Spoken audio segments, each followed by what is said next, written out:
in the space. You can imagine what kind of problem non-routine flaring is for the oil and gas industry as a whole, okay?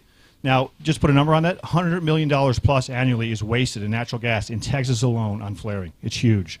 Now, what if someone could come in, take that excess natural gas, keep the oil flowing, and instead of flaring that gas, turn it into clean, usable energy on site, and reduce methane emissions up to 99%. They would end non-routine flaring in the oil and gas industry today as we know it. That's us. That's what we're trying to do, okay? We're 10 net zero, and what we're doing is we found a way to offer a short-term service for flare mitigation to oil and gas companies. We call it mining as a service, and it's going to change the game forever. Now, Schlumberger, oil and gas service company, $63 billion company. What they did for production efficiency, that's what we're going to do for flare intensity reduction and net zero initiatives, okay? There's a multi-billion-dollar annual market. It has a 16.7% combined annual rate of growth. Excuse me. And here's the thing. Oil and gas producers are fed up. They do not have any other options to mitigate mitigate non-routine flares, okay? We're going to give them a proven technology that's scalable, mobile, plug and play, no CapEx to them, and no long-term commitments. That's the big thing, right? So how can we do that? Because we're not doing one-off projects. We're not selling them a platform. We're not selling them equipment. We're selling them a value-add service, okay? We are providing a service to them for flare mitigation, flow assurance on a short-term contract basis. Nobody is doing this today in the oil and gas industry at all, okay? They're fed up and they need solutions. So here's the thing too, right? I can create 38% more value on this business model than any other Bitcoin miner in the oil and gas industry today. That's a fact, okay? So here's the thing. There's 3 trends that you need to know about in this industry. 1, oil and gas production is becoming more gaseous. That means this problem is compounding daily. Okay. Number 2, the status quo hasn't been keeping up for years. It's going to get even worse. Number 3, there was regulatory and social pressure on oil and gas companies to fix this problem. Okay. They are looking for solutions yesterday. That gives us the big opportunity. Okay. That's what's amazing about this. So, what we're looking to do is develop 30 megawatts of capacity in Texas. That'll cost about $30 million to develop, but it will create about $50 million in annual revenue. 4 key milestones that we need to reach.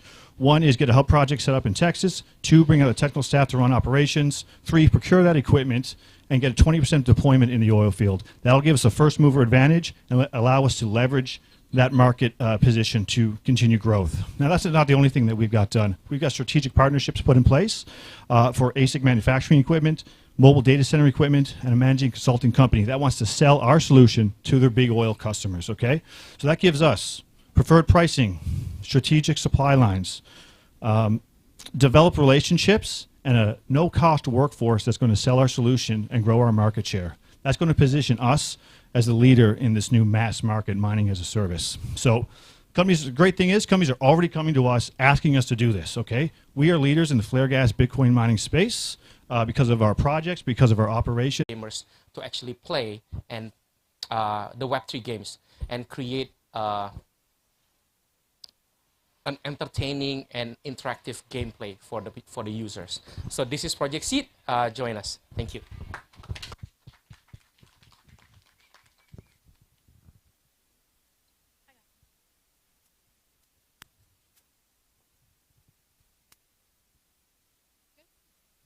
Good morning, everyone.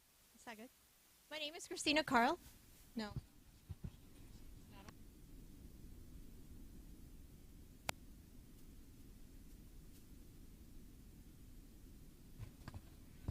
Hello. All right. Good morning, everyone. That's much better. I am the founder and CEO of Edify. My name is Christina Carl, and we use Web3 and Metaverse technology to achieve innovative training of our raise. We are raising a 1.5 million safe that is about 65% complete now. And we currently have 30 university partners that are using this program and have accredited it as on-the-job training for their students. And we are also partnered with about 20 hotels here in the US who are currently receiving those interns. So the outlook is to then offer it to those hotels because they see the efficacy of these XR-powered training programs. Since they're receiving these interns and they're constantly telling us, well, they stay at their positions for more than a year, they have the right attitude, they understand, they're prepared for the cultural shift that they're going to experience, and they've also received language training as well. So this is what we're up to. I hope that you join us in our mission, and reach out to me if you have any questions.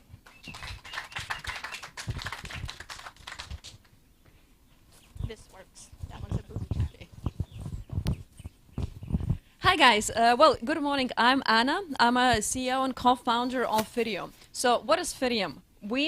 Well, first of all, as our company was born out of the need for change. As crypto individuals, myself and two of my co-founders, we face discrimination left and right. First of all, by banking services and tax offices, and basically globally, it doesn't matter if it's in North America or Europe. Well, and when we established our company and our client base started to grow, then we faced yet another set of services. We're pretty much unbankable, even though we're with a revenue and licenses. Obviously, we decided we do not accept the status quo, and we founded and built Fidium. So what is Fidium? It's a cutting-edge fintech solution that really seamlessly integrates both digital and traditional assets into one single platform. Initially, well, and now more than 3 years ago, we started as simple non-custodial wallets.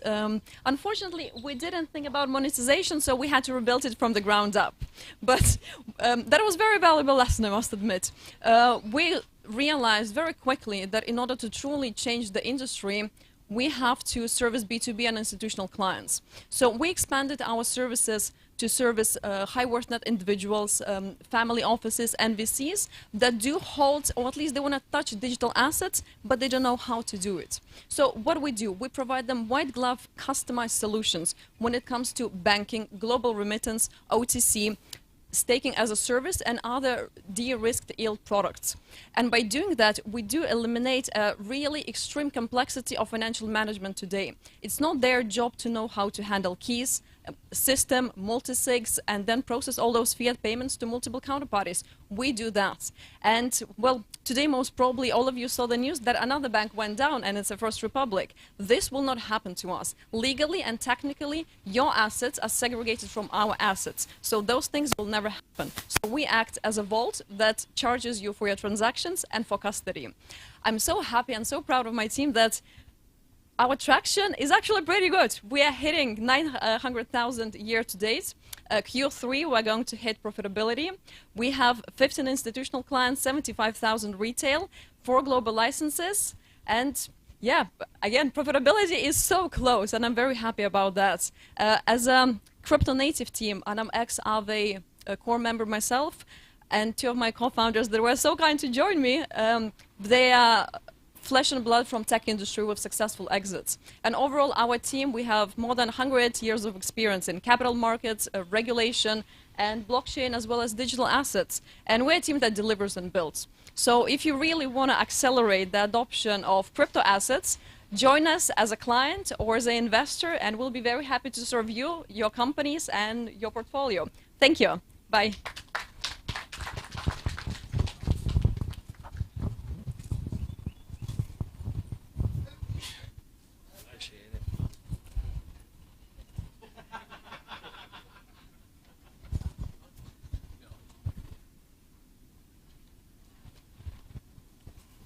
All right, for those of you that don't know me, my name is Drew Wolfer. I am the CEO and co-founder of a revolutionary wallet transaction security software called Presend, okay? Now, the first thing I want to do is obviously thank Grit Daily for letting us come into their house and talk everything Presend today. We appreciate you, and we appreciate everybody that showed up and is listening to what we have to say. Now, I want to start this off with a quick question. Has anybody ever gone into Starbucks? Most people drink coffee, right? At least people that are our age, right? Have you ever gone into Starbucks and bought a $6 coffee and then just accidentally pulled out your Apple iTunes gift card and swiped it, and it took $6 off your Apple iTunes bucks, but they didn't give you your coffee and told you you have to pay with something that is accepted? Absolutely not. That does not exist in traditional finance, right? There's instruments, there's technologies that would block that transaction from happening. The credit card processor would not allow that to happen, okay? So this actually does happen inside of blockchain because there is no technology until now that actually blocks those things from happening. Now, this technology has come onto the market in 2023, and it's called pre-send, and we're going to talk about it in just a second. But I have a second thing that I want to ask, and it's less of an ask, more of an assumption. I'm assuming that pretty much everybody that is here, everyone in this room at least, probably wants to see $100,000, $250,000, $500,000, even $1 million Bitcoin, right? Everybody wants that. How do we get there?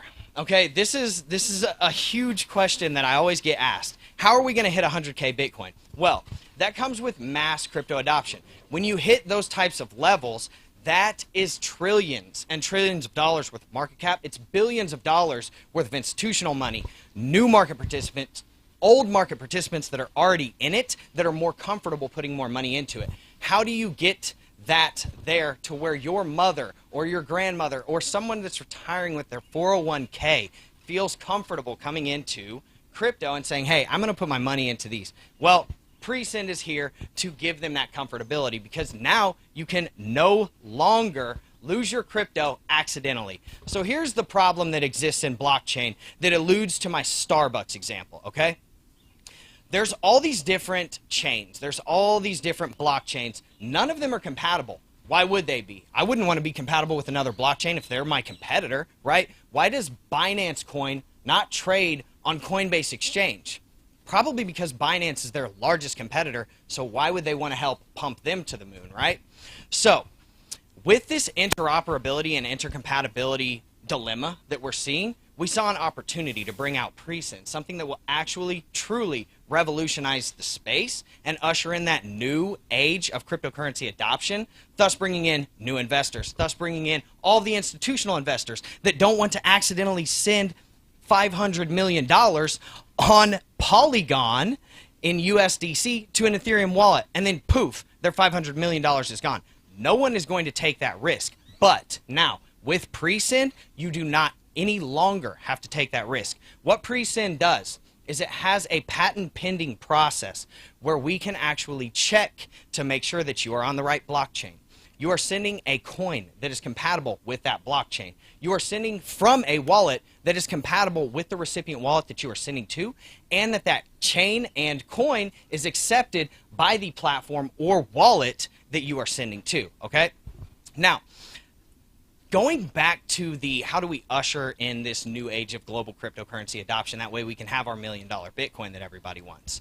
This is where we have developed our SDK, which is a software development kit technology, where we can actually plug and play the pre-send process. Because remember, pre-send came out, and I don't think I told you the date, but it was March 31st of 2023. Pre-send's on the market. You can go and check it out, app.presend.io. But we have an SDK where we can take our technology and plug it into the Binances, the Crypto.coms, the MetaMasks, the trust wallets of the world.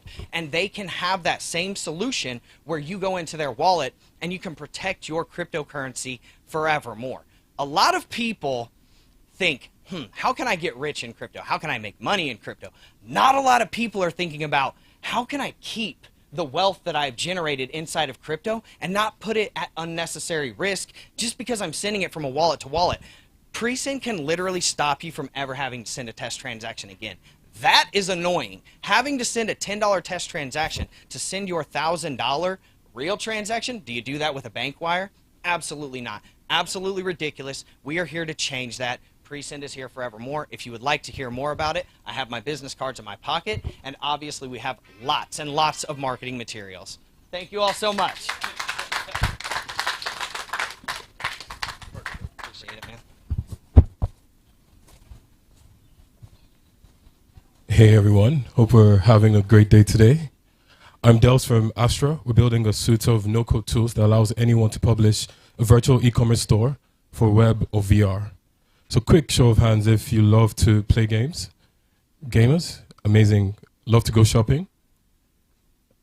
Still amazing. Shopping, love it. So basically we all know that if we're trying to hit mass adoption for crypto and Web3, we need to hit those industries that people love. You know, like the gaming and the shopping. But we've seen quite a lot of like Web3 games already. You know, that's already hitting huge numbers globally. But we haven't seen enough. Amazing. We haven't seen we haven't seen enough Web3 retail/shopping experiences. And the truth is, that is exactly what is ripe for disruption. E-commerce hasn't changed in 30 years. We all still go to the same websites to shop pictures, can't try it on our avatars or on ourselves, can't ask our friends what the clothes look like if we were to go to a real store. You know, it's still the same. And this has contributed to about $500 billion of waste annually in unsold inventory. It's currently the second most environmentally degrading industry globally. And about 49% of customers say they shop for hours without finding exactly what they want. And that's why we're building Astra. With Astra, anyone can publish a virtual store in their website or in virtual reality and allow people to visit with avatars with their friends in real time, see clothes that haven't been made yet, you know, so you can pre-order and then receive the physical version when it finally is manufactured.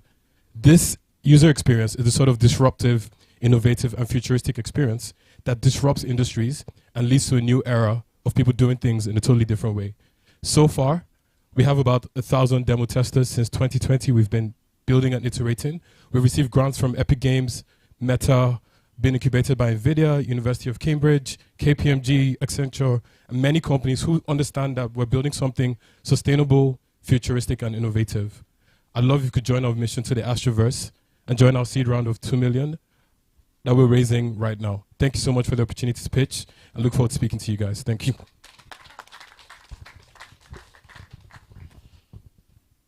Let's give it up to all the startups who took the time in a beautiful rainy Austin morning.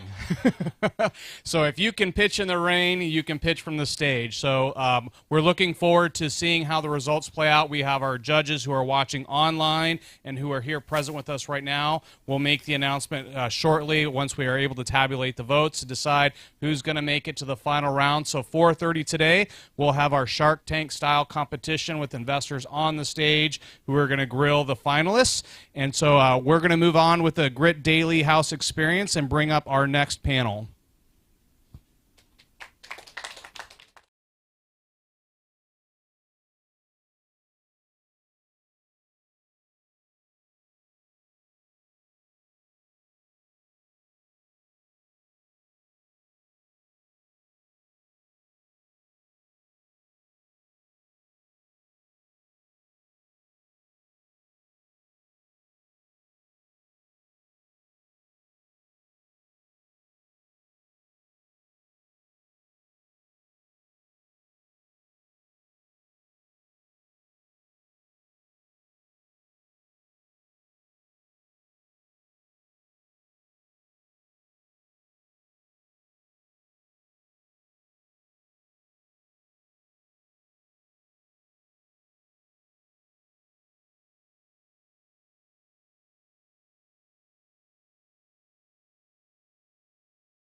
On the stage. So if we could have you join us over here, we'll get started.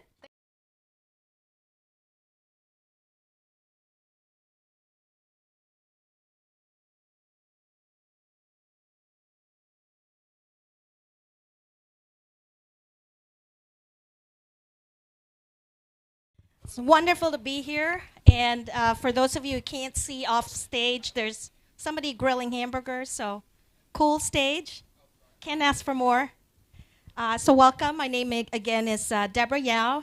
I'm the editor of AI Business, which is a news and insights website focusing on artificial intelligence at the intersection of business. And I'm here, I'm very thrilled to be here today.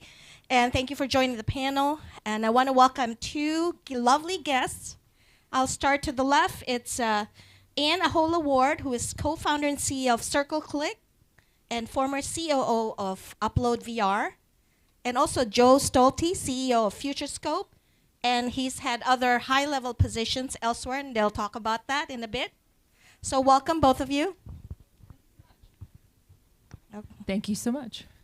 Thanks for having me. Wonderful, wonderful. So let's start with introductions.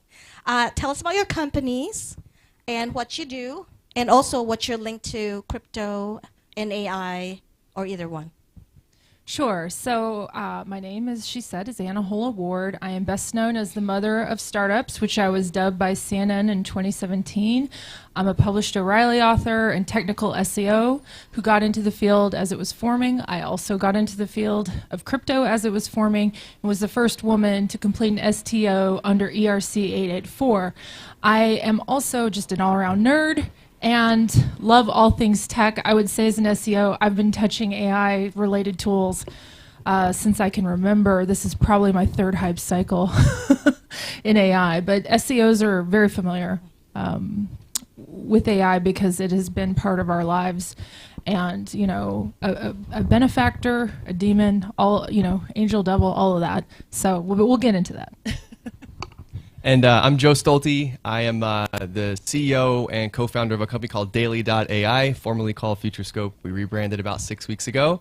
And I've spent the last decade in tech. I'm a fifth-time founder with 3 exits. My overlap with crypto is when I started my first technology company, I left Seattle and I moved to Venice Beach in LA.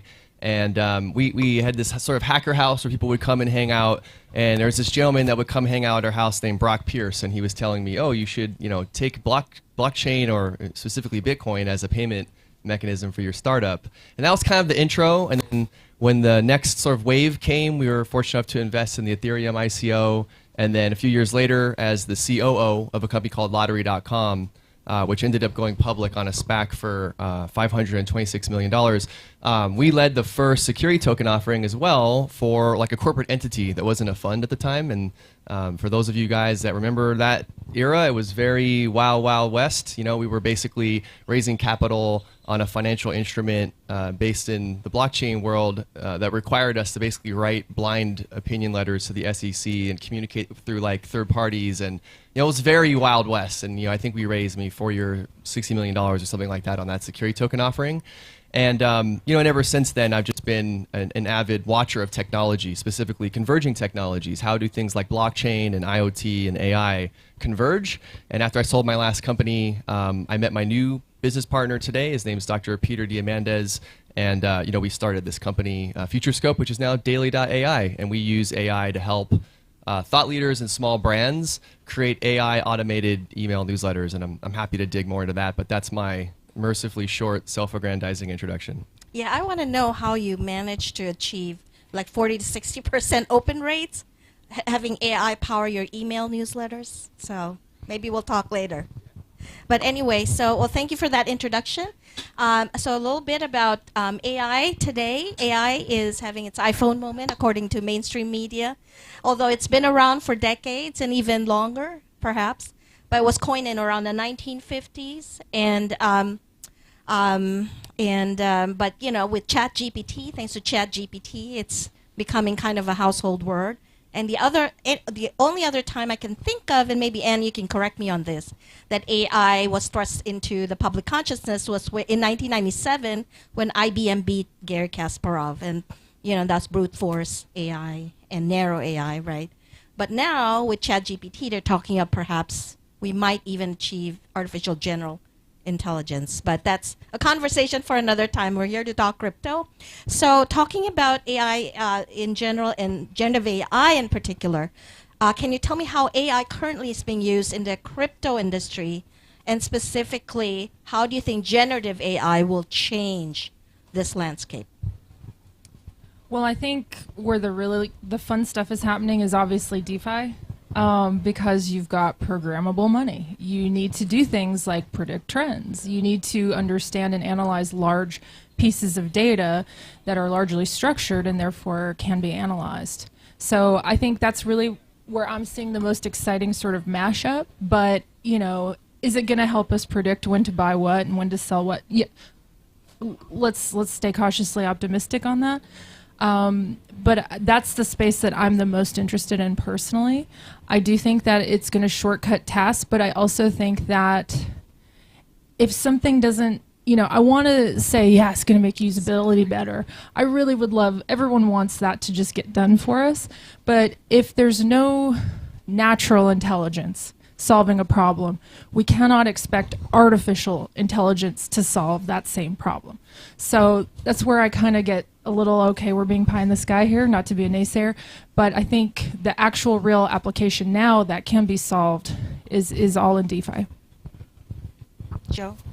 Yeah, I think, well, first of all, I wouldn't say that AI is having its iPhone moment. I would say AI is having its electricity moment, because its impact on our species is actually more like electricity than it was like the iPhone. In fact, it might even be more important than electricity. Just if you think about the way that the world changed, before we had electricity, and then after we had electricity, from the way that we travel, the way that we communicate, the way that we pretty much do everything. And I think, Kevin Kelly was, as he usually is, genius in 2016 when he said basically everything that will be electrified will be cognified, meaning everything that has electricity, we're just going to put intelligence into it, some form of AI, whether that's computer vision or generative AI or machine learning. And I genuinely believe that that is where the rubber meets the road on innovation in all things, especially in crypto. And I think there's, generally speaking, the mental model that I use for, how is AI going to impact X, is it basically comes down to two broad categories. The first category is personalization, and the second one is automation. And so if you start thinking about today's applications in crypto and blockchain, of which there are many, right? So whether that's DeFi or NFTs or AR, VR, metaverses, et cetera, anything that was being computationally done by a human is in very short order is going to be computationally done by AI. So I think that's extraordinary. But to your point, that's not necessarily going to deliver us these beautiful UIs and this seamless user experience that we've been craving for like 7 years or whatever. And then the other thing is personalization. So I think once we sort of solve this user experience gap, which is going to take a lot more than AI to get us over, I think we're going to see a lot of really incredible things. Whether that's, if you think about the metaverse and just the way that AI can run computational intelligence in the background to approximate things like NPCs or the way that virtual worlds behave, there's a significant advantage from a development perspective on how we're able to create these rich, meaningful experiences. But when we think about crypto in general, like those are the two areas that I say, okay, how is this going to impact it? Great. Automation, and those seem to be fairly obvious. And I think personalization is also incredible when you start thinking about smart contracts and NFTs, just the way it's able to interact with your metadata, hopefully in a very secure, immutable way. It's going to be able to give you a really tremendous personalized experience without a third party interfering. And I think that has such an extraordinary surface area to impact us and the way we think about the future. But again, I agree the chasm that needs to be bridged is, we have to make the blockchain world feel like the rest of the digital world. The analogy I like to use is like if you've seen the movie Iron Man 1, he gets locked in the cave and the first version of the suit that he builds is like this big clunky thing and it's like wires hanging out and it can blow fire. It gets the job done, but it's nowhere near the streamlined, beautiful suit that he goes home and builds. Like that, the streamlined, beautiful suit is kind of the UI we're used to. And the UI we get in the blockchain experience is almost always the big clunky, wires exposed, like, oh, you can do it, but don't push that button and don't go over here. That log into MetaMask. Yeah, that to me, I call that the MetaMask suit. Not to degrade MetaMask, because I think they're providing a very highly needed functional utility. We're just at this place in the innovation cycle where we can see a better experience, not on blockchain. So it makes it very difficult to suffer through something else until the benefits are up there. So we really need to get through that moment where we go from this like clunky metal Iron Man suit to the streamlined, beautiful thing. And then once we get there, then the magic will happen, and then AI will really, really be able to do its work. Yeah. So of course AI also is helping the exchanges, right, making them more optimal, and also for cybersecurity. So AI can help in that regard also in crypto. So talking about AI, and I love that analogy with Iron Man, do you think with AI it can make crypto and NFTs more of a household word and more mainstream? Do you think it has that capability to reinvent the UI, to make it more efficient, to make it more automated, and perhaps bridge that chasm that you talked about? I mean, my honest answer is I wish. The fact is that we have a usability problem. We have a, shut up and take my money moment problem. We have just a general, we're not in an emerging market where there's a leapfrogging happening, right? Because US cash, iPhone, Apple Pay, those tend to work. And so people don't see that need just yet. It's only really these edge cases of gaming and international payments. And, you know, would I like AI to magically come in and solve these problems? Absolutely. Do I think that it will? Nope. Yeah, I tend to agree. I think that we really need to solve what is the blockchain use case and what actual problem is it solving in the world? And we need to nail that first. Right? And all of us early adopters can suffer through the big ugly metal suit experience, but the improvements need to continue. It needs to continue to a point where we can go through the adoption cycle, to go from the early adopters to the late adopters to laggards and so on and so forth. And as it does that, just like in any diffusion of technology in any market, it needs to get better. It needs to do a better job of solving that problem. We need more constituents in the marketplace cracking around at trying to solve that problem. You look at some of the best tech companies in the world, you know, the biggest ones in the world, none of them were first, right? Like Google wasn't the first search engine, Facebook certainly wasn't the first social network, you know, Microsoft certainly wasn't the first software company, right? And so that they were born out of the competition of solving real problems with early stage technology. And I think the unfortunate thing that happens to our space in crypto is we get lost in the greed cycles. And those have tremendous benefit. I don't want to just make them wrong because they bring a lot of capital and attention.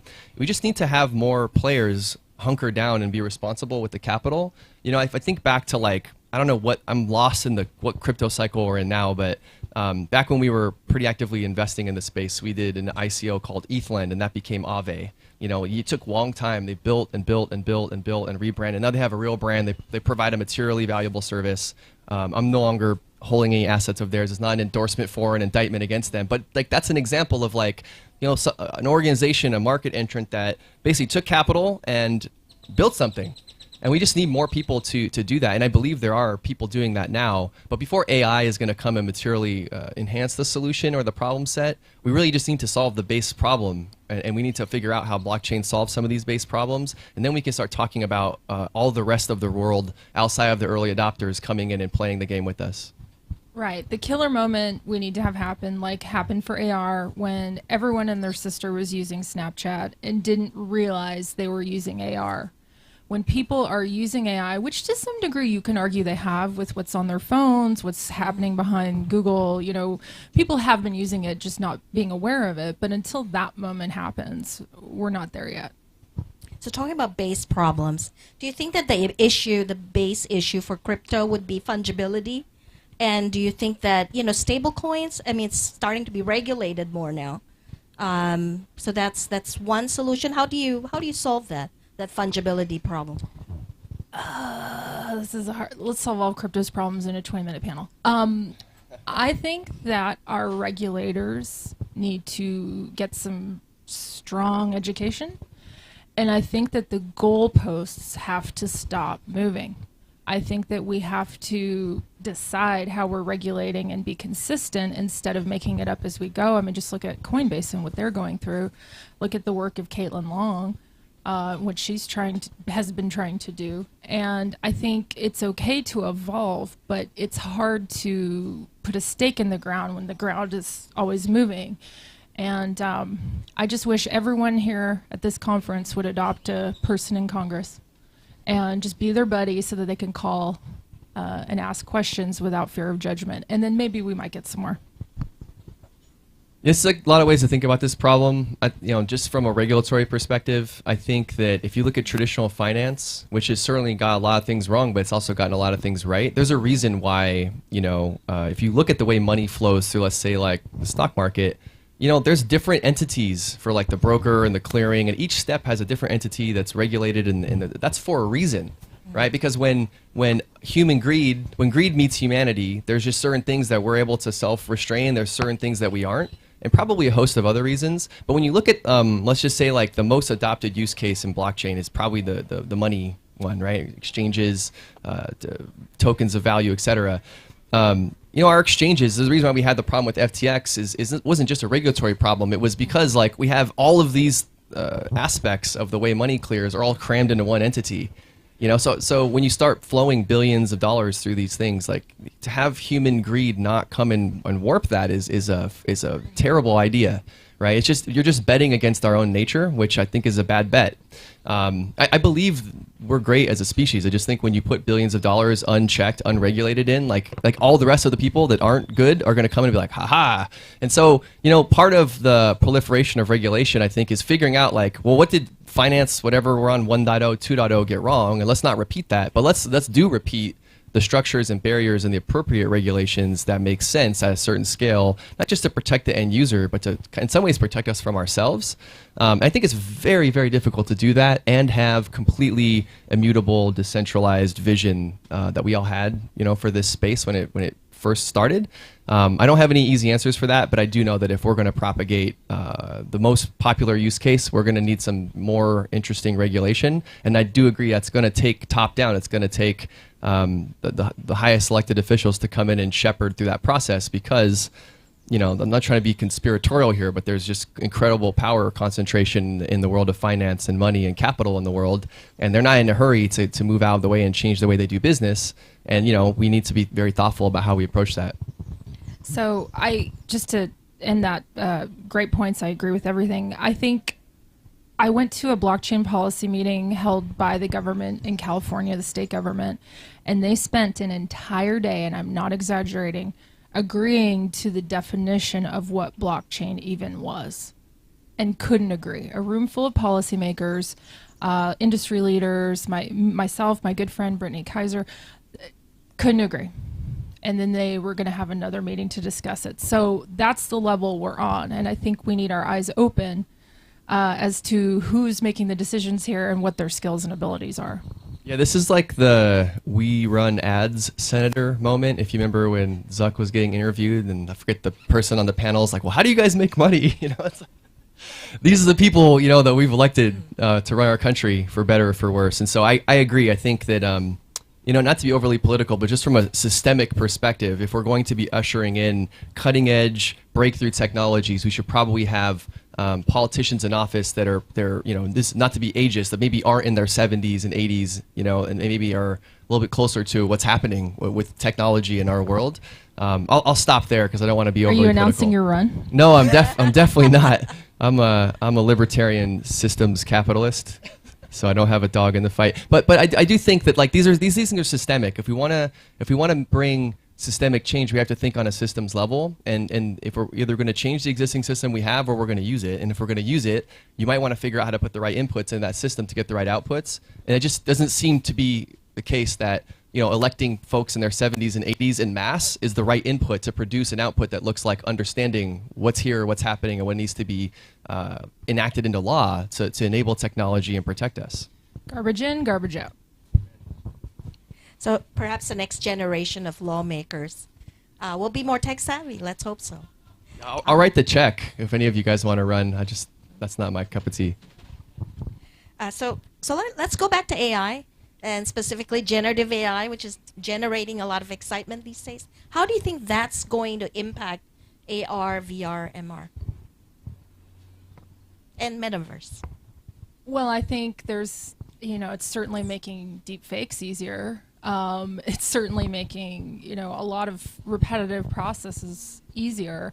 I think it's going to help maybe reduce development time in some discrete use cases. I know it will be used for good. I know it will be used for evil. And I'm not really too worried about it because I think that there will be mechanisms in place on these platforms to deal with it. But I tend to look at it in general as a superpower. I think it's something that's an enabling technology that's going to help make our lives better. We're going to see the best and the worst of it, as we always do with nascent technologies. And I think all of the people here need to play a role in educating others in the benefits versus just fear-mongering, letting people be scared. I think in VR specifically, I think we're going to see the most because there's the most assistance because there is the most need for computational power. It's a processor draw. There's a lot of things that can be optimized, especially from, you know, if you believe the code editing abilities of Bard and other tools. I don't. I've definitely seen it swing and a miss, but the fact that we're in the game is exciting. Yeah, the only thing I'll add is I just a lot of these large language learning models that power generative AI, they're general. They're not specific, and I think we're going to see a lot of very interesting things happen as two trends unfold. One, we start to take local corpuses of data, specifically the engines inside of AR, VR, metaverse, et cetera, and start to unleash these AI, large language learning models on them. And secondly, when we start to see the, they're saying they're not going to, but we're going to continue to see the number of parameters in these LLMs increase, and then as well as the compute capacity supporting them. As that happens, we're going to see some incredibly magical things happen in that space. Yes, LLM is the new black or the new gold. For my last question is, we can't avoid talking about what's happening in crypto with the crackdown on crypto exchanges, with China just outlawing crypto, and so many other things going on that's kind of concerning to this market. So is there a silver lining here? Fortune favors the bold, and I firmly believe that fear holds us back. I am looking at a full room. I'm looking at a full conference downtown. I don't think any of us are scared off by this. I think every time there's a crash, every time there's a big controversy, the people who didn't really need to be here run away. And I'm fine with that, because eventually we'll have the core group and we'll keep working. I'm not scared by this. I think currency forking is nothing new. And think about how many people lost their lives in changing from bartering to paper and bank robberies, all these things. This is not new. We have a tendency to think because it's new to us, it's new, but it's actually not. So if anything, I am deeper in my resolve that I'm in the right place, and I'm willing to fight for it. Yeah, amen. The only thing I'll add to that is say, if we want to understand how this plays out, we could just go back and look at history. The birth of industries, the birth of capitalism, even going back to the Great Depression and before that, you can see when markets are early and unregulated, the amount of scrupulous activity is high, but so is the innovation, and people will need to get whacked in the head a handful of times. I don't mean to make light of anybody that's gotten burned by, let's say, FTX. I don't use those words lightly, but as a species, we tend to need to we need to touch the stove a few times before we realize that it's going to burn our hand. So these things will shake out. So I think it's natural. I think more and intelligent regulation, like we've been talking about, is necessary, needed, and will propel us forward.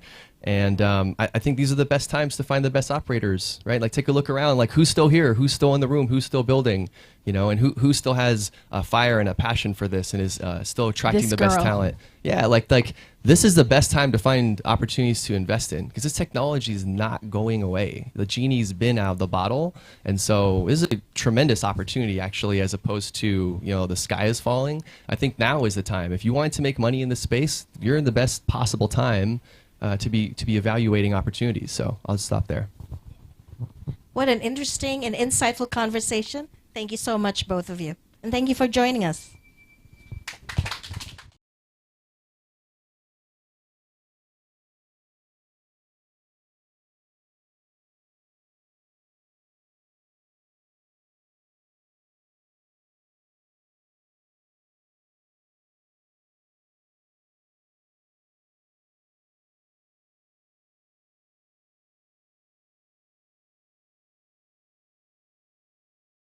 Crypto. I can't imagine covering TradFi now and how boring that would be.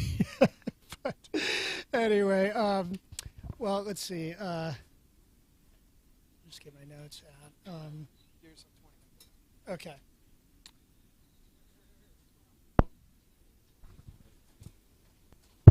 All right. Well, today's panel. Yep. There you go. Thank you. Enjoy that.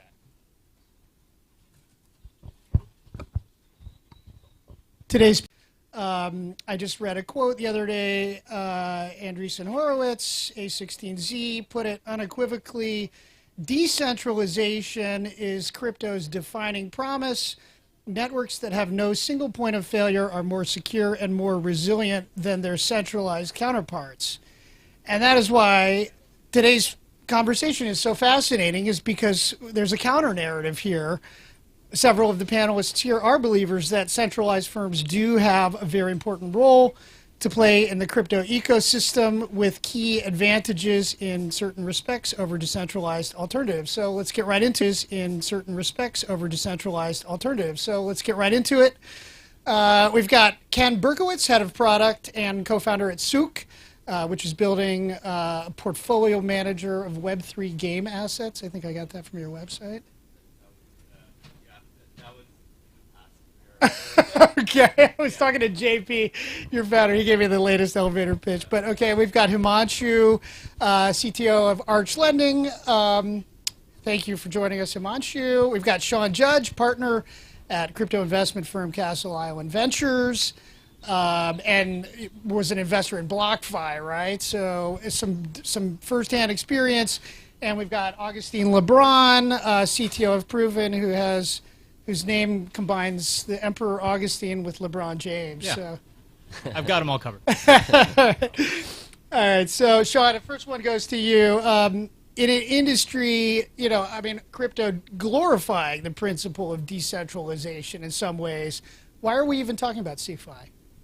Well, the reality is that everybody that interacts with public blockchains in this country likely have been onboarded by a centralized institution. So Coinbase, probably more than anybody else in this country. And so you have these on-ramps where you need to get people into the ecosystem. And so if you're thinking about either retail or institutional adoption, you need to have centralized financial market infrastructure to start, because you need to have data and analytics companies to help these institutions understand what these crypto assets are doing. You need to have trade execution services, custodians that they can trust, that meet regulatory requirements. I think the goal of a future where everything is peer-to-peer and there's full decentralization is an exciting one to think about. But for the short to medium term, there's going to need to be centralized financial market infrastructure that exists. That's great. Thank you, Sean. And Himanshu, next one for you. Maybe just to turn it around, DeFi, decentralized, maybe what are some of the deficiencies there that centralized might solve? I think we're not at a point in this country and in the world today where we have the regulation to really operate DeFi securely. I think in centralized markets, we have regulatory frameworks that prevent a lot of the issues in DeFi, such as the risk of counterparty hacks. We have in the US at least, we have a central reserve that backstops banks, which we don't have in DeFi, which is why we see a lot of companies that go under, not able to recoup funds for any of their customers. Also in DeFi, we have a lot of issues like not being able to interact across multiple assets. So you are stuck to the silo of the ecosystem you're in, whether that's in Ether or in one of the L2s that are coming up now. And then you also don't have a easy customer experience today. In CeFi, we have a very easy way to interact for the 99%. If you are a DeFi degen and you are comfortable interacting with DeFi, that might be okay, but that's not the case for most people today. So there's a lot of UX that needs to come in, and also the regulation needs to catch up so we can use it in a safe and secure manner. And Ken, just going to you, Ken, I mean, your platform is more toward decentralization, right? I mean, maybe if you have any thoughts in your mind of what sorts of things might go decentralized versus stay centralized or go centralized. Yeah, I mean, I think long term, like Sean was talking about, this we're a ways away from everything being able to operate efficiently in a decentralized manner. I think that the reality is that most people who have traded assets, whether in TradFi or in crypto, are used to a centralized experience. That's kind of what we have interacted with in traditional brokerages, trading stocks, that types of thing. And so I think the fact that not only do you have to come through a centralized entity in order to get into DeFi, but you're also used to this centralized experience of being able to access all of these different opportunities and assets through a single platform. I do think that there's kind of a critical role from a distribution perspective that centralized platforms can play. But I ultimately do think that the most innovation will happen in DeFi products. And if CeFi can be a nice pathway, allowing people to seamlessly access all of those, then it's kind of a win-win, and I think they can be symbiotic.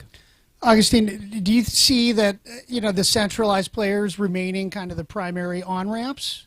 Yeah, certainly I think in over the next kind of short to medium term, that has to be the case for all the reasons that were already stated.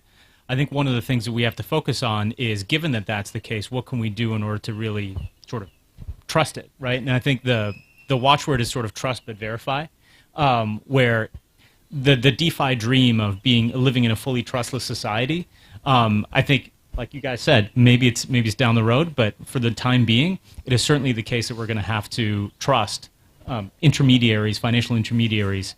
And so the question is, given that that's the case, what can we do in order to make that trust process a little bit more scalable, organic, all these things that are important? Just sticking with you for a second here, Augustine. Clearly there's the entrepreneurs in this industry who are starting companies and developing technologies, and then there's the regulators, and maybe playing a pretty active hand in designing what the market's going to look like. What is, maybe the answer is obvious here, but maybe not. What do regulators want in terms of C-Fi versus DeFi? Yeah, I think if they knew that, then maybe we could have a shot at knowing that, but I don't think they do, to be honest. And look, and I think that's just a fact about any large entity, and the U.S. government is among the largest, is there's lots of little players, there's lots of little fiefdoms, there's lots of little areas that are competing. And so I think as an industry, the thing we have to do is identify those players within the government or within all these regulatory industries or agencies that sort of have a vision that is compatible with what we want to do and build relationships with them. I think if we can get those people to be successful in their internal knife fights, then I think we have a decent shot. Sean, over to you. Specifically on some of the AML, KYC stuff, is that always going to be better in a CeFi world than a DeFi world, or do you think DeFi can get there? There are solutions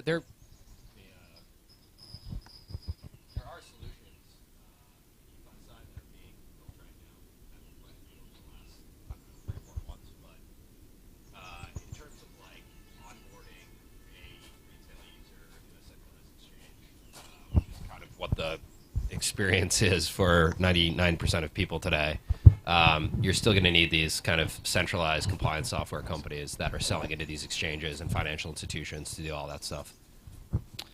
Himanshu, I think you were probably the intellectual architect of putting this panel together based on our conversations. And I mean, just putting you the main question, how do we rebuild trust in the CeFi space? Yeah, I think it's important to understand what happened last year first off, and then see what we can do to fix it. So we saw a lot of cowboying, work outside of regulatory frameworks, and fraudulent activity, right? So I think the idea of trust but verify is quite important, but also the idea of just building trust through working within regulation is very important as well. So I think the U.S. government has a role to play here, and they need to be clear on what the stance is, but also companies need to be sure about not rehypothecating assets, about using qualified custodians, and about being able to prove financially that they are who they say they are and what they're doing with their assets.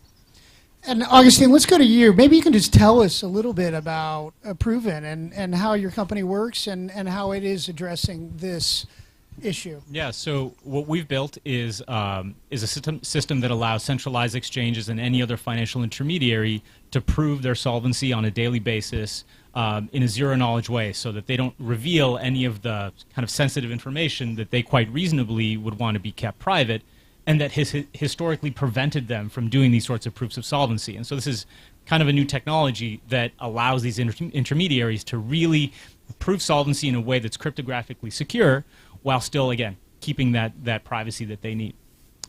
And just, to throw this in there, you and I had a funny exchange when we had a little pre-interview, the concept of fraud, and you have all these systems, and, how is there any way to end fraud? So yeah, I think it's a belt and suspenders thing. And I'll be honest that this is a personal issue for me. I was one of the people at Jane Street that hired Sam, and so this hurts. It hurts in so many ways. And so, yeah, like, it's not going to be one magic bullet that's going to do the trick. It's going to be a long set of different approaches, different solutions to the problem that's going to get us there, just like in TradFi. Ken, in your mind, what are some of the things that CeFi can do to rebuild trust? I actually think that there is an opportunity to explore kind of like hybridization of building in potentially some smart contract enforced trust within centralized entities. I think it definitely, like, there are some interesting opportunities, I think, to have permissions built in where centralized entities can't take certain actions with consumer funds, but they can only do a very specific set. I think that DeFi as an ecosystem has shown a pretty good ability to kind of organize and regulate itself in some ways, better in some ways than others. But I think that we, like in the absence of government regulators working quickly enough, I think we've all seen what happened with FTX and others. I think it's pretty obvious how customer funds can and can't be allocated responsibly with and without their permission. And using smart contract infrastructure, I think, to be able to kind of build that ourselves in the meantime, before we have more guidance, I guess, from countries, might be a useful thing to look into. I mean, in other words, going back to what Augustine was talking about, is that doing it that way with some kind of smart contracts within the CeFi framework is better than just laws, for example, on how to do things? I mean, I think it's I don't think lawmakers would say yes, but I think that we, as a community, probably have been through enough pain from centralized exchanges that we understand like the main vectors for failure and can probably set a pretty simple set of rules that could stop these things from happening in the future. Himanshu, in your mind, sexes, are they a permanent fixture of the crypto landscape, or again, is it just they have a certain time where they will be relevant? Well, I think a centralized exchange is just another example of a centralized entity, but I think what's important to understand is this world where your your identity is not revealed and there is no central authority that regulates what happens is a very far world, and that doesn't exist today, and I don't think it will exist for a while. So yes, they are here to stay for as long as I can see. And I think this idea of combining your identity in the DeFi world and the CeFi world is going to happen first. And I think regulation is going to catch up, because at the end of the day, if these are securities that we are trading, then there will be a government authority that comes in and regulates it. So I think the regulation is going to catch up first, and that will dictate what happens next. And that's going to be pretty fascinating, right? I mean, how does that play out? I mean, we've seen a lot of these suits where, the SEC will sort of indirectly name a crypto as a security, and then, oh, wait, this other exchange is listing that same thing. So how does that play out? Well, I think we need clarity. We don't have any clarity. If you look at the conversation around staking, for example, in the past few months, we've seen the SEC say that you can stake, and then we've seen them say that you can't stake for XYZ reason. Right. And then we've seen them only regulate a couple of entities on that front, Kraken and Coinbase to name a couple. But I think there's more clarity needed. I think Sean has an interesting take on this. Yeah, I mean, there's very clearly like a bit of a turf war going on between the CFTC and the SEC. You have the SEC that's calling Ethereum a security, of the CFTC that's saying it's not, and so it's a bit of a mess, and I think that it's going to take an act of Congress. There's, market structure and stablecoin bills that are being discussed right now. I think the likelihood of either of them passing is fairly low. But hopefully at some point we can figure out, what is the appropriate path for token launches in this country, what kind of safe harbors do existing projects have in the country, what should be regulated by the SEC, what should be regulated by the CFTC, and then we'll have to take it from there. Because if these are securities, all of these exchanges are going to have to either delist them or become ATS venues, which is a whole other ballgame. Just, in terms of thinking into the future, and, obviously Wall Street is a very, very centralized world, and crypto, there's this ethos of decentralization, but very key players that are centralized. Who wins in a future, world of sort of hybrid, decentralized, and centralized? Is it going to be the Wall Street centralized players or the crypto native centralized players? Very much TBD. I would say in general, success for crypto has to look like integration into the existing financial system. It's not replacement, it's integration. And so who wins out of that integration process? the market will decide, the world will decide. But I think that's maybe the vision that I think we have to work towards. Ken, maybe just to go to you, the just the propaganda and kind of the war of words of the competing concepts of DeFi versus CeFi. Again, we're here at this panel and discussing restoring trust in CeFi. I mean, do you have any thoughts on what CeFi needs to rebrand? Yeah, I think it's a good question. I think in terms of a rebrand from CeFi, it takes time, I think, often to just heal wounds, right? And so from that perspective, I don't think there's anything that can be immediately done, but I think a long-term kind of education in terms of, you have to first build the things that enable rebuilding of trust, and then I think from there you just kind of have to probably get some big partnerships and things like that to really absorb other people's trust, because I think that's kind of how trust tends to diffuse throughout an ecosystem. You have certain big players who have the trust of a lot of people that might follow them or be influenced by them, and through those people kind of giving the check mark on something, the people below who kind of follow what they do, I think will fall in line as well. I think on that, there's obviously at some point it will be regulatory clarity, but the industry as a whole needs to self-police, and I think these are two marquee examples of our ability to do that within centralized finance. Proven is going to allow for FTX hopefully never to happen again, because people will be able to verify a proof of reserves on the platform. And with Arch, I think BlockFi did a lot of really interesting things, right? It was a painful lesson. I don't think consumers necessarily understood that when they were getting 6 to 8% on their Bitcoin, that it was being rehypothecated out. Now all those retail users understand that. But I think the next 100 million, the next billion users that interact with a lender, and if they're getting yield or not, will understand, in Arch's case, that this is not being rehypothecated. They're not lending out your assets when you're borrowing against it. So I think those are two examples of hopefully lessons in terms of rebuilding trust in the industry. I mean, it's kind of interesting to think about how the proposed solutions for CeFi rebuilding in the crypto world are,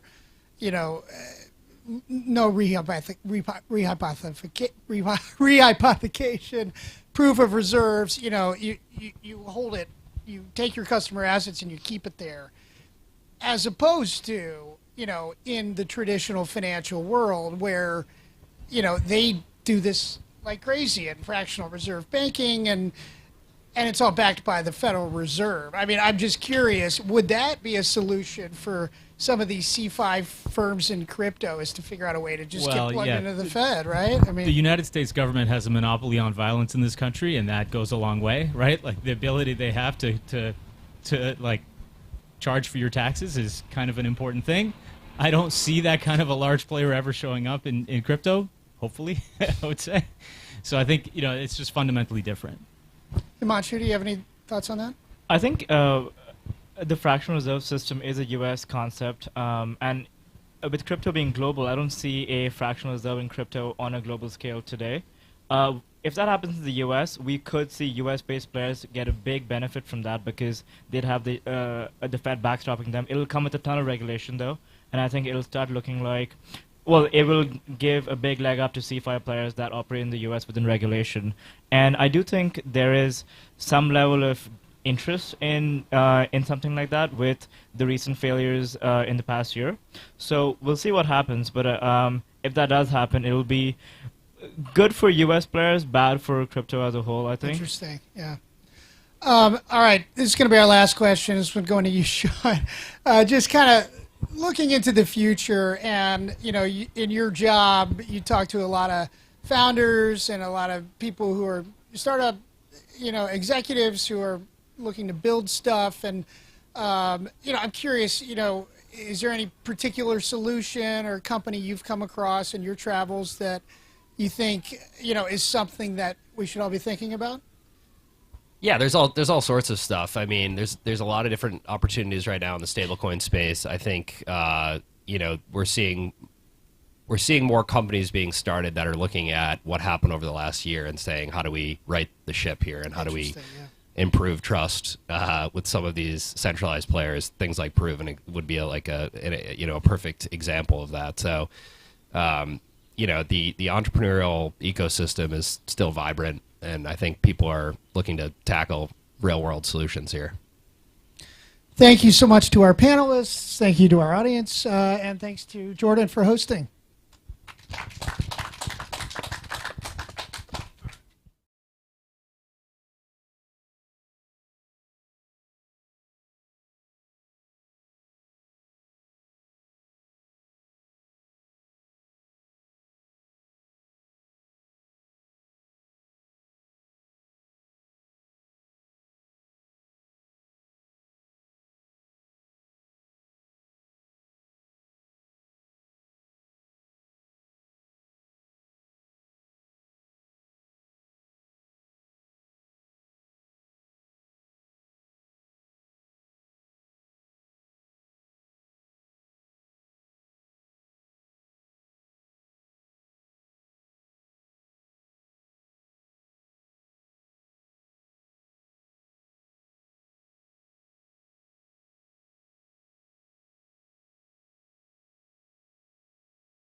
We're going to get moving on to our next panel, which is all on aligning stakeholder and protocol interests, hosted by our moderator, Frank Chaparro, and with our panelists, JP Vega, Koji Nagata, and Brandon Potts. So if you guys could join me on the stage, we'll get started.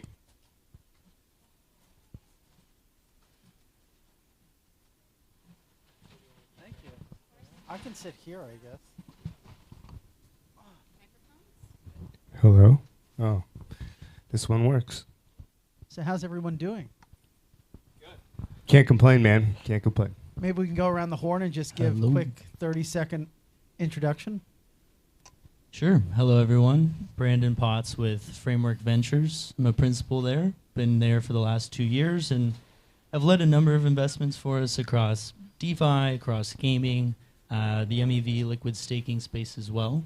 And yeah, happy to chat with you all today. JP Vega, thanks for having me. I'm from Souk. We're building a new capital market. I'm Koji Nagata. I'm one of the founders and the head of game development and design at Parallel Studios. We're making a collectible card game using blockchain and hopefully a bunch more other games if the gods allow. So. Well, we'll see. So maybe we can start with sort of the idea of there's several different types of stakeholders that are involved in a project, some of the projects into which you're investing. You have the VCs, you have the users, you have the employees, developers. How do you sort of balance all those different types of interests? Yeah, I think what's unique about crypto and blockchain is you can actually see the activity you're trying to incentivize, whether it's giving tokens to investors or people using your protocol. That's unique, a unique property that... Oh.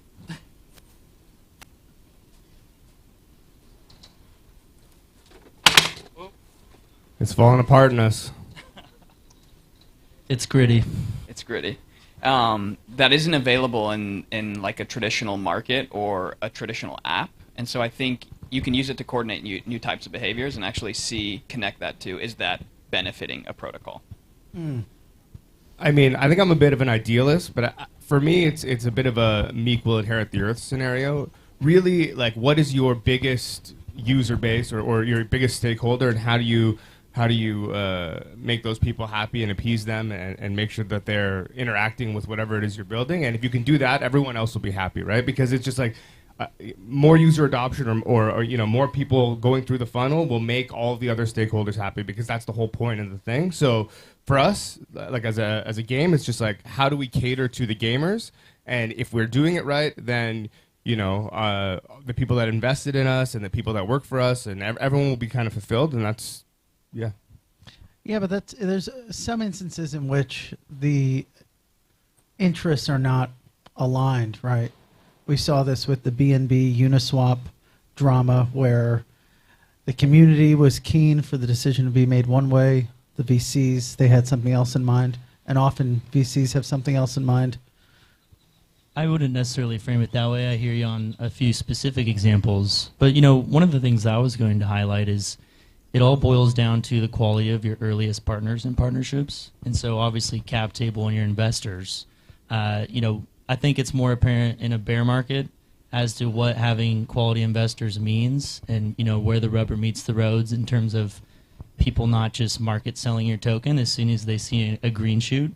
So, vesting has, reached a point of maturity where vesting timelines are kind of, standard now and more longer term versus in cycles past where it was a lot of short-termism sort of dominating the day. But, of course, you want folks in and on your cap table for the long haul, and so you vet through that process. Then you reward your early employees. You want them to have upside. You want them to have incentive.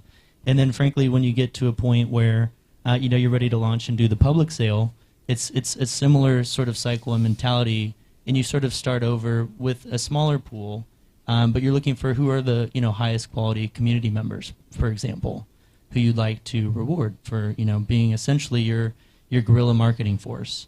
And so I think it all starts with quality, and then aligning on time horizons. Those are the two predominant themes that I really distill this down to.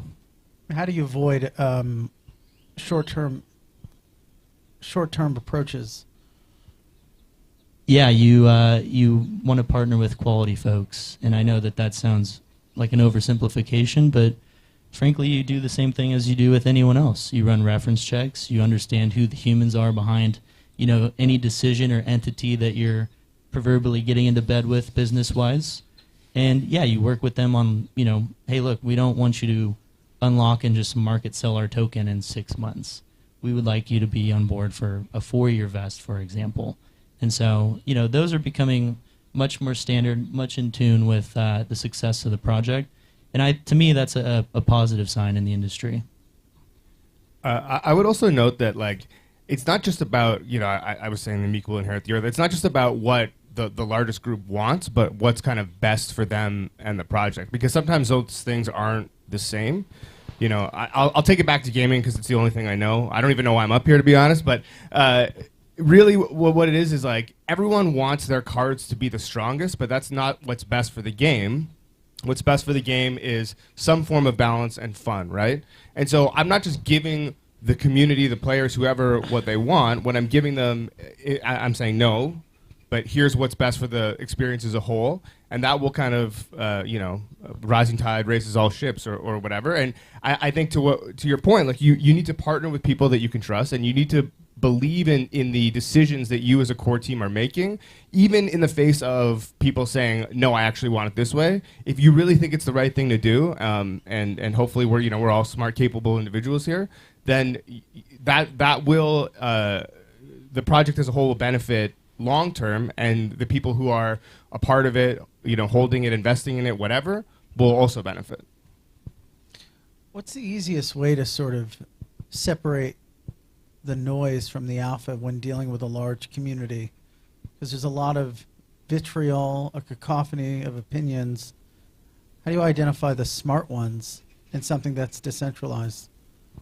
I think it comes down to incentives, and something like time is a great way to see who's aligned for the long term in a protocol, and also behavior within a protocol. Like, what are they actually doing? How are they contributing? I think those are two ways where no matter what the decentralized protocol is doing, it's a great way to segment out your community.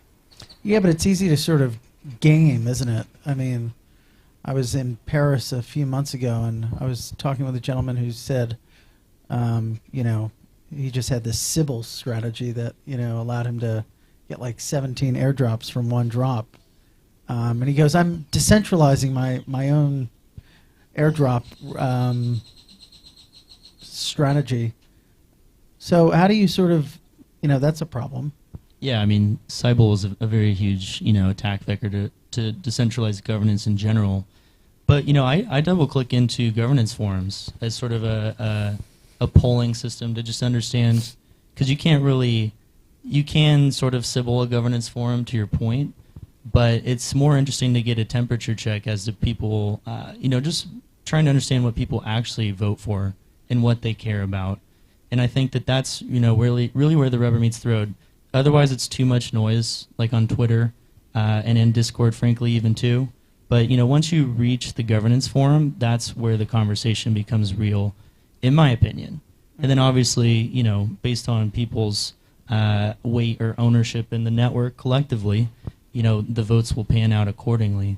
The other thing, too, frankly, just to point out, is a lot of VC firms are delegating their votes.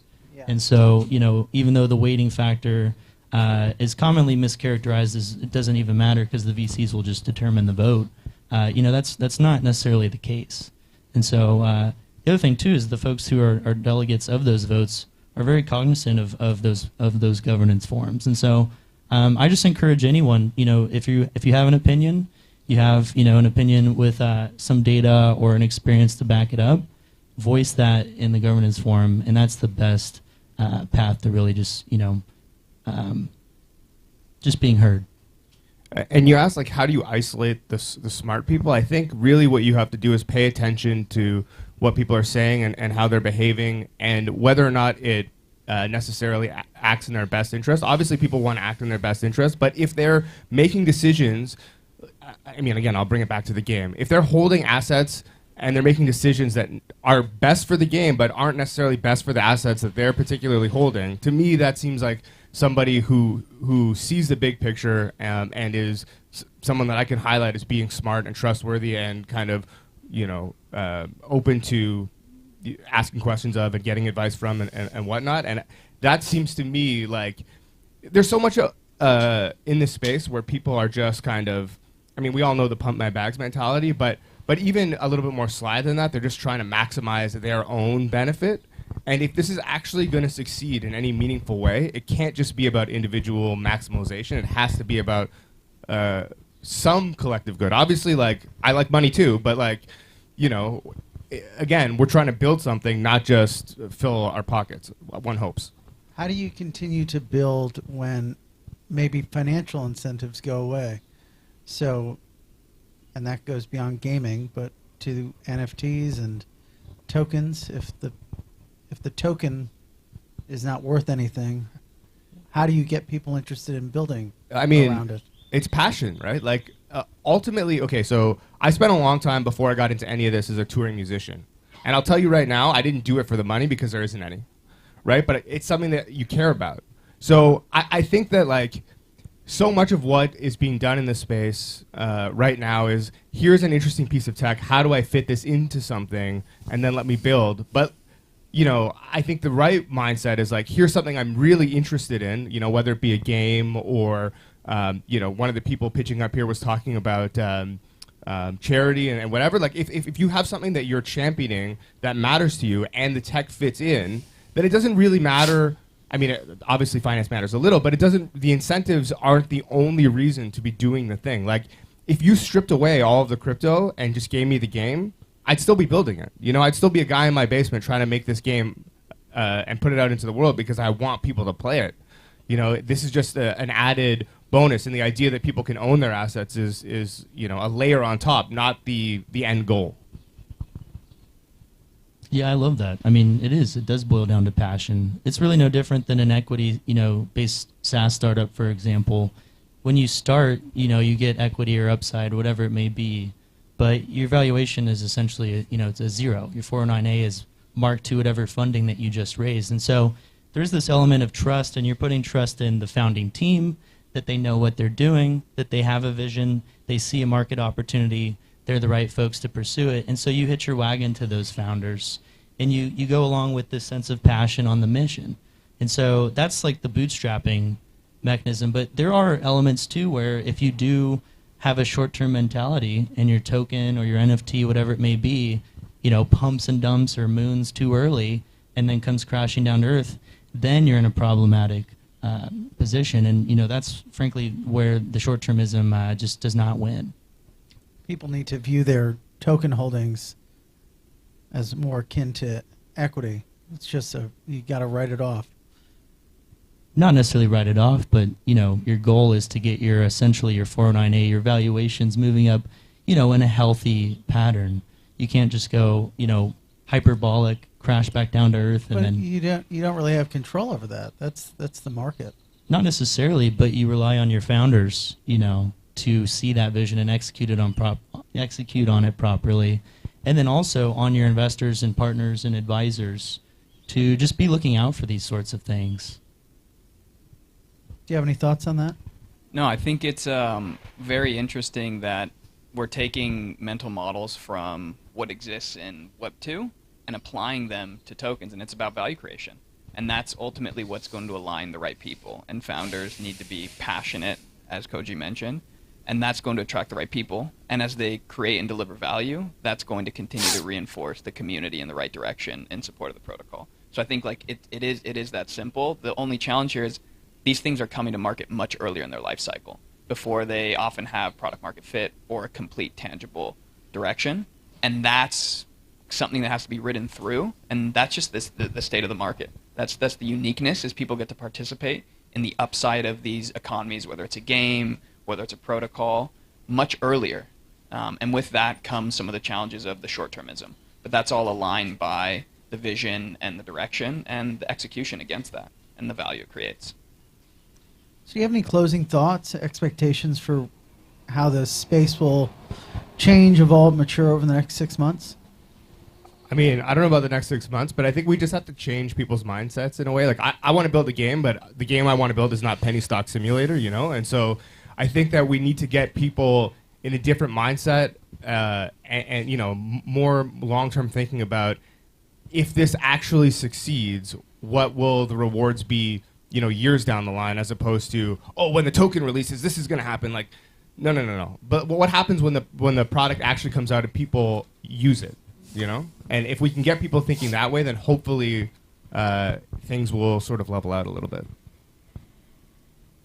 Yeah, I'm very optimistic with founders, frankly, just coming around on this realization that it's not a function of just raising any capital. Capital is totally a commodity. It's who comes with that capital, frankly, and then what's the mentality. I just lost my train of thought there, but basically what it is a sign of maturity around founders knowing that it's not a penny stock machine. They don't need to launch their token, do a bunch of SAFT rounds, and try and pump this thing. Now we're seeing founders, wait for product market fit before they even think about a token. And that's very optimistic because, these things are all about utility. And how are you going to understand and study your utility without some form of traction? So, I think everyone's just moving timelines back. We're extending to more of a long-term mentality as an industry. And I'm very optimistic about that. Yep, I think the bear market kind of forces that reset, and the meta has shifted to creating value, showing traction before you're launching a token, and that's a really healthy direction for the space. I feel like we shifted from when token to why token. Exactly. But the when token days were fun. Thanks.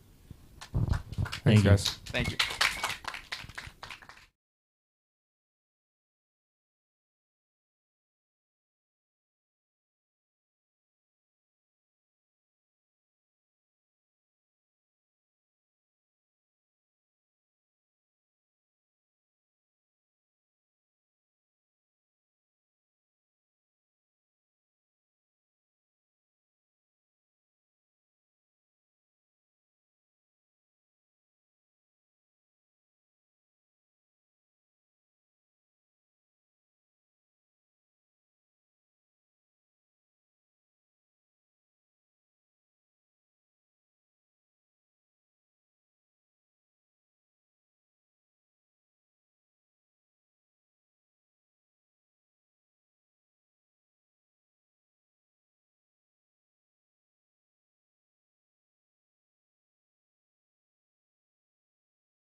Okay, we are back. Thank you again for joining us at the Grit Daily House today. My name is Brianna Dreles. Welcome. We're moving on to our next panel. We're going to be talking about blockchain's CeFi experiment. Is it broke? But are DeFi and more tech the cure? And moderating, we've got Joseph Rosinski. And as panelists, we have Ahmed Reza, Adam Kagi, and we also have Johnny Zhang. So we need one more mic, possibly. Yep, welcome everybody, and let's give them a round of applause. Thank you, Brianna.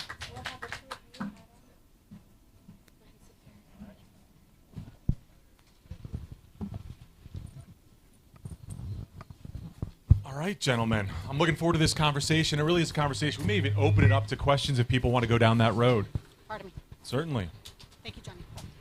So this is blockchain CeFi broke, but our DeFi and newer technology is something that we should start thinking about as something that's important. So all right, let's start off first by introductions. Adam, maybe you go first and we'll work our way back over here. Yeah, so my name's Adam Kagi. I'm the CEO and one of the co-founders of XRP Cafe. We're an NFT marketplace that started in late 2022. And so we're one of the leading NFT marketplaces on the XRPL. I've been a developer since 2017 in the blockchain space. Started out in the EVM world and just kind of found myself on the XRPL. So that's a little bit about me. Excellent. Ahmed. Hi, I'm Ahmed Reza. I'm the founder and CEO of Yobi. We're building synthetic agents that we call Yobis that take care of marketing, sales, and customer service. So it's your best salesperson that you train. And I have a synthetic clone right now that's actually having conversations on social media, is closing more leads for me right now. I'm very much in the AI space. I haven't really been in the crypto space, but I'm here because I think blockchain and like real hardcore tech that was developed during this era is going to change everything. It's actually part of the future, and it is actually very cool to be here now. I totally agree. Dapper Johnny. Hey, my name is Johnny Zhang. Thanks for having me here. My background's in real estate, like you. We're now really in the crypto world until recently. So we managed over $2 billion worth of real estate in Southern California and worldwide. I also own an investment bank, so we're also in finance as well. I am a founder, creator of USP, United States Property. It's a security token that's representing a fractional ownership of a real estate, and which is registered with SEC as a security token here. Fantastic. I'm Joe Rosinski. I'm based in D.C., Washington, D.C. I'm a technologist and a futurist, so I spend a lot of my time focusing on different types of technology that will eventually impact us in many different ways. For better or for worse, I've been involved in blockchain with Bitcoin since 2011, mining, going through the issues of Mt. Gox, which have yet to be solved, but we're moving towards the right direction. I think Ahmed and I were both talking about that. I've minted several tokens back in 2017, been in NFTs as well, and working on a DAO now. So that's a little bit of background, a little context. All right, so what we're trying to do is tee up this idea that, all right, there's a lot that happened, certainly within the last several years, within the last year in particular. What has led us here? Like, what broke, and what will we be able to fix? And then we'll get to the parts of DeFi. Will DeFi potentially fix these types of solutions? And then ultimately, I'd love to hear a little bit more about some of the AI agents or things that are in that space. It brings us in full circle. So Adam, we talked about this a little bit. What happened? Like what really truly broke, and what could we do better about that? Yeah, I think some of the CeFi markets really went through some of the bust cycles that the TradFi markets went over, over multi-decade period, but they just went bust much quicker. So you had, a bust every year and a half. And I feel like there's been a big, disconnect between the user experience of Web 2 and Web 3. And, DeFi is a great way to bring in self-custody and other features that the TradFi markets have never been able to do. But that disconnect, really based on the UI level, has never really existed. So I feel like we need more bridges between Web 2 and Web 3. And, some of these platforms like what we're doing in our NFT marketplace is bringing in some payment processors that will be able to custody those NFTs and allow users to buy with credit cards or other payment methods, and make it more comfortable for the user to onboard. Very well said. Johnny, any thoughts on that? Yeah, sure. I came from finance, so I think what's broken is after 2008, people lost trust in the Wall Street financial system, and there, as well as recently, Fed just keep printing more money and more money. Their money is literally worth less every day. So people are looking to different rail, different solutions, right? I think that's why the whole crypto industry is booming, right? Bitcoin is created because of they want a different solution alternative to the financial system, right? So I think the problem was because it's growing so fast, there's not enough regulation around it. The collapse of FTX, all these other things, the CeFi is because of there's no regulation. People are just literally running Ponzi schemes out there. It's not because of the technology is bad. It's bad, human, ethics, right? So DeFi is great. You can self custody, and you don't need a middleman to trade, to transfer value peer to peer, and I'm all about it. But when you put your tokens in exchange, you have them custody for you. It's no different than traditional finance, right? Totally. Right. So Ahmed, I know that you are one of the OGs in this space. I mean, you've seen all the cycles from the very early days. What's your? I know. Then also you sort of like, do I really want to deal with this anymore? Like this seems to be too much. What's your belief in this whole thing? So yeah, I got into Bitcoin when it was $8, and we mined hundreds of them. Lost most of it to Mt. Gox, and then the entire space changed. It was really hardcore geeks, and then it wasn't just hardcore geeks. There was a lot of greed around it, and like what Jay-Z said here is that it's not the technology so much, like you said, what broke. It's really the humans. Most of the times, it really is the humans. Like people get overhyped, and going through the AI hype cycle right now, it's really important to understand like fact from fiction. I'm really bullish now about blockchain because of AI. I feel like we were talking about this earlier. Crypto was cool for smart people, for really smart people, but it was really inaccessible to everyone. And here's a crazy opinion. I don't think Web3 was really for humans. I think Web3 is for synthetic agents, because if his grandpa can't use Web3, then is it really a technology that democratizes and decentralizes and does all this fancy stuff, but what good is it? But I'm sure if grandpa could speak to you, and we were just having this conversation, so I'm bringing it back up, right? If grandpa could speak to a conversational agent that is kind of a digital clone of him that speaks specifically around crypto intelligently, like a developer who actually understands it and verifies it, that would totally change the game. The user interface fundamentally changes. That to me is the big promise of AI, and that's what I'm currently experiencing myself. I'm able to have more meaningful conversations. I'm able to be more present. I turn off notifications on my phone, and I'm still conversing. I'm currently conversing with hundreds of people, applicants, job applicants, and folks reaching out for different things, because I want to be nice. I want my digital clone to also be nice and perpetuate that. Speaking of blockchain, how do I now make sure that my voice isn't used for something that I don't want it to be used for? I think some artists recently found out. Hello, Drake. Right. One way to do that is to make sure that I own my data. Yeah. Ahmed Reza owns his, and it's backed up on the blockchain. Like, that's going to work for me, because there's an alternative version of the future. This AI is definitely here. There's an alternative version of the future where one company controls everything, and we live in a Robocop world where we're all slaves to the AI. There's a different one where we own our own data, where we actually take a lot of the innovations from the crypto revolution and implement it finally for everybody. No, totally. And I definitely want to hear more about the digital twins in a second, like actually tangibly what's working in the background, how you're doing that, because it's fascinating. It's absolutely fascinating. This is the direction we're all going to go in, no question.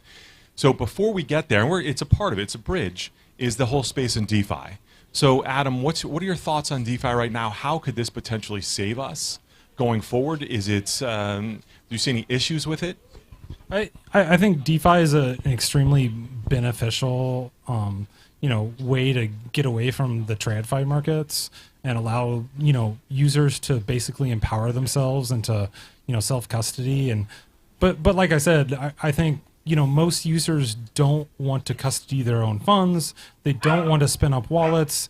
They don't want to create those processes that will basically give them all of that control. A lot of users, especially that are used to those traditional banking rails, they want some kind of custody solution. They want some kind of middleman. They want that safety blanket essentially. And I think that's where the big disconnect, and that's where kind of AI will come in to improve that customer experience and create some of those safety layers and kind of bridge that disconnect between Web 2 and Web 3, and that's what we really need. So, quick follow-up then to Johnny. What about multi-sig? Do you think that helps significantly in that space for you? Like, Adam, do you think that's a security mechanism that really helps? I mean, multi-sig does, but I think, when it comes to like the UI layer, we still need custody solutions. A lot of people, what we found, and at least our company, is that the hardest part is just the onboarding process of spinning up a wallet, funding that wallet, and getting the users to actually interact with the blockchain, right? And so, having some kind of middleman to be like, hey, we're going to custody that NFT for you. We're going to take care of everything, and we're going to make it a Web 2 experience, but it's still Web 3 in the back end. It's still, and that kind of softens the user up to be able to be more comfortable with self-custody. Amazing. Johnny, you got a great story around real estate. Can you share a little bit about that in this space? Yeah, sure. So USP is fractional ownership of real estate, similar to REITs, except it's on the Web3, on the blockchain. So people can basically buy fractional ownership of real estate and then store in their own wallets without buying through a broker dealer. Like if you buy a REIT shares, if you buy through a broker dealer, then you actually don't self-custody your own shares, right? So if you bought Apple stock or anything, I mean, if you want to, say, send a stock to your relative outside of the country or anywhere, you have to, essentially the only option is to sell that stock, then get your money back, pay your taxes, or if you lost money, then that's fine. Then withdraw your money, then send it around. The intention wire takes, what, $25? You send, takes a few days.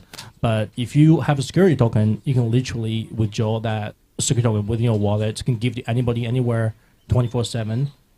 That basically bridge, allow everybody in the world to basically have the ownership of a tangible real-world asset through the DeFi blockchain technology, right? That's one of the perfect use case. So we think tokenization of a real-world asset is actually going to improve, the current system. It's going to make everything a lot bit better, right?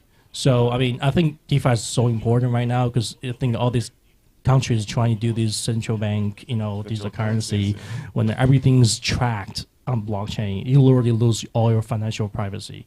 That's so you have alternative where you are not forced to use the government supported like central bank digital currencies is so important right now, and then because the Fed just keeping putting more money in, so as other countries, the fiat currency is literally worth less than. That's not. I don't even want to hold fiat currency anymore, right?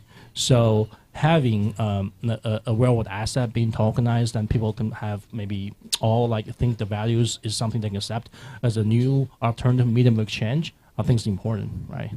No, great point.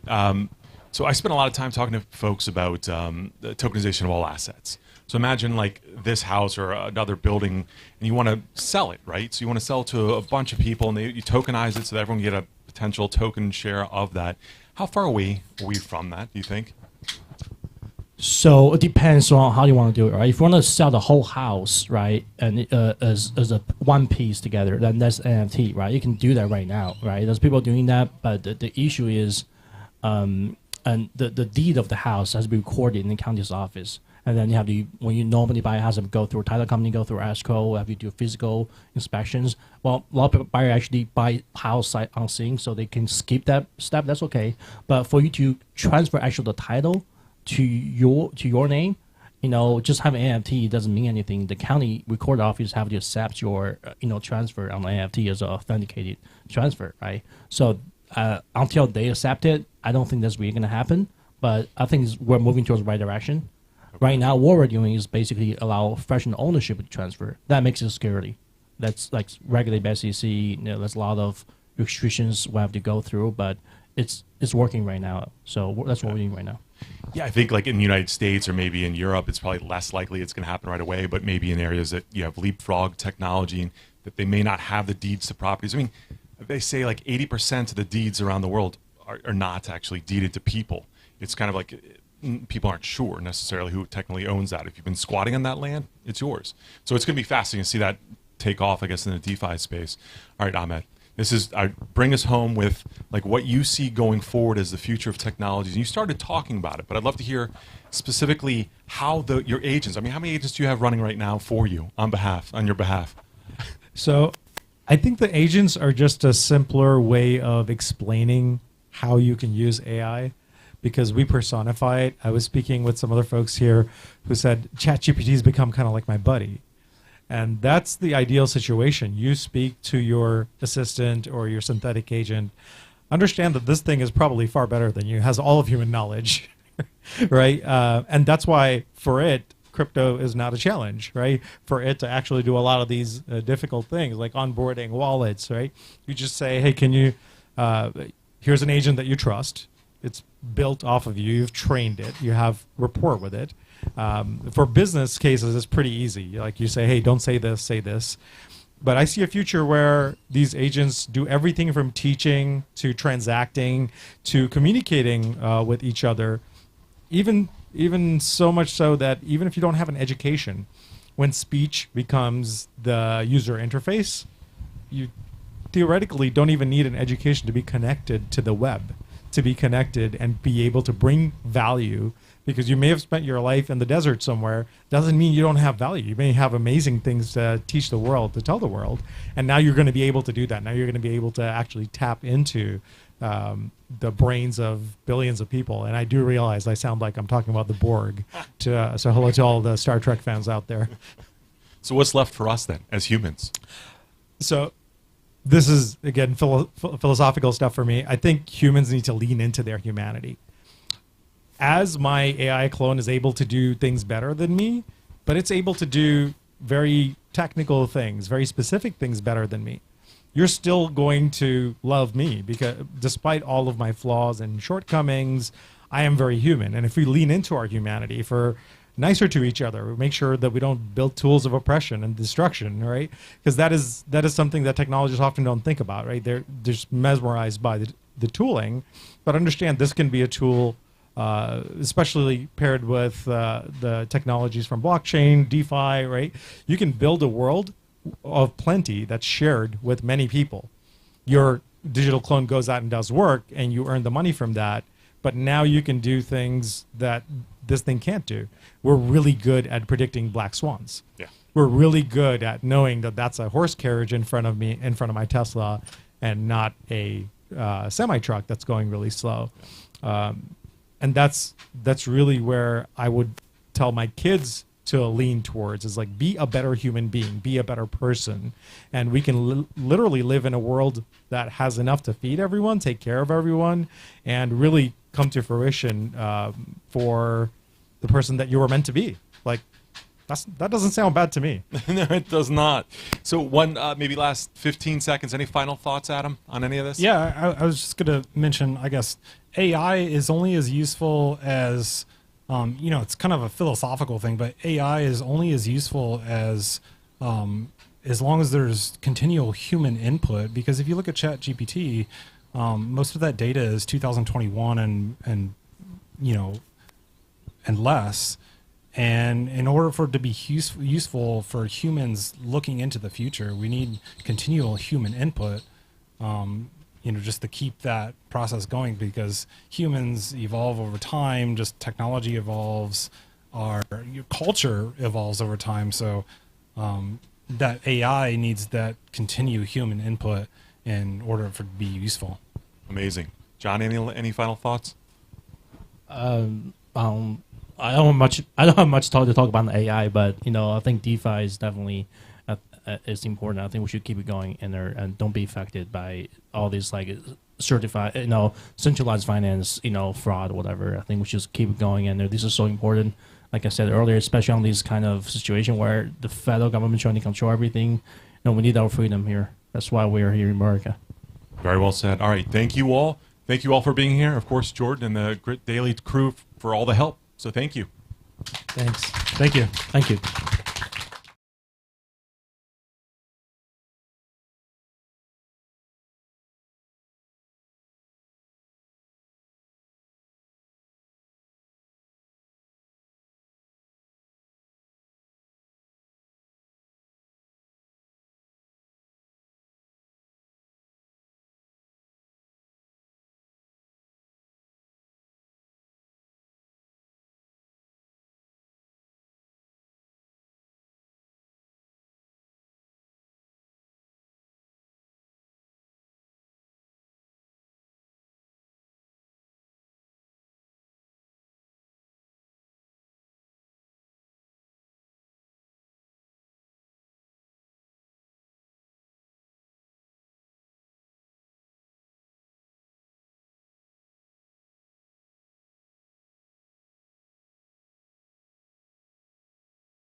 Analysis is going to talk to Ran Hammer and Tom White about enhanced execution and the future of banking. So why don't you folks head up here? Welcome. There he is. Take this. Yeah, she's going to grab one of those. Thank you, sir. Testing. There we go. 1, 2. Testing. I think we're good. All right. I think we're good. Well, thanks, John, for the intro. Thanks for Grit Daily for having us. As John said, I'm Katie Canales. I write for a crypto newsletter called Milk Road. And then I can let these guys give a little bit more info about themselves if they'd like. Tom, Ran, you want to start? Go for it, Yeah. Hi, everyone. My name is Ran. I run BizDev for Orbs. I'm a lawyer by trade, although I no longer practice. So sorry for that. Just flew in from Tel Aviv for Consensus. So it's great to be here in an amazing venue. So thank you for having me. Hey, everybody. I'm Tom White. I'm a writer, ghostwriter, and editor for a lot of different founders, funders, VC firms, etc. Additionally, a very, very, very small angel investor. The more boring, the better. And I'm an advisor to a fund of funds that invests in emerging venture capital managers. Stoked to be here. I can't even talk. Big cryptophile. So yeah, thanks to Grit and thanks to Sook for having me. Awesome. Thanks, guys. Thanks for being here and talking to me. So cool. As John said, we're going to be talking about enhanced execution, future of banking. So much to talk about in that regard. We saw SVB collapse not too long ago. FRB this week is tanking. We're really seeing people's distrust in the central bank plummet. So maybe just to start out in simple terms for our audience, where does crypto decentralization come in when we're talking about a new and better way to bank? Well, the current banking system with like settlements and checks and what have you is from the 19th century, the Pony Express. It's literally based upon that same exact model with remittances, settlement, execution layer. Obviously, things have been updated to an extent, but the rails are still based upon that skeuomorphic architecture. So it's ripe for disruption. Obviously, you have FedNow coming in, which is a bunch of years in development, but I love the archetype of Rex Woodbury of Index Ventures. He says that crypto is going to be a back-end revolution. You're not going to know you're interacting with crypto, but it's going to be faster, cheaper, much more seamless. And the analogy he uses is a vending machine. I hit B4, I want my Diet Coke. I don't care how the thing works. Same with Venmo or what have you. And if you think about cross-border payments, if you think about international remittances, the disintermediation of trust really allows for the removal of middlemen, middlewomen, and rent seekers from the system, which makes it faster, cheaper, and easier. So that's my 2 cents. Yeah, so I completely agree. Obviously, current banking crisis reminds us of the previous banking crisis, which was 2008, and that was kind of the backdrop to the introduction of Bitcoin. And I think what a lot of people don't really understand is that money today is not a part of the internet layer. I mean, we live in a world that's 100% digital. COVID gave a very, very big push for that, but even before, we all live digitally, but money is not on the internet. It's a completely different layer, and that layer is run very centralized by banks and brokers and entities we as like simple people don't have any interaction with. And even when we interact with our bank and it looks like the money's on the internet because we see how much money we have in our bank account and we can give instructions to our bank via the web interface, essentially only the bank can really touch the money, and the entire interaction is done on like a completely different layer like Swift that we have no interaction with. And I think Bitcoin was the big breakthrough. We essentially because you have money on top of the internet layer. Now, obviously, Bitcoin doesn't work very well as a means of payment. We know that now. It's not digital cash. It was supposed to be something else. But essentially, Bitcoin introduced us to the concept of having money as part of the internet layer. And then Ethereum and other more complex protocols basically introduced us to the concept of digital programmable money. There's the money that you can program into. You can have scripts that run on top of the internet layer that acts with respect to money. So I think that was the big change, and I think we're pushing more towards it. And with current banking crisis, I think we'll be pushing more towards it. But essentially, yes, that's the having money and assets as part of the internet layer. I think is the big transformation that's happening now. Yeah, and just one, like, money's a story. It's the greatest story ever told.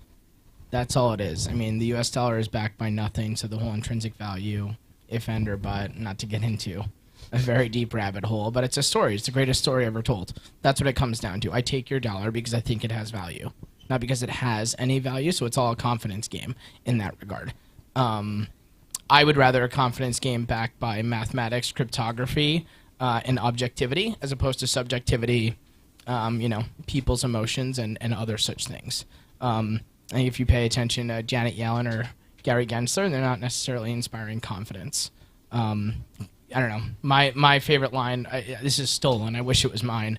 Crypto is a credit default swap against financial and government incompetence. And that's a bet I want to make, given the way things are. For sure. Well, all of that being said, the digital asset market has also kind of taken a bit of a hit this year. Silvergate was, closed down. Signature was forced to close down. These were two of the biggest on-off ramps into the crypto market. Where do you think we go from here? That was, a bit of a blow. I'll start. Yes, please. Yeah. So I think it's obviously a blow. But if you look at what happened in our industry this year, which like we like to call the CeFi crisis, is actually very strong push for the narrative of DeFi, of decentralized finance. Because if you look at all the different stuff that happened this year, if it's the Celsius, FTX, all these guys, they were essentially, shadow banking, centralized entities, as well as collapse of crypto banks. It's obviously a hit for the industry. But that's the wrong backbone for it, because these are essentially entities that do transact with crypto, but they are essentially centralized. And I don't think, most people in this industry will agree that this is not where the industry should be. Like, it's fine, it's a way to grow it, but essentially we are looking for something that would have a decentralized backbone and decentralized essence. So again, failures is not good. A lot of people lost a lot of money, and that's definitely something that is hurtling, and it's not it may hurt the pace of adoption. But I do think that things are going to become more decentralized because of that. And I think it's going to give a push for a better backbone to be built for the industry, where you wouldn't have this kind of like centralized points of failure that kind of led to where we are now in terms of the CeFi crisis. Yeah, I mean, the quote from Sylvester Stallone comes to mind. It's not how hard you get hit, it's how much you I'm totally butchering it. Classic. That's why I write and I don't speak. But it's not how much you can take, but how much you can take and keep moving forward. And I think, given the fact that the tourists have left, the locals are still building. If you look at the important metrics, not the vanity metrics of crypto, everything is up and to the right with regards to the robust ecosystem and infrastructure of devs, of investors, of capital, particularly in DeFi protocols. I think, as you said, it is a net positive, and it's shown itself per Taleb to be more of an anti-fragile system than a fragile system. I think, like, at the point where, if you think logically, right, if you have multiple different points of failure that are not related to one another because they're decentralized, that is a net positive as opposed to a single point of failure, which is the risk management department at SVB or Silvergate or what have you. I would say, though, it's definitely been a blow to crypto in the United States because, the one thing that human beings hate more than anything else is uncertainty. And when you introduce uncertainty with regards to the rules of the game, you're going to push people out. I mean, Coinbase is suing the SEC. There's no certainty. I'm hoping there's clarity, but I don't know. I think the second order effects of the regulatory incompetence, I think, are going to be tremendous in a bad way. Just talking about uncertainty and how that affects people. Something I'm writing about for tomorrow's issue of Milk Road. If you want to read, subscribe. It's awesome. You should. Is how this uncertainty around the banking sector is affecting Bitcoin's price. When SVB collapsed not too long ago, we saw a surge, and we're seeing that again this week. It hit 30K not too long ago, and it fell below, and now it's coming back up. So do you think there are other macroeconomic factors affecting that, or do you think it's heavily driven by uncertainty? I think there's a lot of noise and not a lot of signal, candidly. For me, I automate everything. Just like every week, I just dollar cost average in. Right? Like fundamentally, this is a multi-decade bet as opposed to a 5 to 10 month bet, because I don't use leverage, don't recommend anyone use leverage or what have you. Like, my only advantage is my psychological strength and my time horizon. That's fundamentally it. And you're betting on what will be, I think, a backbone of a net new system used to trust and verify and transmit and receive value. Again, I don't want to be on the other side of that bet, but I think increasingly we're blowing our lead here in the United States because we're pushing great entrepreneurs, great builders, and good actors. Unfortunately, obviously, bad news travels that much more quickly than good news. We're pushing them away from the U.S., and that's just not intelligent as far as I'm concerned. So dollar cost averaging is definitely a good strategy. We are building decentralized DCA platform, so you can use orbs for that, but that's not the that wasn't planned. Yeah, it wasn't planned, but we're just building it. If you want to use it fully decentralized, great, works perfect. Anyways, so uncertainty is a big problem, and it's a big problem in anything now.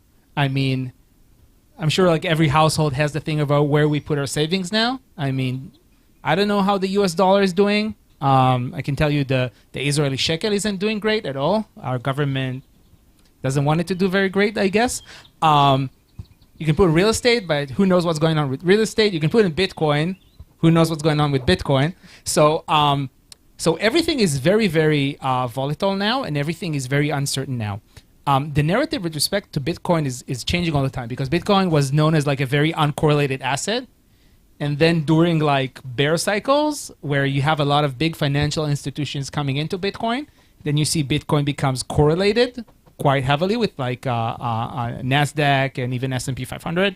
And then during bear markets, you sometimes see how Bitcoin at some point becomes uncorrelated again.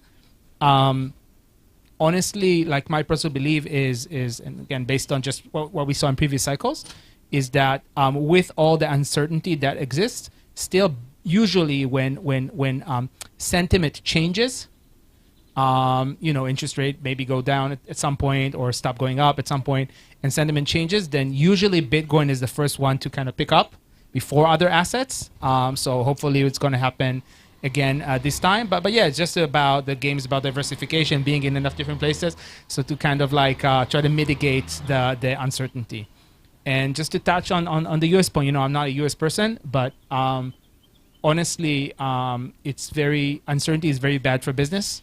I think the approach that U.S. regulators are taking is very bad. I mean, even, it's funny, but even other places that have been strict with crypto, at least they're strict in a way that's understandable. Businesses can understand what's good and what's bad, what you can do, what you cannot do, and act based on that. We see that in different jurisdictions that we work, like Japan, Korea, even China. So uncertainty is very bad. I can tell you, we don't do a lot of business in the U.S. because of that, because we can't really understand our exposure. We have one employee now based in the U.S. who just asked me the other day whether or not we would employ him if he would have moved to the UK, because he's unable to tap into a lot of the potential stuff in our industry. So, yeah, it's too bad. I hope it changes. Anything to add? Yeah, I mean, I would just say there's a whole class layer of individuals that have a vested interest in the status quo. and it's hard to convince someone of something his or her salary like relies upon him not getting or her not getting. And I think that's rampant, and that's not good. I mean, like an analogous example would be like electronic health records. If you don't play nicely with Epic, and I don't know if anyone here has dealt with EHR, it's a nightmare and a half. Do not recommend it. Trying to get your actual medical history is terrible. If you don't play nicely with Epic, you're iced out of the game, and I think we're seeing that in financial services now via the regulatory boot. For sure. And just speaking of that, another thing I've kind of heard about Bitcoin is it's seen as a sort of safe haven right now within the crypto space. It's one of, it's the only asset that hasn't been dubbed a security by the SEC. Not that that means anything, only a court can really, put that into any sort of effect. How big of a factor do you think that has on the public, on investors? I think it's everything for institutional investors. For retail investors that are playing with, not playing with, but that are investing and allocating their own money as opposed to other people's money, you have less risk from the justification of allocating capital and, saying why you've done it to this asset class or that asset class. If we want, for better or worse, crypto to go to the next level, you need institutional capital. There's a whole tidal wave just waiting for clarity. And I think Round said it well. Uncertainty is bad for business. You're not going to get the BlackRocks, the Blackstones, the Fidelities, the T. Rowe Prices to, flood the market with capital if there's uncertainty. And right now, the only certainty is uncertainty. So it's far from great. Yeah, definitely agree. And again, there's a big difference between retail and institutional. So for retail investors, I'm not sure most people care so much, just to the extent of whether or not they have access to it. So I mean, from a lot of people I know, they'll just buy the the coins or the tokens that they think they're going to go up, whether or not somebody deems them or does not deem them security. So that's on the retail side. On the institutional side, it's definitely very, very important. Also, obviously for regulatory compliance, but also for other stuff, just like accounting. How do you account for the assets? How do you pay your taxes? How do you approach those? And yeah, it's quite different. You have one regulator says, "Has this thing as security?" You have another one says, "Hey, this thing is a commodity." So yeah, that's again probably not good for business. For sure. Well, those were the biggest questions I had to ask you guys. I want to give y'all plenty of time to say anything y'all came prepared to talk about. Rand, Tom, whoever wants to go first. So just from the builder perspective, I think I definitely agree with Tom on the user experience. And at the end of the day, a user wants to have an app that shows him what he does with his money, shows him how he spends his money. He doesn't care about the back end.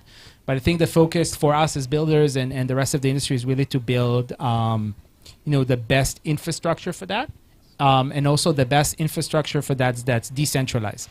And I think Ethereum is really what made all the change.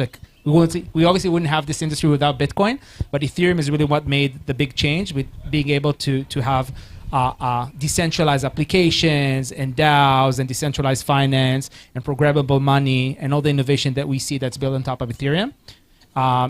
There's competitive chains, there's different L1s, there's scaling solutions, and then there's on top of that a whole bunch of different solutions. We build the layer 3, which is for enhanced execution, essentially letting you do stuff that you cannot do with Ethereum smart contracts alone. In a way that's still fully decentralized. So from our perspective, I won't be the guy to solve the regulation problem. It's bigger than me. Also, I'm not a lawyer anymore. And adoption is just there waiting. I think, once you have good products, people will just use them. That's how it works. And, for us, the focus is really to build the best infrastructure for that. So when time comes, when we get the regulatory clarity that we need, that we have the players that we want in the ecosystem, that we have people actually using blockchain technology on a day-to-day basis, not just for investing, but for other stuff, just for payments or for digital identity or for, transacting, for GameFi, that's when we want to have a fully decentralized blockchain stack that people can actually use, that developers can actually use to give users their experience. So, to be honest, I think a lot of big questions, a lot of uncertainty. But the thing that is certain is that, if you build it, they will come. So that's where we are. Yeah, my thought is that the ability for an idea to spread is directly correlated with like its simplicity and its cogency, like its coherence.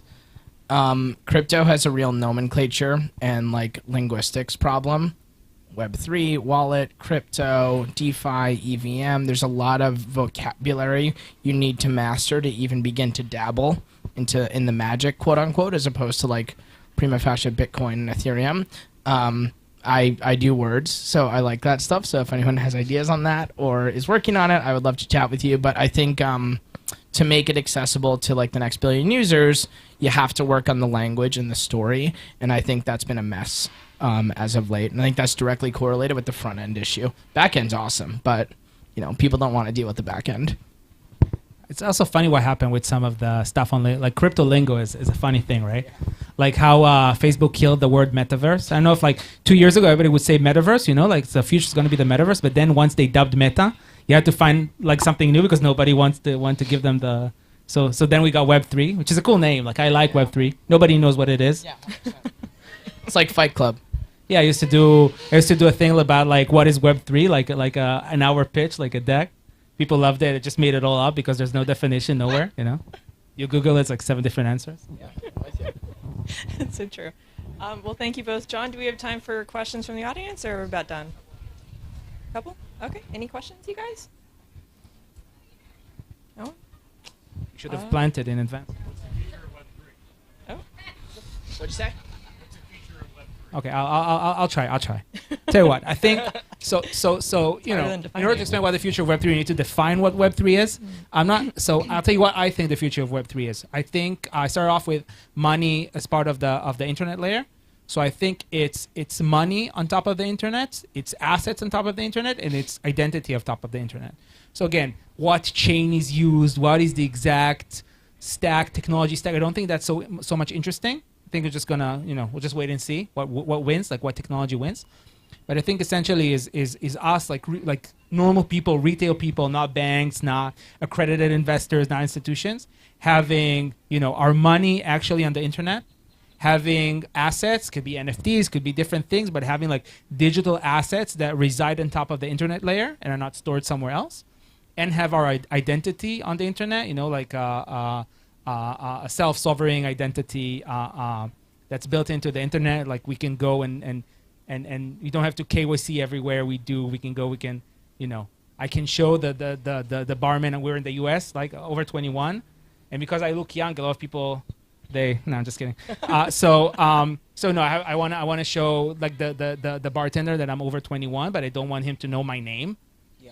So that stuff you can do with self-sovereign identity on the internet. So those 3 things, money, assets, and identity on top of the internet layer, that's what I think the future of Web3 is.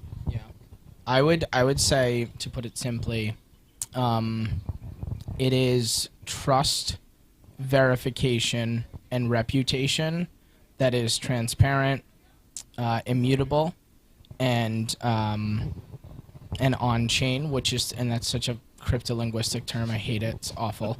But which is fundamentally like open for anyone to see, inscribed on something that everyone agree is a common ledger or matter of record. I for one want trust, reputation to be governed by objectivity as opposed to subjectivity. I think that's a better world in my mind. But apparently that's a hot take. On-chain is amazing. Everything you see, Wrong. on-chain is amazing. Everything, whatever you say, if you say on-chain, it immediately sounds You sound way more 10x cool. smarter. Yeah. We do this, but on-chain. Awesome. All right. Thank y'all Thank you so so much. much. Thank you, guys.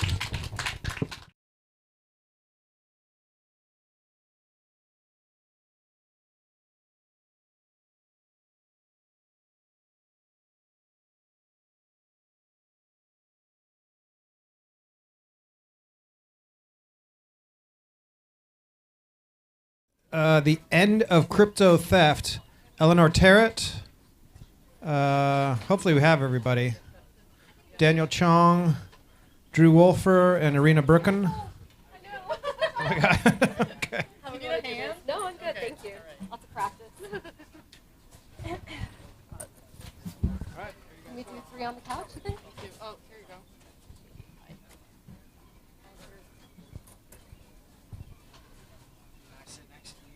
Why don't you sit? Yeah, so let's do. You sit here, and then I'll. Yeah. Nice to meet you. Irina. All right. Nice to meet you. Yeah, you Ellie. as well. Yeah. We have to pose for the picture. Ready for Yeah, hang on. I'll take my. No, it doesn't matter what we say. It's gonna be all at the same. We're gonna be like not looking at the camera. Hi.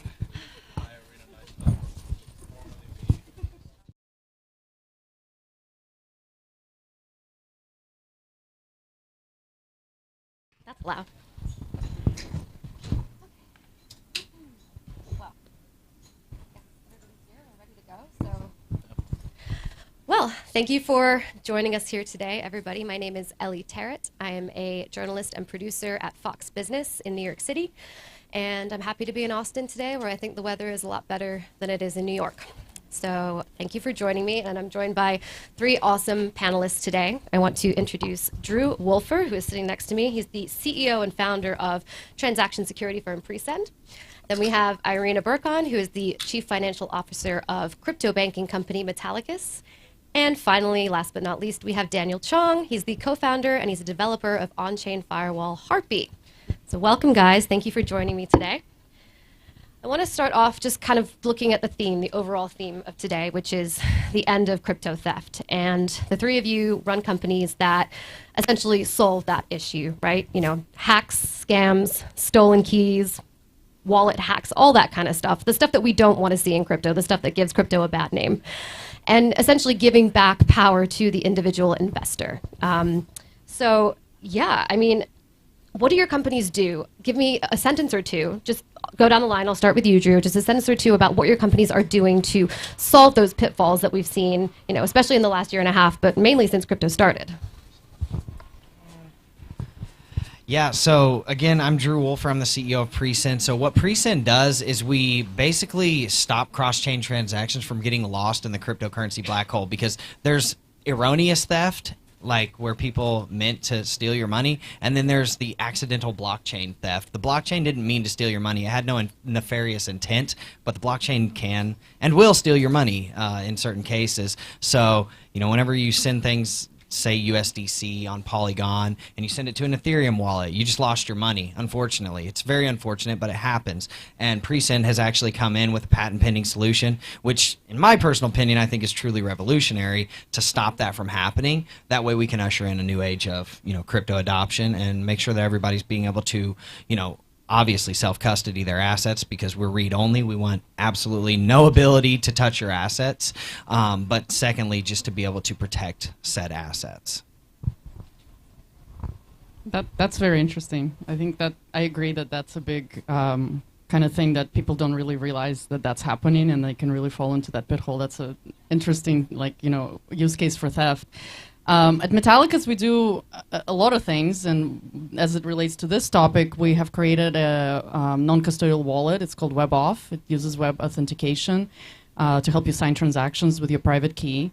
And we have created various products on the Proton blockchain that allow users to, you know, trade on the decentralized exchange or lend through Proton loan to each other.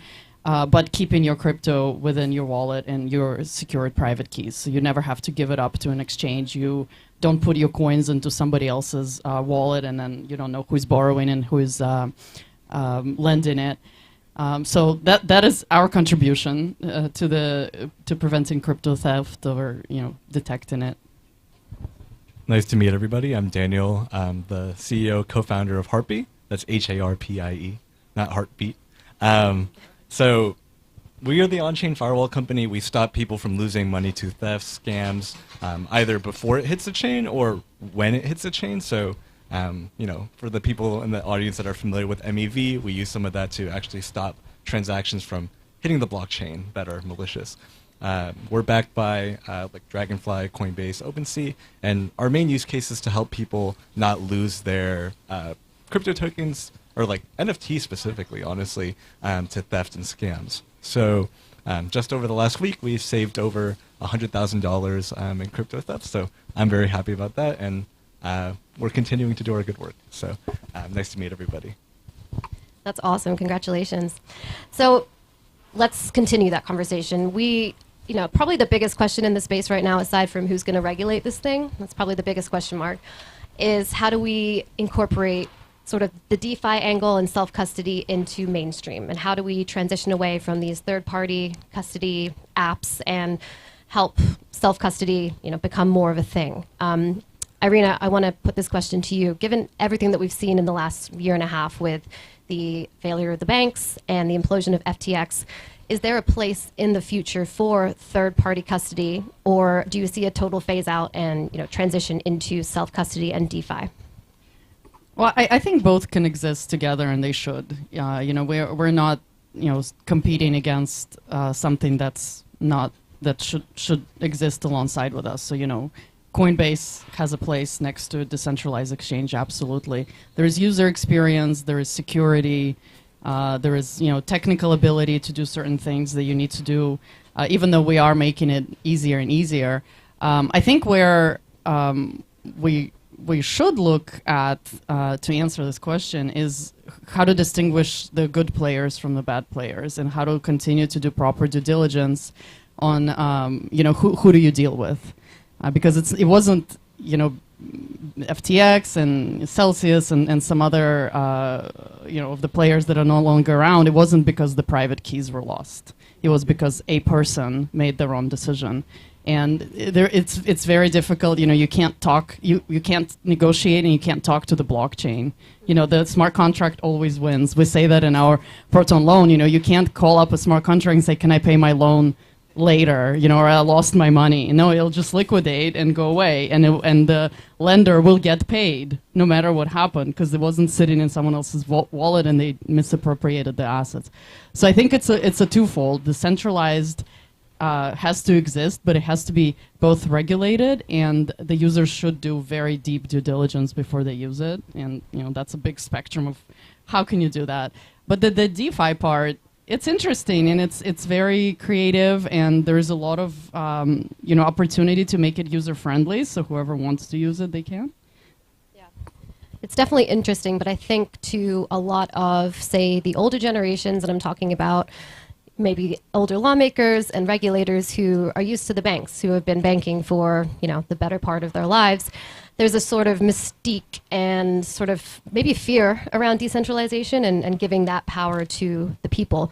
Drew, what is it going to take for DeFi and self-custody to really take off? From your perspective and your company, what are you seeing? How long will that take? Are we talking years, tens of years, hundreds of years?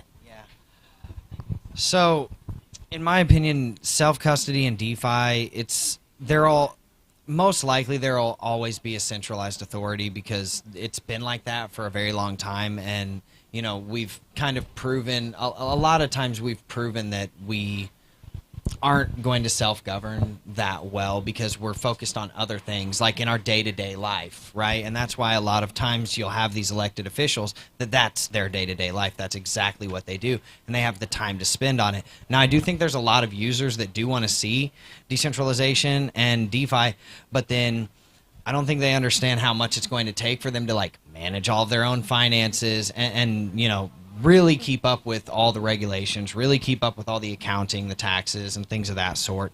So it's going to be incredibly tough, but I think there's a happy medium where we can bring in that kind of centralized control authority that at the end of the day kind of polices it, right? And rightfully so. They've done a very terrible job of policing this entire market, just like all of us in general, right now, because there's a lot of crazy stuff that's been happening, and there's a lot of nefarious actors, at least in my opinion, that have done a lot of bad things.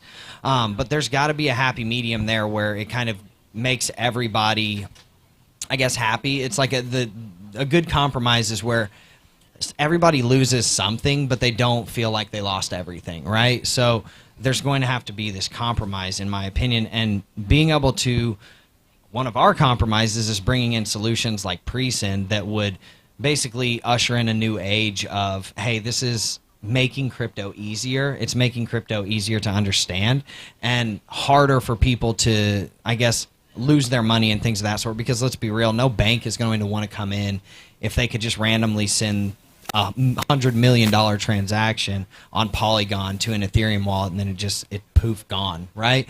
So in order for us to want them to come in and kind of play ball with us, right, and be in that same arena with us, you have to show them that they're safe. That doesn't just translate to just retail users, but that translates to institutional money. And I'm not just talking banks, like the big corporations of the world. What makes them want to be on the blockchain if, they can get their money stolen, or they can accidentally lose their crypto, or it's not regulated and stuff like that? A lot of these larger institutions, they are under the same laws as what you would see in crypto, that it's like they're trying to figure out what that is right now, and so they're all waiting on the sidelines to see what exactly happens. So I think bringing those types of solutions to the market, and also helping kind of mold that regulatory framework along the way, is what's going to get us there. And just quickly following up, what's your timeline then? Because this morning I listened to Jeremy Allaire, who's the CEO of Circle, and he said that 10 years ago, he told his primary investors that this is not going to be a get-rich-quick scheme, get rich overnight. This is going to take, 10, 20 years to implement and to really, succeed. So given that, what would you say the timeline would be? Well, historically speaking, we don't really get things done very fast, at least at a government level. My guess is it's going to be at least probably a half a decade. I mean, we can kind of use the CBDCs that they're trying to roll out, which you can feel however you want to feel about it. I'm not going to offer an opinion on it because that's not the point of this comment. But the CBDCs are set to roll out over like a 4 to 5 year period. So I would say something along those lines. Cool. So I also heard you talk about policing, and Daniel, you have had some success, a lot of success it seems there with your, your CEO or CEO, I'm sorry, and developer of Harpy. And, do you see from your point of view and, just from sort of a macro perspective and the timeline and everything, do you see companies like yours partnering with government down the line with maybe regulatory bodies like the SEC, the CFTC, another regulatory agency that might regulate digital assets? Or do you see them kind of taking that approach that we've seen them take, which is kind of like, we're handling this, it's all government, we've all got it under control, we're going to do it ourselves, and we're going to regulate by enforcement, what they have been doing? Or do you see a collaboration in the future? I think when it comes to like regulatory agencies, I do think that one of the APCs, one of the regulators or agencies responsible for consumer protection, will step in and start using security tools like ours or others. They've actually started. So the FBI, the CIA, they're starting to use tools like chain analysis. They're starting to use that even in like federal courts as evidence. So we're already starting to see like a lot of the agencies adopt analytics technology when it comes to enforcement. I don't necessarily think that specifically like the SEC and the CFTC are going to adopt those, but there needs to be a lot more safety tooling in place. I mean, finance is the most regulated industry. I think that's commonly agreed. But the issue is that, at this point, crypto is not even something that I would show my parents. Like, I wouldn't show them how to use a wallet. I wouldn't even show certain friends how to use a crypto wallet because I can't trust that they're going to be using their assets safely. And first of all, the innovation is going to come from the private sector. I don't think the government is ready to make innovations when it comes to actually securing users, and I don't think they ever will. So they're going to rely on the private sector. So, like moving from there, they've already started to use, regulatory agencies have already started to use private security firms and private analytics firms. So I think it's a definite yes that we'll start seeing more adoption and even like a requirement to use security products in the future. Yeah, let's hope it's in the U.S. and not outsourcing overseas. So you guys have been in the industry now for several years, and we've all seen not necessarily the birth of, but the trials and errors, and especially the successes of the internet. And, we wouldn't be here without it today, would not be able to hold this conference. Any of this wouldn't be possible. So with that, that was probably like a 10, 20-year model. What is needed for this industry to succeed safely in the long term? Is it more education? Is it more collaboration between government and industry? Or is it a new SEC chair?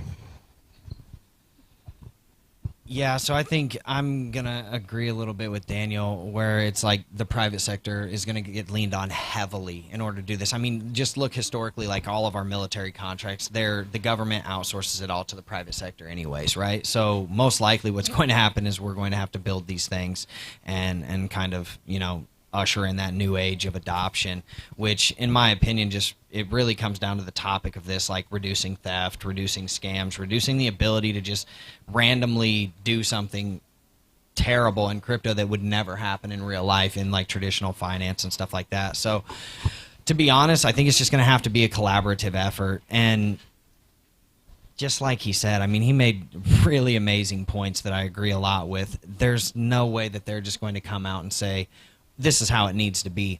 Somebody's going to have to push that through kind of to the forefront and say, like, hey, we're blazing the trail. This is how we see it, because there's a big difference in between. It's like, if you're not, say, for example, a basketball player, if you've never dribbled a basketball, how can you teach somebody else how to dribble a basketball, right? You watched a YouTube tutorial or something. So if they're not actually in this sector all day, every day, and they're not entrenched in it, then how can we expect them to make decisions that's on our behalf and actually good decisions at that?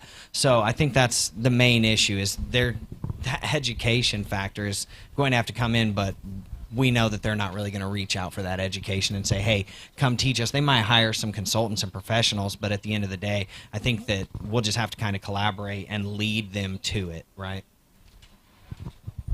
Yeah, I think there are 2 points, and you touched on both of them. One would be, regulators in the United States, because it is very sad to see companies leaving because of that, not because of, I talked to somebody yesterday who's not from the U.S., and I said, some people are moving to Middle East. He said, is it because of taxes? I'm like, no, it's not because of taxes. You wish it was because of taxes. Yeah, and it's because of regulation. It's a lot easier to launch things in other countries. Some countries it's harder, but so we are kind of, one of the last ones clawing to the United States, and we really hope that the regulators will support responsible innovation. And what has happened with, we keep picking on the same ones because those, the FTX and Celsius, it wasn't because of crypto, it was because of fraud and because of lying and because of stealing. And it could have happened to a shoe store. So, let's not, and, SVB also didn't happen because of crypto. Everyone wants to blame it. So, let's separate that. Let's have the regulation for those use cases, which are very separate, and regulation for crypto innovation and blockchain innovation. So I think that needs to be, the forefront, and the good players will come out, and the bad players will not. They will fail, and if the regulation is right. And then the second thing is just real use cases, because we have devs at our company that will dream up and build anything over the weekend, and they will come out and say, "Look what I made! It's so cool." And then we say, "Oh, it's very cool, but we're not really sure who's going to use it, and maybe it's too soon. Maybe it's." We're looking 5 years in the future. So real use cases, and one example that my CEO and I like to give is, how do you buy crypto, right? There weren't very many fiat on-ramps, so we really focused on that. And in order to have a fiat on-ramp, you need certain licenses, and they're not easy to get, and there is a reason for that, and that's okay. So we said, okay, a real use case is just very simple. Here is my money. It's either in a bank account or in a credit or a debit card. Give me Bitcoin back. So let's not overcomplicate it. Let's not build a node and run a blockchain, something or other. That's all the use case. So I think that when these use cases start being needed by the masses and they start getting addressed, that's going to give everybody kind of the next step. And then after that, it can be a little bit more complicated. And what do you now do with your Bitcoin? But we're not quite there yet. I think like a big question that most people are coming into consensus with is like, am I going to see the next big thing, a consensus that's going to bring back the crypto bull market, bring back innovation, bring back like the positivity? And when it comes to that, I don't think that like better regulators or even regulation in general will be the ones to spark that. I think as a quote unquote technology brother, I think that the developers are going to innovate past whatever regulation is going to be put in place. I think one thing that will really spark like I guess the next wave of crypto is going to be focused around making it a more seamless experience. And there's a big talk about like oh, we need to have more education in the space. I heavily disagree with that because when you want something enough, you don't have to have it preached to you. You're just going to go and educate yourself and get it. There's a huge there's so much value that we could achieve with crypto, but there haven't been any cool products in the past year or so that have actually made people say, "Oh, I want to go and buy an NFT." During the NFT bull market, I found so many of my friends surprisingly like onboarding onto MetaMask and Coinbase, even though that process is so difficult. And there was so much value to be unlocked there. So I guess to bring it back to the question, I think that when it comes to bringing back the new wave of adoption, it's not. I think it's a bit negative to think, oh, like these laws are going to stop crypto innovation or and stuff like that. I think there's so much value to be unlocked, and I'm generally very optimistic that we're going to see a product soon that or just value creation that ends up bringing people back to the platform. Can I just add to that, kind of to my point of, the developers are really, really smart, and so they can create something, and they can create something that's amazing, and then they want to maybe show other people or launch it, or a company maybe want to monetize it, and that's where the trouble comes in, and we talked about a while ago about stable coins or lending products. People will build it. You can't prevent them from writing code. But what happens next? That's where some framework needs to come back. But I think both of those need to be happening simultaneously, and the regulators should know that there's someone in their garage building the next great thing, and now they should want to promote it. Yeah. Well, according to Gary Gensler, the next big thing is going to be AI, which I agree with, but is it going to, is it going to be better than crypto? Can we work together, AI and crypto? I feel like there could be so many possibilities that, kind of discriminating against one or the other is just not a good approach. I know we're running kind of tight on time, so I just want to see if any of you want to add anything with your professional and very expert knowledge and opinions. Yeah, so I can hear myself now. Okay, so yeah, I think that, kind of going back to the, ushering in, and kind of like that collaborative effort, I do find it odd, and this kind of, goes to your point, that you can do whatever you want for free, but how dare you try to monetize it, right? Or how dare you try to fund it, right? So it's either bootstrap and do it for free, or you can't do it. And I find that odd, right? So there needs to be some type of, there has to be a middle ground. I'm not saying let everybody go out and grow an afro and do an SBF, right? But you definitely need to bring the innovators into this space and motivate them to do something. And what's the best motivation? Because let's be honest, as much as I hate to say it, there is no altruism in society. So monetary gain, fiscal gain, social gain is going to be your motivating factor.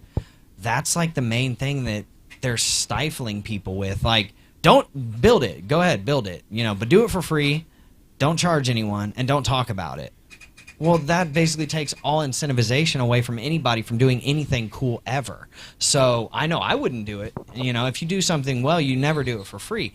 So, and same thing with my dev. I would never, ever in a million years say, hey, man, you have to build this crazy, once thought to be impossible solution, but do it for free, by the way, and we're going to give it away for free.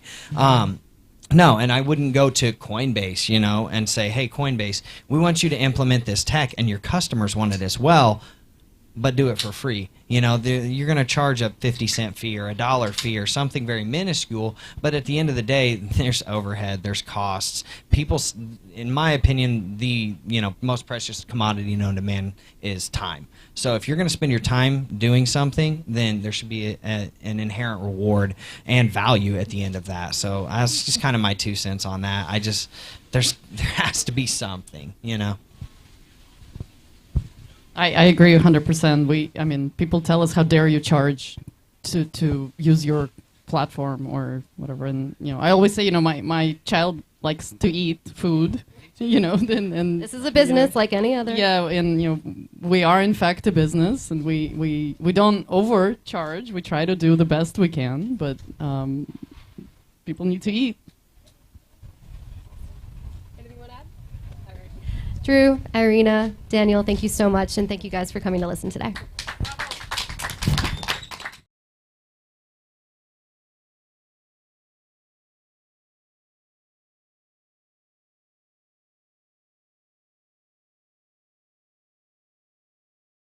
Next up, crypto. Sorry, go ahead. I'm just like, get out of here.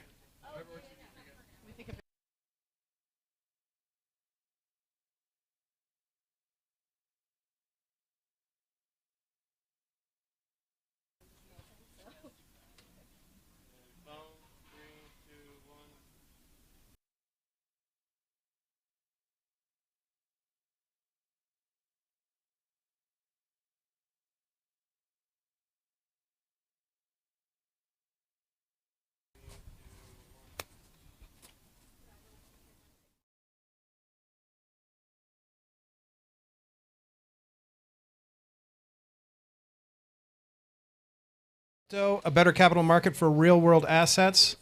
We have Lou Kerner, J.P. Vega, and Sid Powell. Are they here? There's one.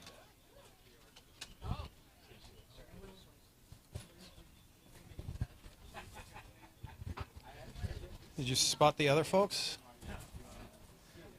J.P. Vega and Lou Kerner, please report to the stage. Here, I'll go inside and yell at them.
All right, rock and roll. We got our next panel here, our next discussion, and we're going to be yapping about real-world assets, and I'll let the panelists start by introducing themselves. I'm JP Vega. Still not working. Here, why don't you can use this to start? Testing. Hi, I'm JP Vega, CEO of Souk. We're building a new capital market on chain. Hi, I'm Sid Powell. I'm the CEO of Maple Finance. So you can think of us as a DeFi lending platform, more focused on institutions. And we've done about $2 billion in loan origination since we launched in May of 2021. And very excited for the trend in real-world assets this year. So let me start off by asking, so who did Maple ask for permission? Permission to lend? Do whatever you're doing. No one. So... And just want to contrast that. And are you asking anybody? We're working with a Latin American regulator to receive permission. And how long have you been in that process? About 120 days we've been in the process. We recently submitted 2 license applications. It's a process that'll probably take about another year. Do you have any sense of how much that's going to cost? No, it's a very complicated process. It's a fair question, though. Yeah, no, no. Because I mean, have you ever thought? So for me, my experience when I first got into crypto, I raised 2.3 million in January of 2018 because I wanted to raise a $100 million security token VC fund. But there were some legal and technical issues that needed to be solved. And while we spent the $2 million, we actually did not solve the problems. And I thought, it was going to be a very, very, very, very, very long time to solve the problems. And, I think up to date, we've seen obviously more growth on the people who didn't ask permission side. Yeah, but just to clarify that, so in terms of the lending you're doing, is this consumer lending? We're not doing any lending. We're more focused on bringing right now specific debt instruments. So you can think public debt, government debt, those types, mainly like AAA rated. Right. Commercial lending is not regulated in most markets, so that's why you don't need permission to operate a commercial lending business in most markets. And and I say this here, I'm a very big believer. I wrote a post called "Prepare Yourself for the Security Token Tsunami." And I've written more than 350 posts, the second most read one ever, and that was, I think, like February of 2018. So I was just a little early. What do you think needs to happen now for it to go from, because obviously it's a better system, right? I mean, there's nobody argues that it's not going to be a better system, but everybody struggles with how do we get from here to there? So I think our perspective at Souk is we think about where is wealth accumulation right now, and it's, the top 10%, 15% have the majority. It's a power law. And so we're really focused It's in the Middle East. We're really focused on the long tail of people that have been traditionally locked out of these markets. And we're using crypto as a way to coordinate that capital outside of the traditional financial system while still giving them the same protections and access to what are typically reserved for institutions or accredited investors. And I think it's God's work. Who are you getting inspiration from? Who's done that? So for us, it really comes down to the fact that the way that capital is allocated right now, it's a small segment of humans with a very specific bias. And our belief is if we can shift that to be a more normal distribution, we can improve the efficiency of how capital is allocated, what we're spending money on. And there's a lot of infrastructural problems that we're facing, especially as we want to transition to new energy. And I think those represent great investment opportunities, but I also think those are things that the average person would want to contribute to. And in that, we think there's an opportunity to create incentives, but also align those with actual outcomes that shift humanity forward. And that's kind of the opportunity I see with crypto, is that ability to coordinate based against things and know where your money is going in a way that you can get behind and you can align your passions to what you care about. And you see that a lot in DeFi and a lot of the culture, but we want to really tap into that in a base of users that haven't been able to create or generate wealth. And I think that makes a lot of sense. But before, I think you have to worry about where your money's going. You have to worry about, is your money really your money? A lot of people who had money at Silicon Valley Bank, had a long weekend when they thought maybe their money wasn't their money. Yeah. So why don't you talk about the growth of Maple? Because you guys have had some really nice growth, and kind of what's worked for you and what you're leaning into. I think most of our early growth in loans on the platform came from lending to market makers. So these were the biggest businesses that had an appetite to borrow and were willing and able to pay interest on the loans. So where were they geographically? Where were they? Mostly different financial centers. So you'd see a lot out of Hong Kong, Singapore, some that would be operating outside of the Cayman or BVI, but who are domiciled in Cayman and BVI. You've actually seen a lot of trading firms shift and now relocate themselves into BVI and Bahamas, but as well UK as well. But any major I didn't hear you mention US. No, well, you see some of them operate out of Wall Street, but most of them, and actually a lot of them are borrowers, whether it's like Tower or Hudson River, DV Trading, but there's a number who will borrow from Wall Street. But we actually saw that the largest appetite for market makers was probably like Singapore, Hong Kong, and London. And so that was what we capitalized on. So lending to that market allowed us to reach $2 billion in loan originations. The market went risk off really from May of 2022. So you see pricing increases, the retail trading volume dropped off, which meant that it wasn't there wasn't as much lending appetite. So now you've seen the lending space has evolved to now encompass real-world assets, as you mentioned before, and so you're looking for more places to park capital as well. I would say what we're focused on at the moment is low-risk options. People want T-bills on-chain, low-risk government securities, and the other one is revisiting that market maker space. But when you say people want that, yeah. So if you were to provide it to them, how do you do that? What's the channel? Yeah. So we just launched last week a cash management pool.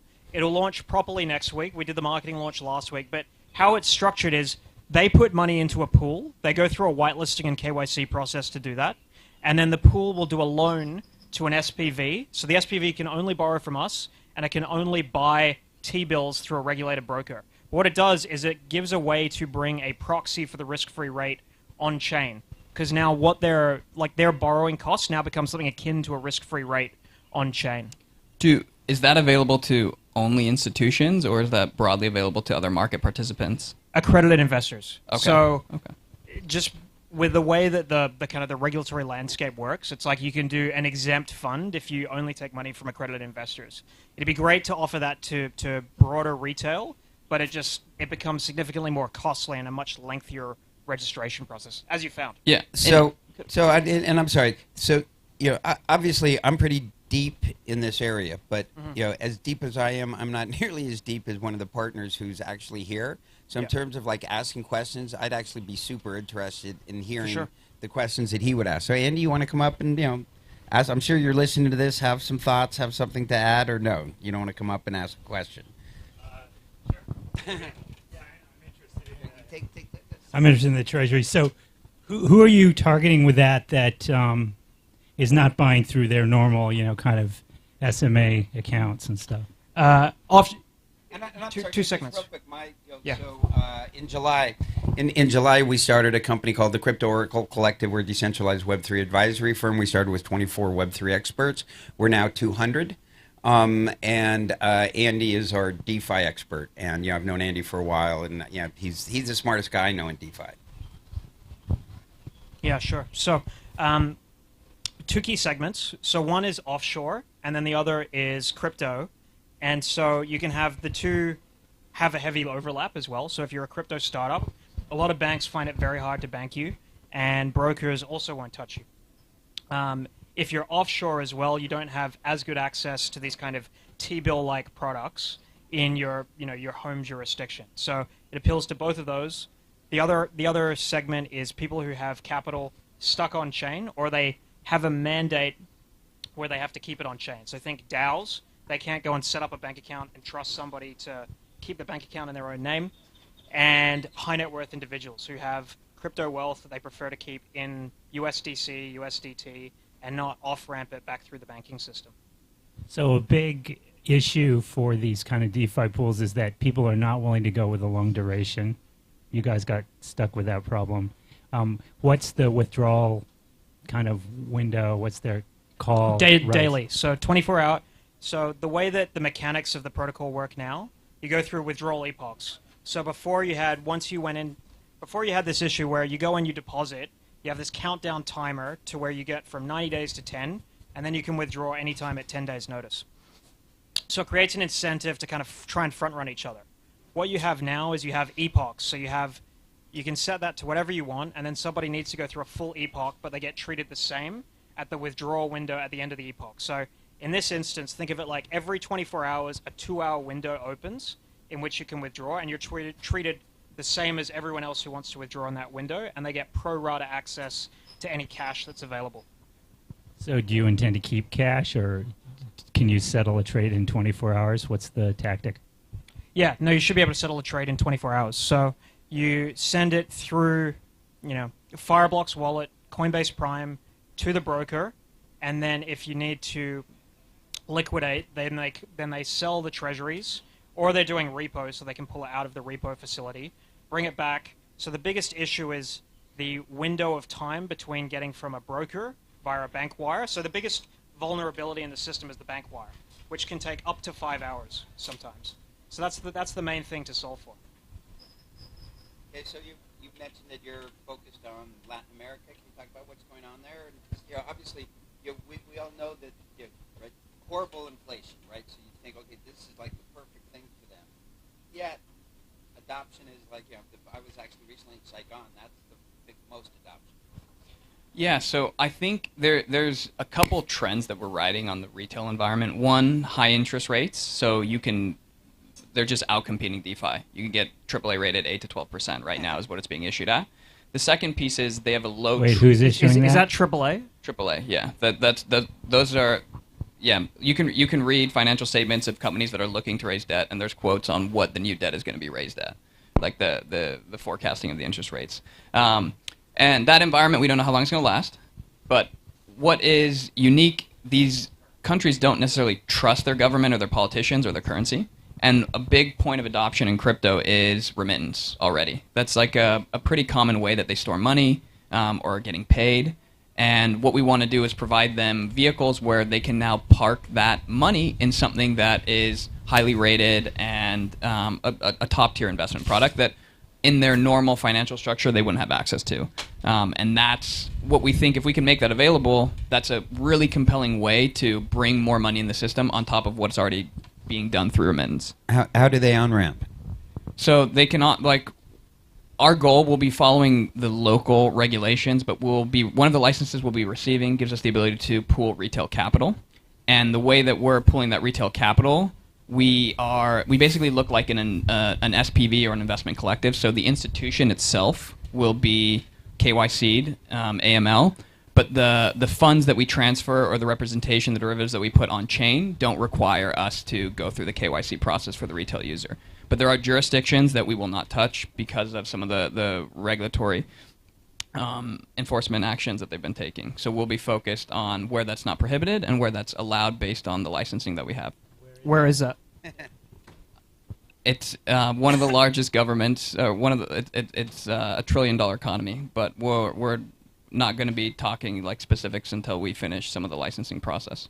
Well, the reason that one thing that Andy, you got a mic. Yeah. So one of the main things that I've heard about fintech in Latin America is that the margins are fat because it's an oligopoly, but that obviously that oligopoly structure varies from country to country. Is that your experience?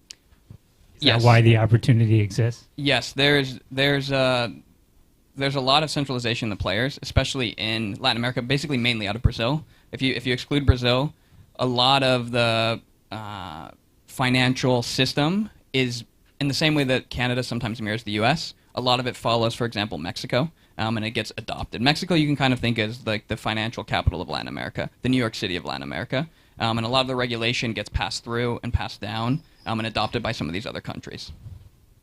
And that is one of the opportunities.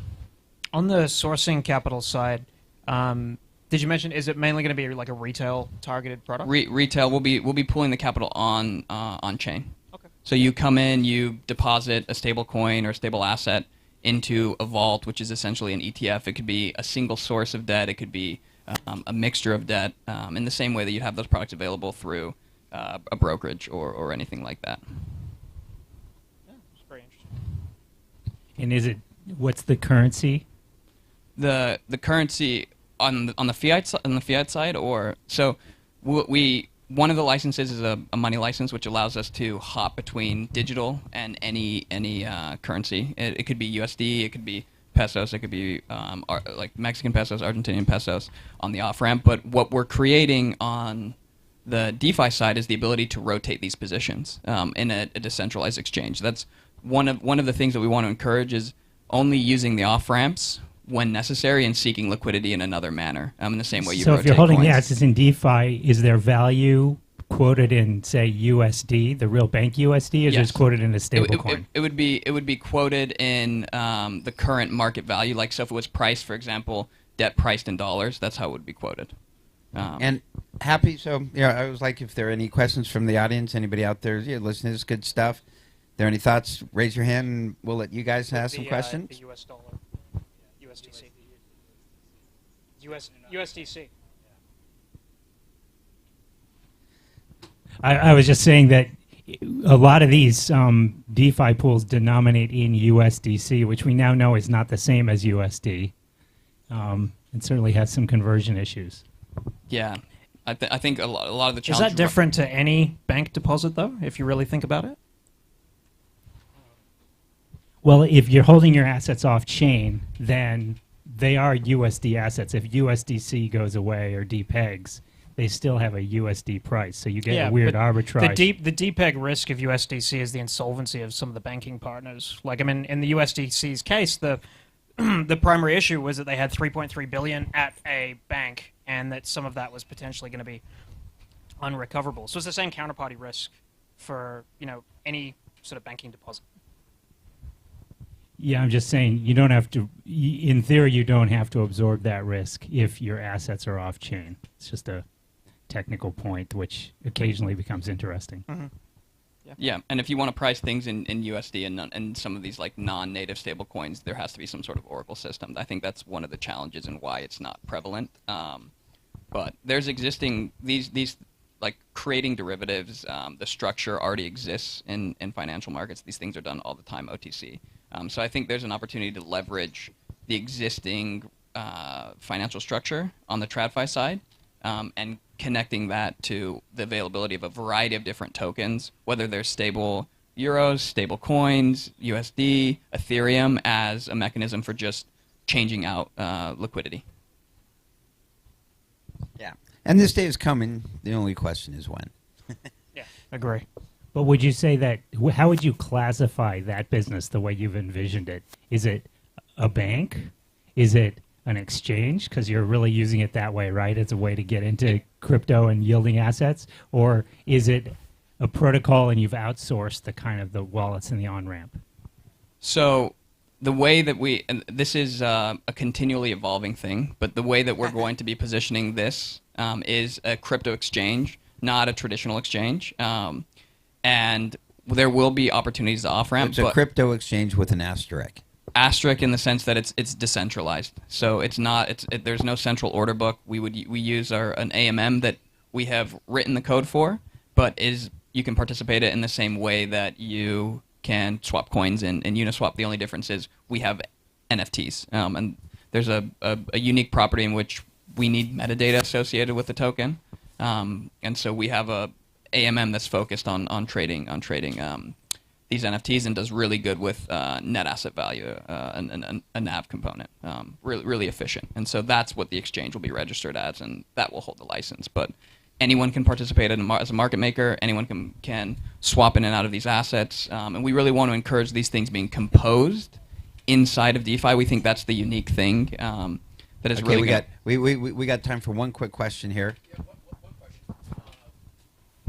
I sat on a Zoom call with Jeremy Allaire a couple days ago, and he was talking about, to your point about reducing or mitigating counterparty risk. They were using short-term T-bills. Do you think that are there going to be pathways of remediating that type of counterparty risk, or I mean, even to Sook's business model as well? I think there's existing vehicles like money market funds or things like that, products that, depending on what you're trying to do, might be advantageous. Sometimes it lowers the yield. Sometimes it adds more complexity. So I think the duration challenge exists in TradFi, and there's multiple ways around it. Yes. Have you heard of SVB? Exactly. Well, I mean, but that's an interesting difference between like Circle and Paxos. So Circle buys an ETF from BlackRock. There's a lot of layers in managing that fund. Paxos runs their own trading desk. They buy repos, which are overnight, no duration, commercial paper, right? They can go kind of bare metal to buy these assets. Might be a better model. ETFs, you sometimes have some tracking risk. I mean, it's typically pretty small. But the other model to what Mark was saying is you can buy the assets directly or engage in some kind of repo through like a tripartite agreement. Okay, So, I'm sorry. I'm going to get the last question real quick. Should the government, all three of you, should the government have saved SVB and Signature, or should it have let them failed? I think that at the end of the day, it's people's hard-earned money and equity at risk, and so I do think that when the financial controls fail, there should be intervention, but there should be a redesign of the system that led to that type of exposure? It's a good question. I come down on finding it hard to give a one-way answer to it. I think signature probably shouldn't have been shut down. Do we have an answer? But I think overall it was probably the right thing to do. The problem is they continue to feed into a system that's now getting less stable over the longer term, right? If all deposits go to JP Morgan, no one can bail out JP Morgan, right? Nobody could bail out AIG, right? It's the same thing. Yeah. But a system where you end up with a market structure that is heavily concentrated in a few players becomes unstable over the longer term, even if it's less volatile over the short term. And now JP Morgan could never be bailed out. Like if something wrong happened there. Well, to me, we're on a slippery slope, and there's no way to get off of it, which is people want to go to the biggest bank. It's going to have the most systemic protection, and they can now because everything's online. All the banks are equally accessible, and they're going to want to go to the biggest stable coin. Maybe those guys offer a deposit coin, but it ends up concentrating so much money in one place. It's called concentration risk. They're going to have to regulate it as a CBDC. And we're over time now, but I saw a statistic, and maybe it wasn't true because who the fuck knows, but it's that the big banks lost a higher percentage of their deposits than the small ones. Certainly the small guys have held up better than expected, which maybe was an argument I would have said, yes, the government should have bailed the banks out. Because the most sophisticated people with the most money took their money out of the system and gave it to the government, to buy the T-bills to not have any risk. Yeah, as long as the government is bidding against its own banks, that's tough. Yeah. Which is a problem, right? Because if all of the capital in the country goes into T-bills, that's government borrowing, and it prevents credit creation in economies, right? Like you can't have the local business can't borrow if all of that money has already gone into T-bills. That's a big problem with the whole stablecoin system. They want to put that money. If you buy stablecoins, they want to put into these very low-risk reserves, like T-bills and even Fed reserve accounts. Comes out of the economy. It's going to be a huge problem if everybody goes to buy stablecoins. The bottom line is. Except, sorry, I was just got to send your money to Sid or JP Morgan. Well, I was going to say the stablecoin is a derivative on the T-bill, and the stablecoin can actually be lent out to create credit. So, provided that they could borrow in stablecoins and not have to go back to fiat, then that's what Alex Masinski was doing, and it can be active. No, anyways, the bottom line is they should have given this panel an hour, but they did not. So let's give them a hand.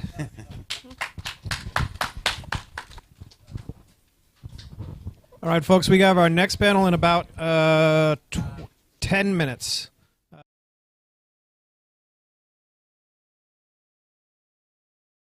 Okay. Hi, Antonio. Hey. Oh, great, thank you. Not everyone says that. Most people do that. Okay. Thanks. Oh, great. We all get mics? Okay.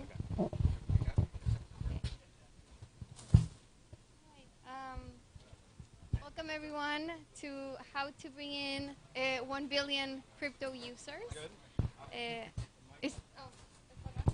Sorry, hello? Test. There you go. All right. Hello. Yes. Better. Okay. So this is how to bring in 1 billion users to crypto. I'm moderating. My name is Camila Russo. I'm the founder of The Defiant, the best place to find information about DeFi and Web3. I'll let the panelists introduce themselves. Oh, Antonio Garcia Martinez. Jesus, this is a super high gain mic. Sorry. A CEO and founder of Spindle. And Ani's my investor. Just full disclosure here in case he pumps me. That's it. I'm Ken Berkowitz. I'm co-founder and head of product at Souk. Hey, I'm Ani Pai. I'm a partner at Dragonfly and a Spindle investor, notably. I can try this. I'm Itai, co-founder, CEO of Dynamic.xyz, and Ani's not an investor, but yeah. Fair enough. All right. Okay, so just to put things in context, Crypto.com issued a report recently saying that there are 425 million crypto holders as of December 2022. So about 5% of the world's 8 billion people are holding crypto right now. So still early. We still have a long ways to go. And we're here to discuss how to basically double that number, the number of people who hold crypto right now. Just to start, 2017, a new wave of users came with ICOs. Before that, 2013, it was digital gold with Bitcoin. 2021 was NFTs. Where do you see the next big use case coming from? The next big thing that brings in a new wave of people? This is for everyone, so whoever wants to take a stab. I would say gaming would be one. There's a lot of AAA games, a lot of serious studios that make games that you want to play, not games that you play because you're getting paid to play them, that are coming online in the next year or two. And I think there's a lot of fascinating blockchain features you could bake into games. That, like, imagine you had a car racing game, and like you kept the guy's car and it was worth $10,000. Wouldn't you play the shit out of that? Of course you would, right? And so a lot of those games are coming. So I think that's one. Two others. First, I agree with the gaming part. I think two others that are interesting. First one is identity, in the sense that essentially, and actually ties to both, which is, in my opinion, fast forward 5 years, the next wallet you're going to have is already an app on your phone that turns into a wallet. And so a lot of folks are going to be introduced into crypto just by updating the existing app they have to the latest version, which has an embedded wallet as a service, like a Coinbase wallet as a service, or a, choose one of the 50 players in that market. But essentially, and that opens the door to two things. The first one is kind of identity and being able to interact with things based on, an app that already exists with knowledge that just becomes knowledge that's transferable across sites. And the second part of it is, I think a lot of folks get exposed to crypto just in an invisible layer. So faster payments, faster everything that just kind of happens with their existing apps. So not necessarily they have to download a thing, set up a thing, buy a thing, but rather their existing apps just get better by kind of plugging in crypto rails very quickly. Yeah, I think bringing real-world assets on chain to me seems something that has a lot of potential. I think if you look at kind of crypto-native investment products that have existed to date, there's not too many yield-generating assets that are actually generating yield because of transaction revenue. A lot of it is just inflationary rewards, and so I think having real-world assets that generate real yield and having the ability to connect that with a much longer tail of consumers via crypto technology, I think can be a really big draw. Yeah, I would say for us as a firm, we've looked at like all the past cycles, and usually there's a harbinger of something in the previous cycle that plays out in the next. So like, for example, prior to this last cycle, the lead motif was around DEXs, right? So we had other Delta, but I think anyone that used that just knew it was just like a pile of shit, right? It didn't work, it was terrible, and all those things. And then we had Uniswap, and so that solved the previous problem of the cycle before that. And so now I think for the future, we're looking at four main areas. So it's like privacy, usability, scalability, and security. And I think you have that solving what is a main problem in, I think, any developed country right now, which is 20 cents of every dollar is spent on TradFi. So they're paid 20 cents on the dollar to create ones and zeros, move ones and zeros, and then store ones and zeros. And I just think that's just a terrible state of affairs. So.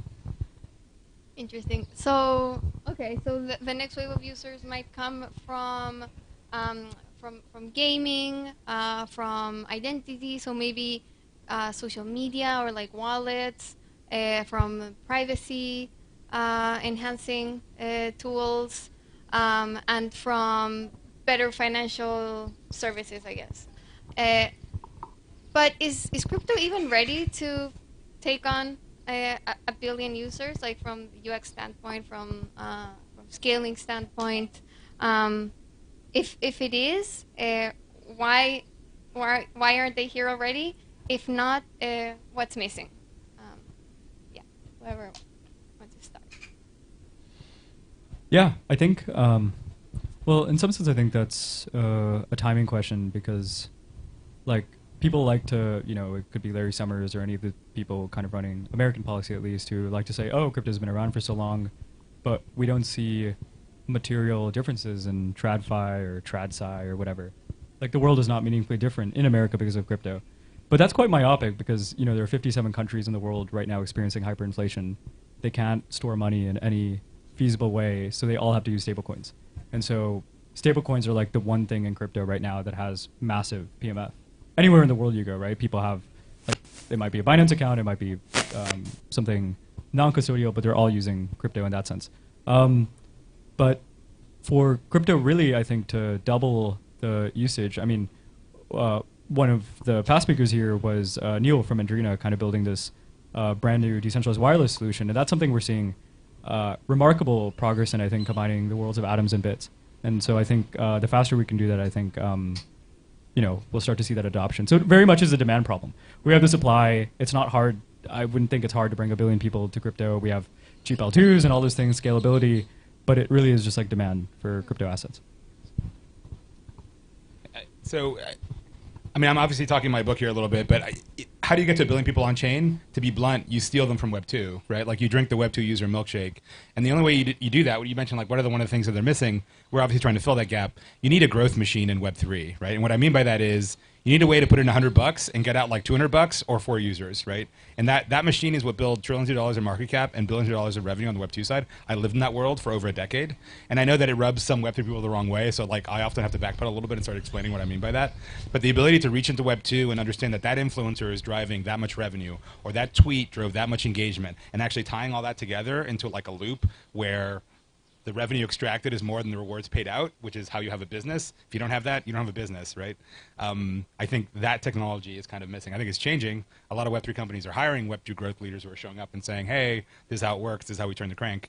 But I think we're far, far away from getting to even like the beginning of what that world looked like in Web2. Yeah, just to add to that, I think that's a critical point because essentially I think over time the lines blur between Web 2 and Web 3 or whatever you call it, which is inherently it's better services, but they should use the same mechanics of Web 2 companies. There's no fundamental difference. There should be, no one should actually be, we shouldn't be talking about onboarding 1 billion users to Web 3. We should just be talking about, okay, how do we enable a bunch of interesting services that they can't experience before with Web3, but with the tools they know and the tools they know and they love. A good example, by the way, is just Coinbase turning MPC on for all their customers and bringing in 80 million wallets into the market, right? So like that shouldn't, it's not they went and convinced 80 million people to adopt Web3 from kind of a centralized exchange. They just made it an inherent part of like their day-to-day activity, right? And so in a lot of ways, I wholeheartedly agree with your strategy, which is just use the same tools that work in Web2 for growth and for everything else, and just apply them for the really cool things you can do with Web3. If you get people into Web3 using products that they don't necessarily know that they're using Web3, though, like what is how do you get to the terminal state of them like owning a lot of their assets in this market? Because I think that's the whole point is to rebuild the financial system, right? I think, well, I'm more on the identity side of crypto, I guess. So I think about other stuff besides the finance stuff. But to your point, like no one, when you're logging in with, as an example on the identity side, when you're logging in with Google, no one's telling you, oh, learn about this really cool OAuth technology. They just tell you like, hey, log in with Google. It works on site A and it works on site B, and you can carry some of your stuff with you there. And in a similar way, like really, we shouldn't pitch like sign with Ethereum. We should just pitch, hey, you log in with site A, you log in with site B, and you can carry a lot more information with you, and you can do really cool multiplayer type stuff, right? And so that's, I actually think the pitch is like not, it really, I come back to like, I am not convincing you to use OAuth. I'm literally convincing you that sign with Google is better than entering your email address and like remembering a password, right? And I'm not pitching you on, WebAuthn. I'm literally just pitching you that it's like one click and you log in. So that's a little bit the difference, I think. Well, one example that I would say to that also is like the Reddit NFT thing, right? For example, that was pretty good. If you're not familiar with it, you get an NFT avatar. It shows up as your avatar in Reddit. You actually have a real, they call it a vault, but it's a real wallet. You can enter your seed phrase. You can list on an open seed. Like you own the damn thing, right? Like you own it as much as anything. Most users probably don't even know that they're on Polygon. They don't even understand the mechanics of that, but they do feel a sense of ownership and identity with it. And you could build on that, I'm sure. I don't know, but I suspect Reddit's going to be building an NFT marketplace inside of Reddit. And so you have this cool shit. You have real ownership. The user may not even know what a wallet is, but the mechanic is there. I guess to me that would be a success. Yeah. Yeah, and that's something that I'm very curious and thinking about a lot is basically like once you have them in this kind of first area of the funnel, like how do you actually take the next steps of generating more interest? And I think gaming is an interesting one because ownership of assets is objectively really fucking cool, like you talked about, but kind of delving from that into more kind of financial pathways is something that I find particularly interesting, and I think it'll be, I mean, I know that you're doing attribution data between Web 2 and 3, right? So I think that having a really good understanding of where they came from probably allows us to create a better path of where they're going to go, right? I mean, just one last comment on that. We did a study of the Red NFT thing. One of the lessons from that is if you handhold people on chain, you have to handhold them around chain. So like the number of wallets that actually, so they onboarded roughly 8 million wallets, roughly 3 million in the first month. Guess what fraction of wallets actually had a post NFT transaction on Reddit? It was like 0.2%, right? Like nobody, right? So you have to continue the handholding. You can't just like leave them at the top of the funnel and hope they figure it out. It's like they're not. So yeah. Yeah, I think one thing I would say there is for a lot of investors in crypto, they make the mistake of like falling to a mimetic trap of like investing in things that they think other crypto people will like. But fundamentally, the problem is like how do you bring in non-crypto people into the space, right? So like if you're investing in things just to get other people on Twitter to upvote you, you know, it doesn't really like make a difference. But one thing we see is that one of the easiest ways to get people in crypto is like how do you take normal segments of the economy and just like make it have Web3 characteristics, right? So whether it's like we were saying with wireless or like even, you know, advertising or healthcare or all those things, these are like already pools of capital in the economy, and all we have to do is just move it from one slice of the economy to the other. And a lot of that is with demand, but I think what everyone's working on here is like part and parcel of that transformation. But is it as simple as replicating something that's on Web 2 to Web 3, or should it be more, should the solutions be more organic and kind of crypto native? Because otherwise, you know, there's this constant criticism of blockchain of, you know, finding the problem for the solution. I mean, is that the case? I mean, if you're just like replicating what's on Web 2, then, you know, how is Web 3 going to be better? You're telling me to put your mic closer to your mouth. Oh, sorry. There. Yeah.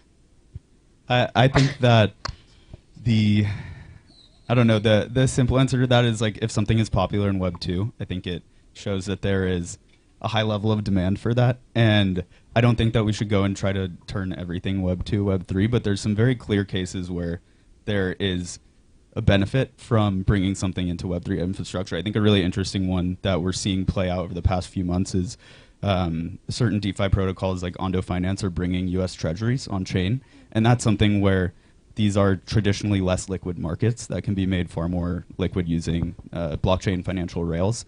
And I think like those are the types of things where there's some very clear use cases that already have a ton of demand, a ton of value in them.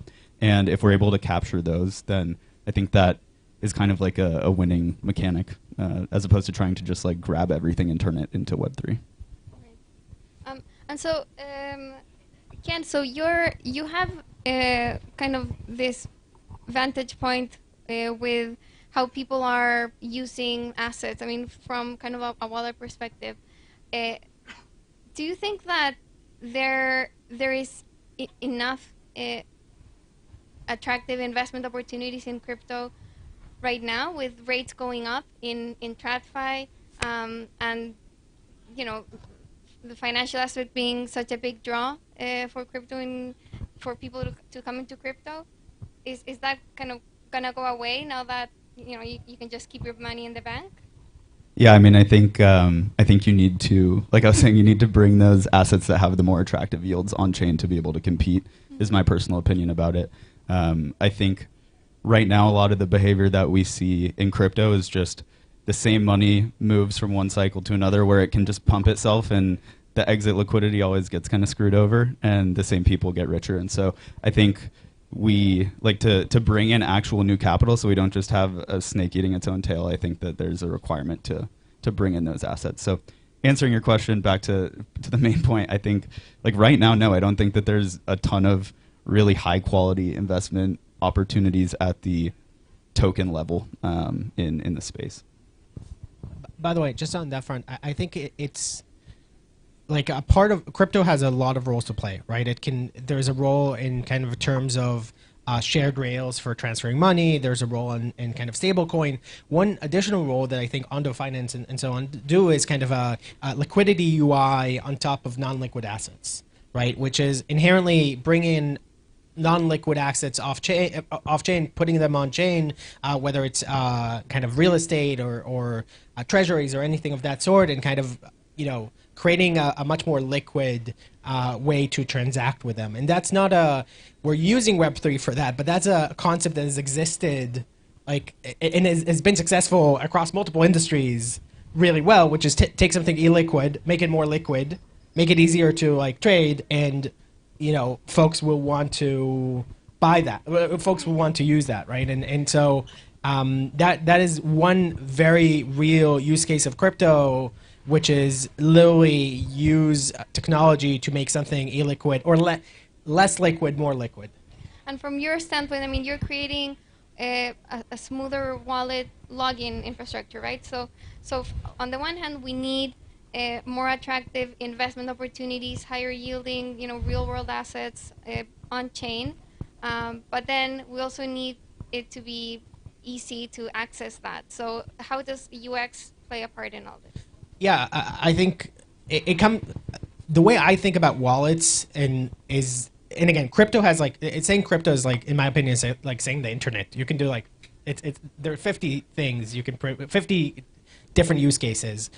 One use case I'm very excited about is we went from email-based login to social-based login that has some advantages. And the next step of that is an interaction that's a much deeper interaction where you can, with one click, really one-click checkout for the internet, right? With one click, you kind of tie a website with a payment device, a storage device with DIDs and verifiable credentials, an authentication device. And so it's not necessarily just simplifying the interface for interacting, but rather I fundamentally believe in 5 years the way you interact with sites and apps is wallet-based authentication, not email-based authentication. So it's a little bit of a nuance there. It's in the short term, it's about reducing complexity of interacting with a Web3 app, but in the long term, it's about making sure that any Web2 company, just like they can implement a login with Google, should be able to implement a login with Wallet that's a much deeper type of interaction. Interesting. And Antonio, if in the future all of the logins will be done with your wallet, and you're doing kind of attribution marketing, how does that work? How can you get enough information from users if you're just seeing their wallet addresses?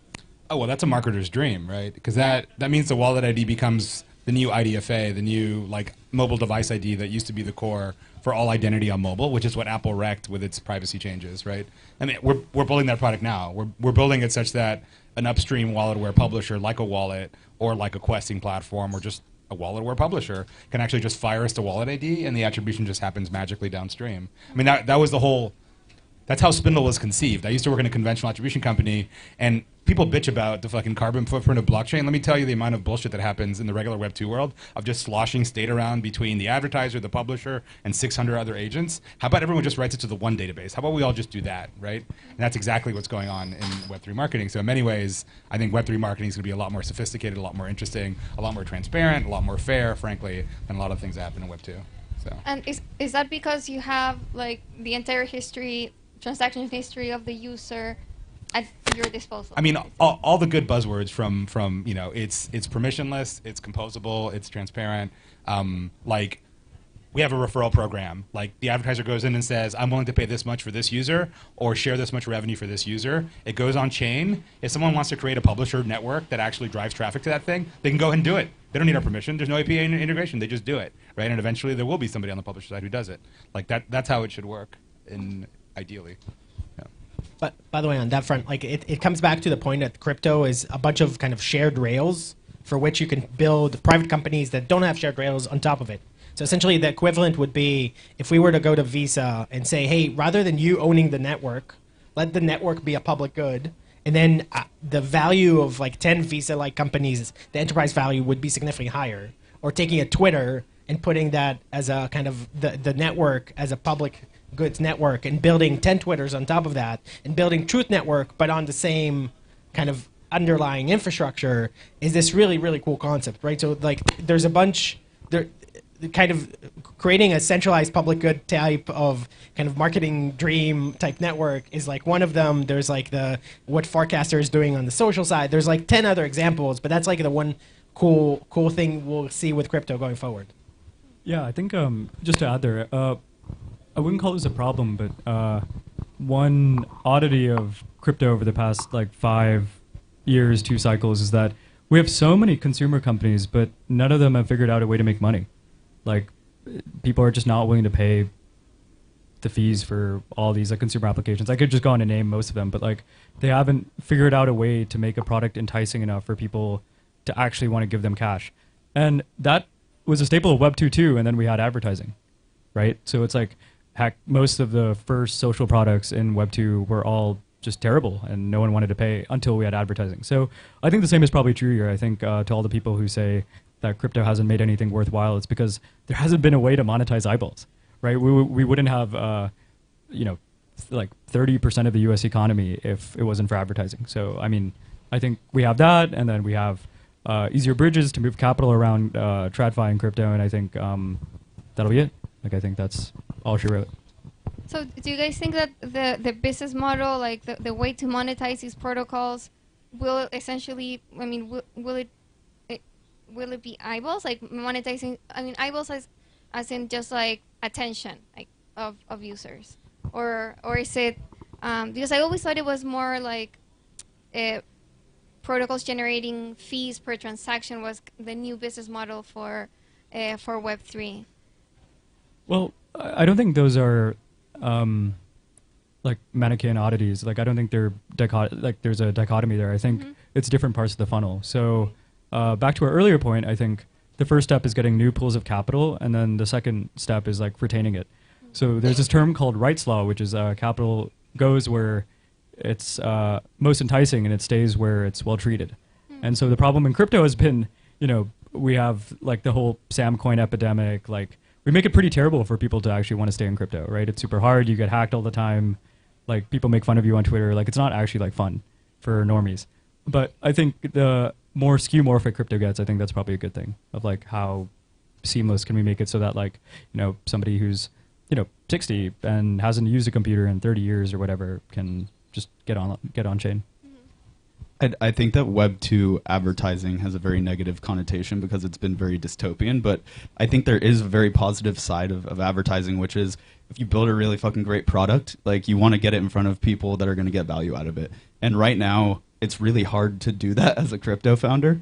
And so I think that if you kind of like flip that and have these better kind of systems in place, like Antonio was talking about, there's a really positive paradigm where like advertising can actually do its job of connecting valuable products with people that can really enjoy them. And I think that that's like a much more organic, better kind of growth cycle than just selling eyeballs and selling attention. Yeah.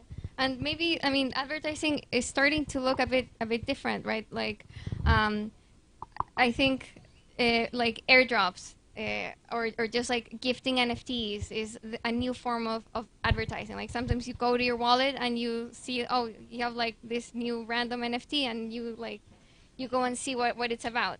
And that's maybe Web3's way of doing banner ads. And maybe just somebody targeted me because, I don't know, like I'm part of the Defiant or something. Yeah, I would just like to say that the way that we've done advertising in Web3, I mean, Antonio could speak more to this, but like to give people not familiar with the topic, I guess, a sense of what happened, it's that since DeFi summer, we had this communist, essentially, cash grab by a lot of people in crypto of token drops, where it's like, typically big VC funds give projects money to whom they just kind of give this capital in the form of tokens to just random people. Do they track that token drop? No. how do they convert this stuff? It's like we have more Twitter followers, I guess, and that's like somehow worth $1 billion. Like we have 5,000 people on Twitter, so it's like if you did something like that in Web 2, that would be like a we crashed incident, right? It would be like as monumentally bad as WeWork. But in crypto, it's just like, oh, it's compound. It's like these things, and it's just fine. And people don't even track the liquidity mining, right? So if you were to go to some of these founders and ask, hey, how much money, like our money, did you give these people? They're like, oh, so it's like 5% over like 7 years, and then it's like some tokens get lost, and like it's like just nonsensical. But that gives you a sense of like just how useless a lot of this was until I think what Antonio was working on. I mean, we have advertising in Web3. The number of times I've had conversations in which like they push back on advertising, it's like, bro, you just did an NFT drop. What do you think that NFT was? Like that was basically a poorly targeted ad with a terrible conversion rate is what you just did. And the token drop was basically a rewards or referral program, which everyone from hotels to airlines already has. I mean, one of the funny things, and I don't mean it in a bad way, is that like every Web2 marketing concept has been reinvented in Web3 and relabeled, and they think it's new, but it's not. It's like tiny homes versus mobile homes. So it's like vampire attacks versus conquesting, or like, it's the same thing again and again. And that's fine, actually. But the problem is that it's not measured particularly well, like you said, right? In Web3's defense, I think a lot of the traditional Web2 metrics don't apply in Web3. Like, you don't just buy a user like you do in Web2. Like, hey, the user came in, let's see how we monetize them. You kind of rent the user, right? So, like, what is Blur doing with its rewards program? It's basically renting users, right? And it's paying users to stick around and keep on using its app. And that may or may not work out from a strict return on investment standpoint. And our study showed that it didn't, frankly. But, the token went up, and they bought a lot of market share. Hard to claim that it failed. It just means that there's some other ROAS measurement that, like, we haven't quite thought of to correctly measure that, right? Oh, sorry. To go back to the point of, like crypto just being this game of musical chairs, just like the same capital circling between the same apps. This sort of just like Web3 native marketing that people are doing, it just like does that. It just helps move the same capital around because it's not going to attract people outside of this bubble, if you're doing an NFT drop. So how do we do that? How do we, again, like going back to the core question of the panel, like bring in outside users? Email NFT airdrops. No, I would have to push back there quite strongly, I think, because like people, like most founders and I think most VCs, I know contrary to what people might think, are just like not stupid. So they like see these consumer companies and they're like, they just know from the get-go that they're not going to make money, right? It's not hard to figure that out, that like, hey, you made like the 26th consumer product that like everyone else did. It's a commodity. It's like not interesting at all. But having a way to actually make money in this case, I think draws in people who have like billions of dollars, right? And these people like have 9-month investment processes, and like that's how most TradFi like actually works. Whether it's like pension funds who kind of run a lot of venture and all those things. We just have to give people like an easy, clear path of like, it's like 1, 2, 3, we do these things and we make cash, and like this is a real business. And the NASDAQ had the problem when that first came out, where a lot of people couldn't understand how, eyeballs like meant anything until we figured out a way to actually make it mean something. I think now is kind of the same thing. And buying a token in some sense is also like a form of conversion there, right? And I think that itself is an interesting modality that we should still explore, of like, what does it actually mean to have an ERC20? And I think these are like quite metaphysical things that I think have some consequence. But no, everything we're seeing I think is like quite interesting, and super excited about that. Yeah, excited. All right. Thank you guys so much. Bye.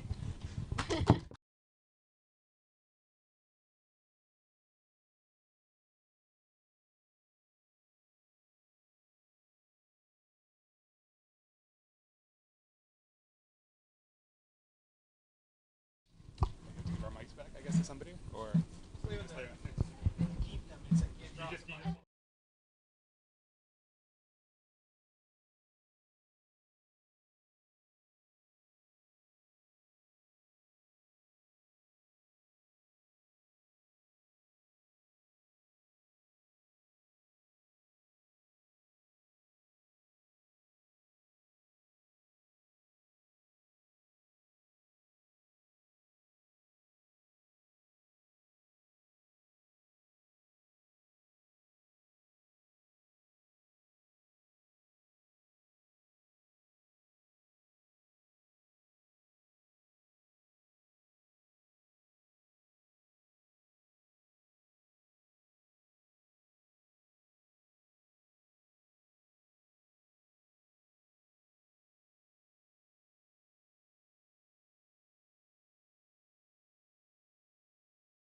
Next panel, volatility as a feature of programmable money.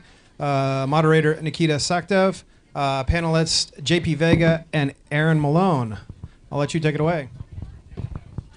Awesome. Thank you so much. Really good to be here back in Austin, Texas. Actually went to UT and haven't been back here since, well, I've been back and forth, but I left Texas 10 years ago, lived in Singapore, and now living in Dubai.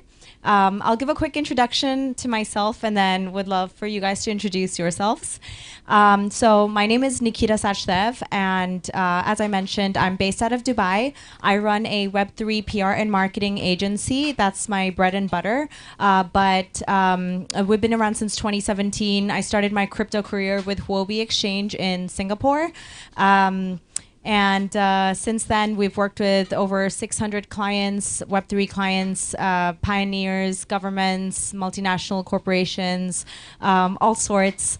And last year, we acquired Cointelegraph, the franchise for Cointelegraph Middle East.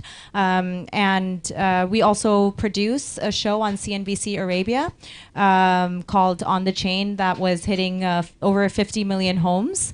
And that's basically what I do, and I'll let you guys introduce yourselves. Wow, what a resume. I'm JP Vega. I'm the CEO of Souk. We're a new capital market trying to coordinate the long tail of retail users through crypto. My name is Aaron Malone. I'm the co-host of the Crypto 101 podcast and founder of Collective Ventures. Awesome. So perfect candidates for our panel today to talk about volatility. To start off, I want to talk about the question that everybody has. Everyone questions volatility, and especially now with market conditions, people are doubling down on that argument that volatility is such a bad thing. I want to know your outlook. Is volatility actually a bad thing for digital assets?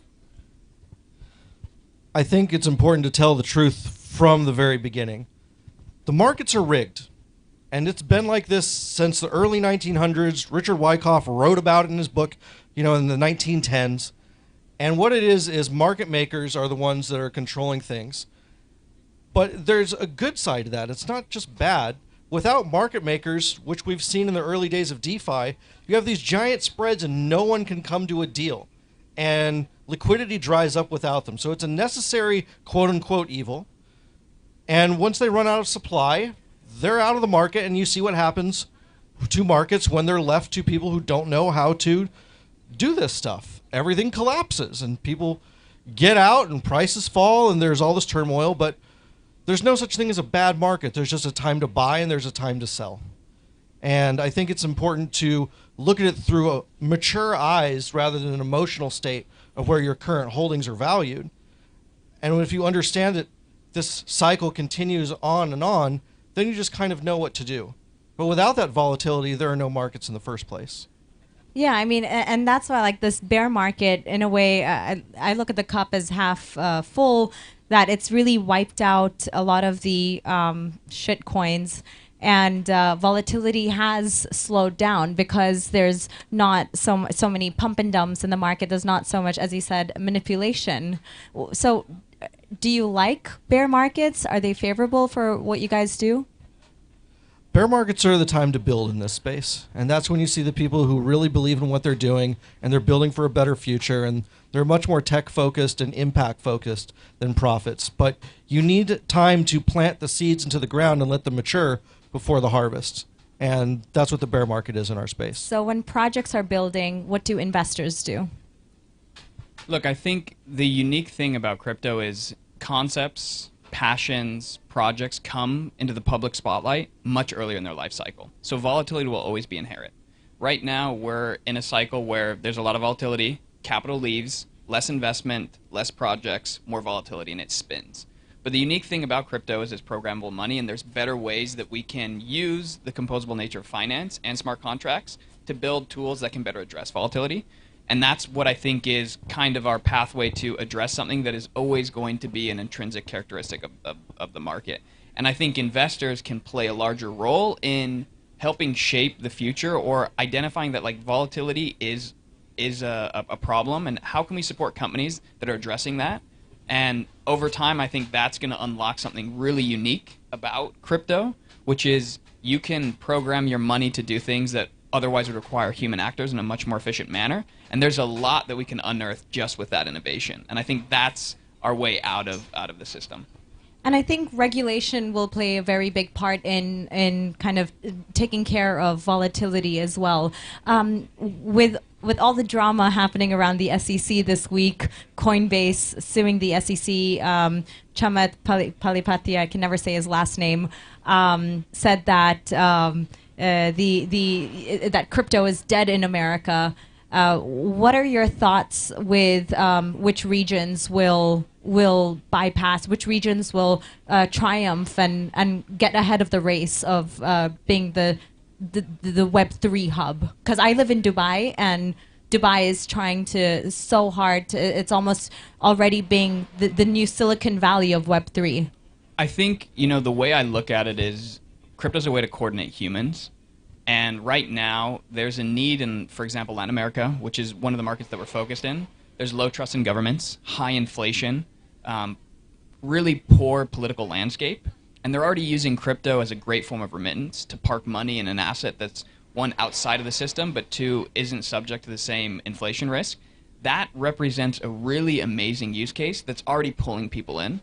So I really do think emerging economies have a great opportunity to go from this idea where we're pushing tokens, we're pushing things on people, to the features and the benefits are pulling them into the ecosystem. And to add to that, for the first time, Latin America is going to have a credit system where bad actors have made credit all but impossible to get. Now having on-chain reputation will basically, for the first time in many people's lives, allow them to take out a business loan or have some kind of emergency fund where they don't have it before. It's interesting you say that because part of my company, Luna Media Corp, we have a small foundation where we educate girls in the slums of India. My parents are originally Indian. So I was there 2 weeks ago in the slums, like I'm talking rats and no tap water, like horrid conditions. And we saw a man selling cotton candy on a stick for I think it was 1 cent a bag. And so we bought 20 bags to distribute to the kids in the slums. And he whipped out his phone, pulled out a QR code, and he was like, "Can you GPay me?" Can you believe that, in the slums? I mean, and that's what I really love. What you said about emerging countries. I see that, like in India, everybody is using GPay, even like the small rickshaw drivers. Like, it is so forward thinking. And then you come to the States, and I was at Quiznos yesterday trying to buy a drink, and she didn't even know what Apple Pay was. I was like, that is beyond comprehension for me. Yeah, we more or less have a system that works here, so we'll probably be the last to adopt it as users. But despite everything you're seeing in the news, the U.S. is actually very on board with crypto. It is just very much kept secret, blatantly lied about. But if you attend conferences like Consensus or Money 2020, you'll see every major institution's already there, either already in the game or trying to figure it out. I met the head of digital assets of Bank of America at Money 2020. And I said, "Oh, something like you exists, number one. And two, what are you waiting for?" And he's like, "Oh, we're just waiting for the right political climate for new regulations to drop that already exist." And I went, boom, mind blown. So that's what I mean. Like, every multinational organization has already implemented the technology behind crypto, blockchain, and is looking to implement cryptocurrency. Like Visa now is started a new division that's looking to implement stablecoin payments, which is fantastic. But at the end of the day, none of it is possible unless the SEC kind of comes up with a strong regulatory framework.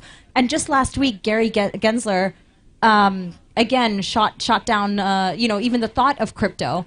And to be honest, it's slowing America down a little bit, in my opinion. That's the point. That's the exact point, is to slow things down so the incumbents can get their grubby little fingers in it, figure out how to make money, and participate so they're not left behind.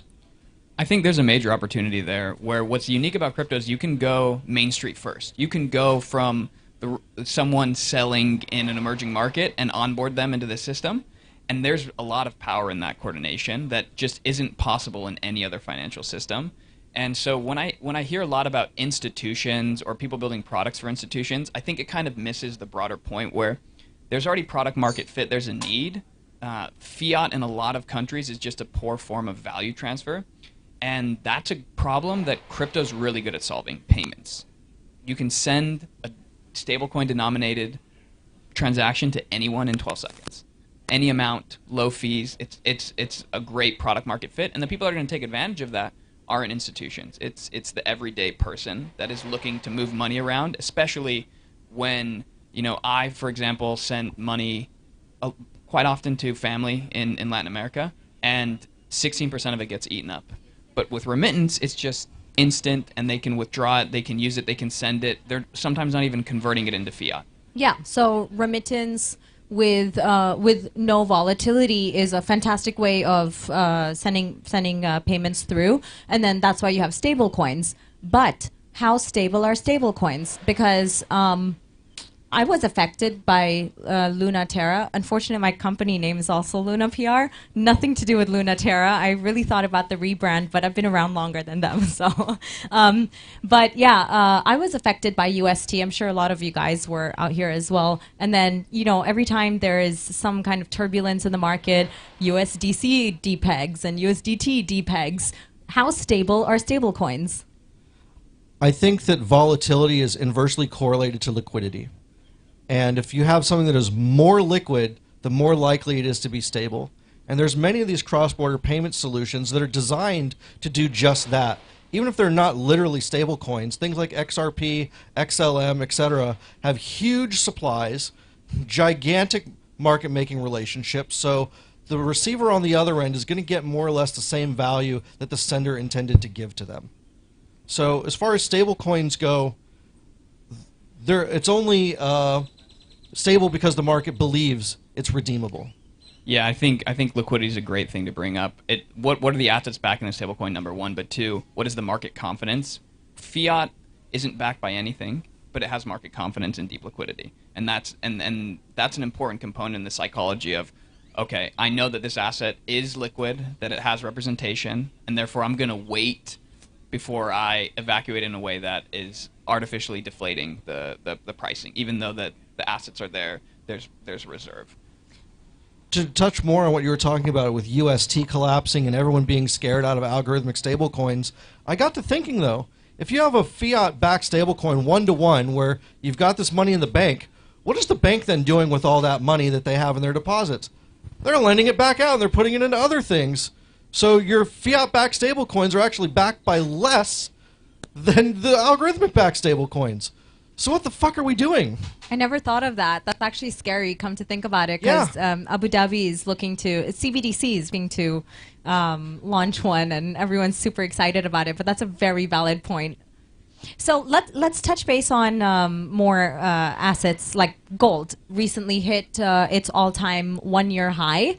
And Bitcoin, this is the best January, well, we saw the best January for Bitcoin. The Bitcoin is, just hit 30K today again. Do you think Bitcoin and gold are now more correlated than Bitcoin and U.S. stocks? Maybe in the short term. I think confidence in the U.S. dollar is at an all-time low, and people are going to be fleeing to whatever they can get their hands on that they know is not about to hyperinflate and lose continued world dominance. So I think gold and Bitcoin make sense. They're two of the easiest things that people happen there because the real estate bubble, at least in the U.S., hasn't really burst in a lot of places. I think when it comes to where crypto's at. Thanks, guys. Appreciate it. There we go.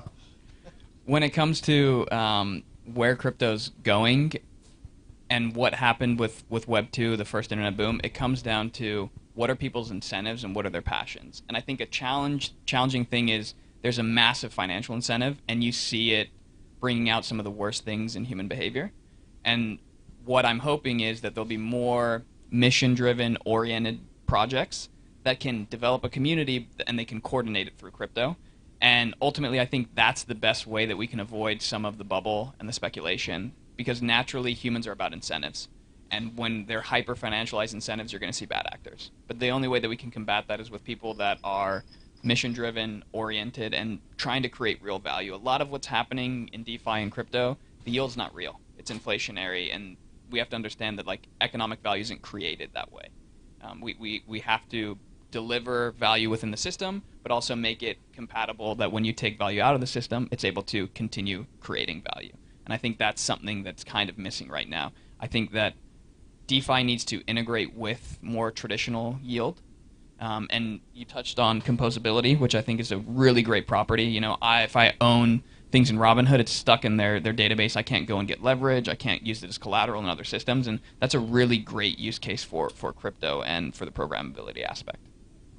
So Standard Charter said earlier this week that they predict Bitcoin going to 100K by the end of 2024.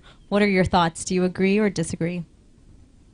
If Bitcoin continues on its 4-year halving cycles and its bull run cycles, then I think 100K is probably a minimum that we would see. I think Bitcoin's a risk asset, and I don't think there's anything wrong with that, but it needs to be part of a balanced portfolio. So I have exposure to Bitcoin, but it's not my only thing to generate or try and create wealth. In your opinion, what percentage of one's portfolio should be cryptocurrencies, and then what percentage of one's cryptocurrency portfolio should be Bitcoin? In your opinion, not financial advice. In my personal experience, I think that Bitcoin is the least volatile of the assets, and so I think it should make up a majority of a position. And I think things that I look at it from a TVL equation, like what actually has money locked in, and use like a market capitalization risk. But I think the long tail of assets I try and avoid. I don't think those should be put in the average consumer portfolio. I think it's like what about Ethereum, NFTs? Bitcoin. If it's pictures and things like that, I don't think it makes sense. But if it represents some underlying financial value that has a NAV, and that is outside of just like pure speculation, maybe there's a component of speculation in it as with any asset, then it makes sense. But that doesn't exist yet. Very well said. Very diplomatic. What about you? I would say it depends if you're trying to retain wealth or grow wealth. If you are a debt slave working for minimum wage, you're going to have to take much greater risks than someone who's already a multimillionaire and just trying to keep their value. If you're trying to keep your value, maybe you're 50% in Bitcoin, and sprinkled with other top altcoins and things that have proven themselves over time, and that you're certain or fairly certain they're not going to go to zero, which is hard to say. I don't need a second hand to name how many coins I think are going to be around in 10 years from now. It's just too soon, and we've seen too many things come and go. Technology is a power law, though. So even if something has, like an alt 01 has a lot of forward value, 1,000x or something like that, at the end of the day, technology is a power law, and whatever captures the most liquidity is going to retain it. It's a race to liquidity at the layer 1, at the layer 2, at the DeFi, and anything in finance. So I think that we should avoid a lot of these other long tail speculation assets. It just doesn't make sense, and it's not working out for anyone. And I think that's part of some of the grift that we see right now is the rotation into those types of things to pump bags. Fortunately, we're seeing a lot more fundamental value in newer projects that are coming out over the last couple years. More mission-driven founders, like what you were talking about, finding mission-driven investors that aren't there just to dump their tokens as soon as they're vested, but that are really trying to build solutions for humanity. And I see more and more of that as I travel the world. So I am excited for new coins to come out yet, but nothing I can really say with a lot of confidence. You need to go out and get exposure to this. Not yet. Likewise, yeah, same. At our PR agency, we're seeing a lot more companies come our way that have stronger fundamentals. We were also no more meme coins at all. we used to get so many last year during. You don't like sushi anymore? Sushi swap. Right. Not a meme coin, but yeah, definitely have had some issues with their recent $3 million hack. Was it? Very fishy. But yeah, very fishy. Yeah. But no, totally agree with you. A lot more quality is coming through, and that's why I think bear markets are sometimes fantastic. And if you're sustaining through the bear market, then you're here to stay. that's all that's important. Any final things to say before I wrap this up? No? Thank you. Awesome. Well, that wraps our panel discussion up. Thank you so much. And I think we have a question. Sir? Okay. Where can the audience find you and you if we want to continue to follow you? That's a good question. I should have asked you that. Oh, you can follow the Crypto 101 podcast for my rants and ravings, or follow our social media at Crypto 101 Pod on Twitter. And you, sir? You can find me on Twitter at IamJPVega.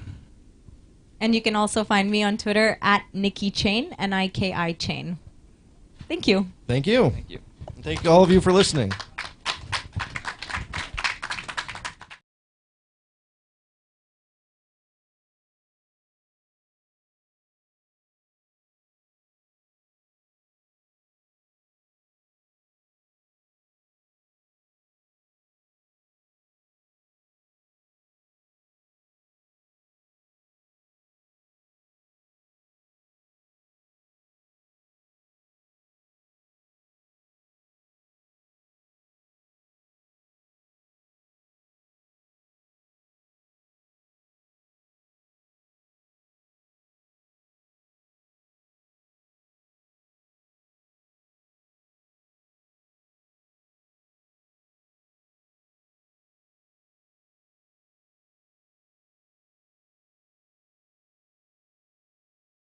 They're using this as an investment, and then but they lack the disclosure that you would ordinarily see an investor receiving, and that can make it hard to tell the difference between a fraudulent enterprise and a legitimate enterprise, which there are obviously a lot of both in the crypto sector, as with any sector. And so to me that has been kind of the I think still steady focus, right? Is you can't have a lot of integrity in the space until you have adequate disclosure into what's happening, kind of behind these entities. Yeah, I mean, I actually feel like a couple of things. So I kind of want to just go back to the previous question, because I agree that I think a lot of agency people understand the technology. I think even Chair Gensler understands the technology. But I do think that sometimes you'll see sometimes the regulators talk about crypto with a very broad brush. I've seen Chair Gensler in interviews call crypto exchanges the casinos, and he'll say all crypto assets except Bitcoin are securities. And I'm a little bit wait, okay, literally all of them? Because to my mind, there are certain ones that, they're more legitimate, and the people behind them have they have true ambitions to create something decentralized. And I feel there's a certain attitude of oh, you're just saying, from regulators, oh, you're just saying that, but we're not going to take you at your word. We're not going to believe you that you have this earnest desire to create something like that. And so I feel they sometimes, put everybody in the same category. And it's true, of course. I mean, there's a ton of scammers in crypto, and, obviously those people those should be the ones that are being targeted by the regulators. But yeah, sometimes I feel there's just certain stereotyping or something that goes on that really isn't warranted. And I feel what we saw with the banks probably gave some indication that there are, and it's not literally every regulator or every lawmaker, but there are certain people who view things that way, in this sort of black and white way, and they're not willing to see the levels of gray or the shades of gray in the crypto sector. So that, and I guess another, I think, pretty obvious example of this is that Coinbase, they're probably one of the good actors, they pretty much from day one have wanted to go the regulated route. And I feel the SEC has treated them in this way where it's they just, or at least this administration, or this, what's the word? Gary Gensler's SEC has treated them in a way where there's this lack of trust and this sort of we're going to judge you before we know the facts kind of attitude. So I'd be curious for your thoughts on that. I know it's a little bit different from what you were saying. Yes, and I can't comment on any particular company or any particular case that's ongoing. But I will say, as a general matter, I totally agree with Christy. And when I was there, The focus and the strong belief, and Chair Gensler says it in his testimony, the fundamental bargain, the deal was made in the 33 Act and the securities laws in the 1930s was it's a disclosure regime. It's not a judgmental regime. I don't know of any, in my experience as a federal regulator, any regulator who wanted to impose their view on the market that this is a good thing or a bad thing. One of the missions of both agencies, CFTC and the SEC, on the SEC side, it's to facilitate capital formation. On the CFTC side, it's to promote responsible innovation. And I believe all the regulators take that very, very seriously. If you look at the public debate, I do believe the entire public debate is in broad strokes, in broad brushes, back and forth. I think it's a two-sided thing. The industry, there's folks who say in the industry, and I don't want to speak with a too broad brush here, so, but we probably talk for 3 or 4 hours at least if we get down to specifics. But there are many statements to the effect, and the examples of these are in the SEC's latest supplemental on the definition of exchange, going through the comment letters.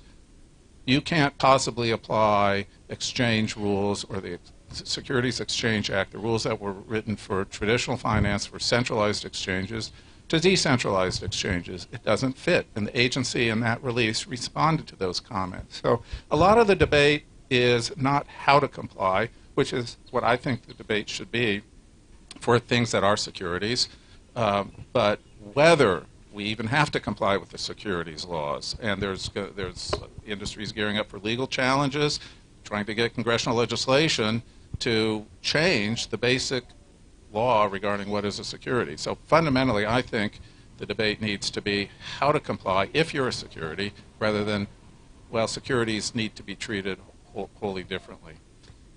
I think, Laura, you bring up a good point about Coinbase. You know, they are pretty well known in the industry as someone who wants regulation. You know, they've created their own initiatives to kind of get that voice out there. And even after the SEC issued a Wells notice for them, they said, well, hey, when we filed for our IPO, we mentioned staking in it a bunch of times, and you had no problem then. And now, what's the problem?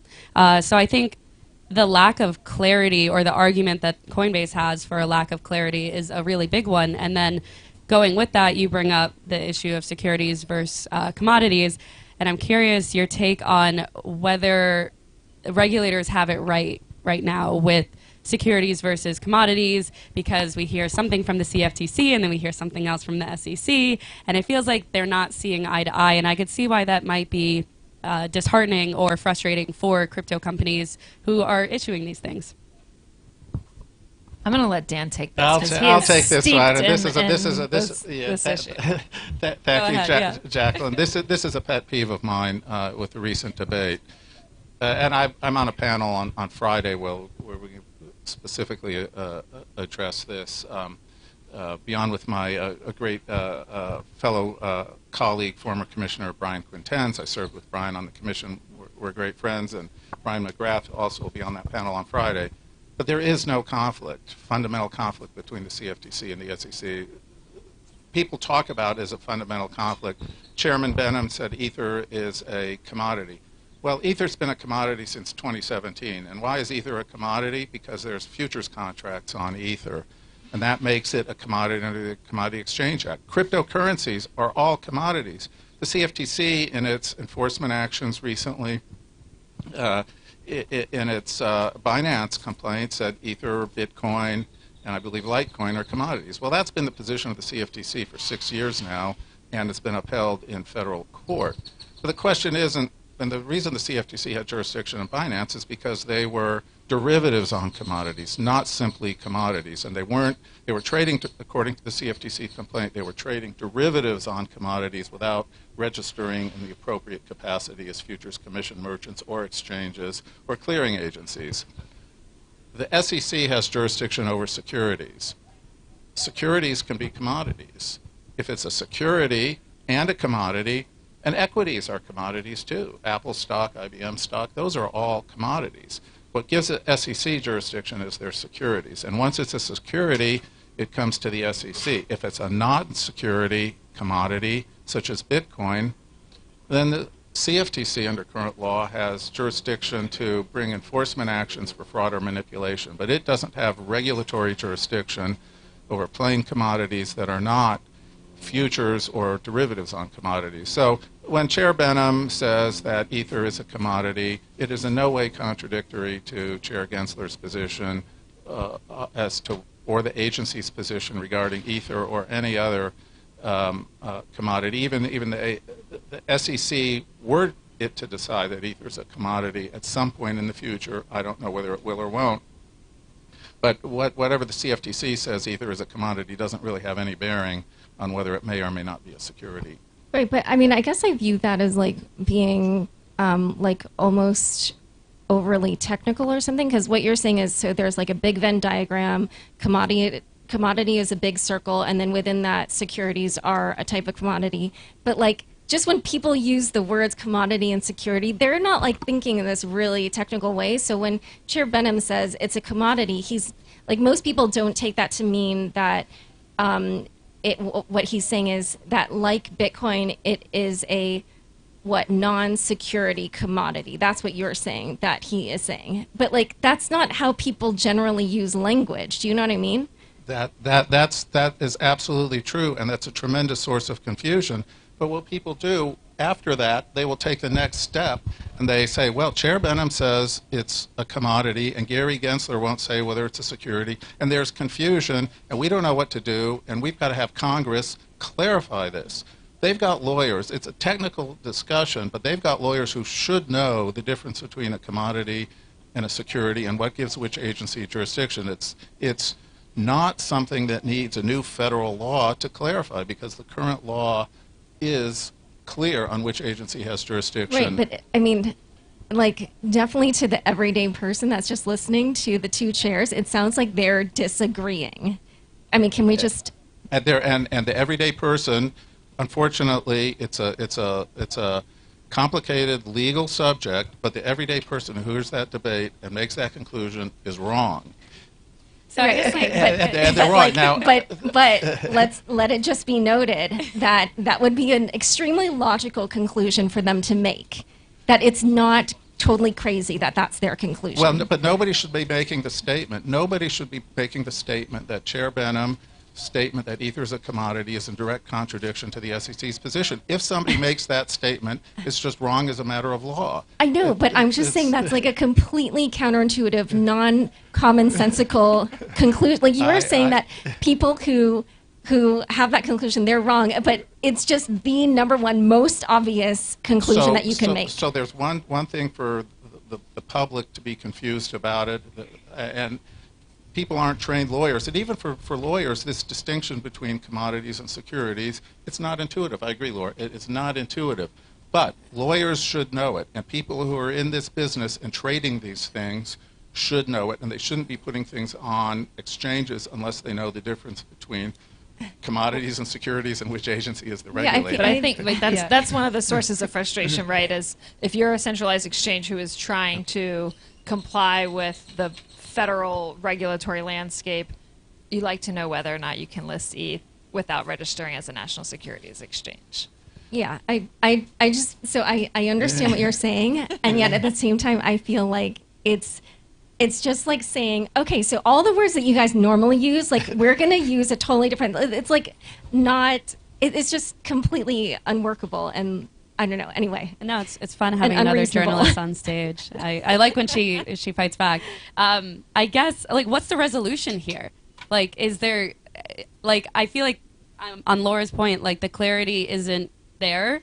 Even though, like, we could run in circles, what would be the best way for this to go forward? Like, what, they put out statements, or what, reporters are the ones who... I guess it's supposed to be either what, Congress creates a law to clarify it, or it goes to the courts? Well, so if it's explanation, if it's education, which I believe it is, then that's what should occur, education. But because, and I don't mean to sound this derogatorily, but because non-technical people don't understand a very fine distinction in federal securities and commodities laws, is not a reason for Congress to change the law. Changing the law will have very significant implications for capital formation. I believe that the definition of security is there for a reason, and the Howey test is there for a reason, and it's been good law for 90 years. If you go into the case law, there's 10,000 citations to Howey. It has worked for our capital markets. And the basic principle is if you try to raise money from other people by promising them returns on their investment from your efforts, that's a security. And that's, the Supreme Court has said on multiple occasions, this is for the protection of investors, and we don't know all the ways. There's just unforeseen ways. It's limited only by human ingenuity how people try to get other people's money and use it. And that's what makes it a security. And so it's going to be fundamentally a facts and circumstances test, I believe, for going forward. And I don't think you can make a bright line as to what a security is or not just by a simple test. It is going to be facts and circumstances, and that means people are going to have to think about it and think about the facts and circumstances and hire lawyers with plenty of experience.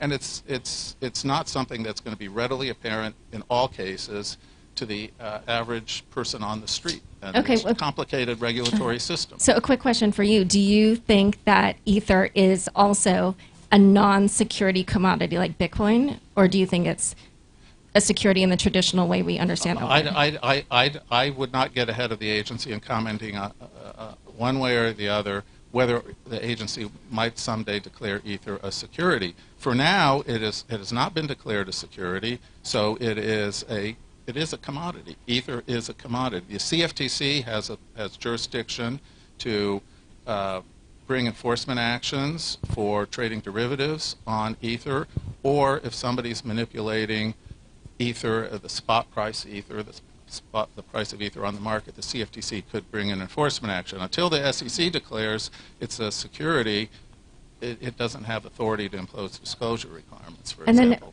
Then, sorry, just one more question. So go ahead. Then, yes, you're welcome. This is a co-moderator. I'll go on your show, Laura. I'll go on your show, too. Yeah, actually, we should have you on my show. But I also, and this is just my own ignorance of the financial markets, but I was wondering, so are there securities that have derivatives where, the security itself, the native asset Yes. is, okay. There are things that are both futures or derivatives and securities. Okay. There are both. And both agencies, the general rule is both agencies have jurisdiction in that situation. If you put a future, and I'll give you a simple example. If you were to trade a futures contract on Apple stock, that would be called a securities future, and both agencies would have jurisdiction. Got it. Okay. Christy, feel free to. What if you trade the futures That on a would just be barrel of crude CFTC. oil? Is what someone asked. That's crude oil is a commodity. It's not just crude oil is a commodity. It's not a security. So that's a futures contract. That's solely CFTC exclusive jurisdiction. Okay. I just Christy, want to come please back go to ahead, the yeah. original question, which was kind of like, what's the end game here, right? Like, what is this going to be decided by the courts? Is Congress going to act? I think we're soon to see some real litigation in this space, right? The SEC's already filed a case against Bittrex, which is litigating. Obviously, there have been public reports of other impending cases. And so, but those cases take so long. If you look at the Ripple action, we're already about 2.5 years in on that. I think we're probably close, but that's been a long battle, and I expect others would be similarly long and drawn out in the courts. And even if you get a resolution from a court, I'm not sure that tells us what to do next, right? It just tells us whether there's a historic violation. So I do think we probably, or I think we're most likely to see Congress do something to direct one or both agencies to kind of take a piece of this, either a regulated spot commodities exchange for Bitcoin, ETH, and similarly situated assets. And then I think still vesting the SEC with its authority to regulate securities, including crypto asset securities. Yeah. I guess, to move on from this, and I think it's. No, it was on before. Press it again. Yeah. These microphones are harder than you think. To move on from this, I think looking at the whole crypto industry, there's a million different sectors that regulators can look at, whether it be NFTs to the nitty gritty of these commodities and securities question to just exchanges in general, like how do we protect investors?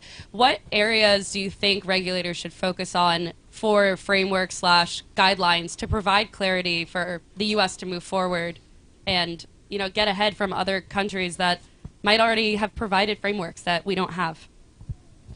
Well, I think on the registration front, I mean, we are hearing a lot, at least out of the SEC, about registration of intermediaries, exchanges, broker-dealers, clearing agencies, and there are just innumerable challenges to trying to register one of these entities. That's very much square peg round hole.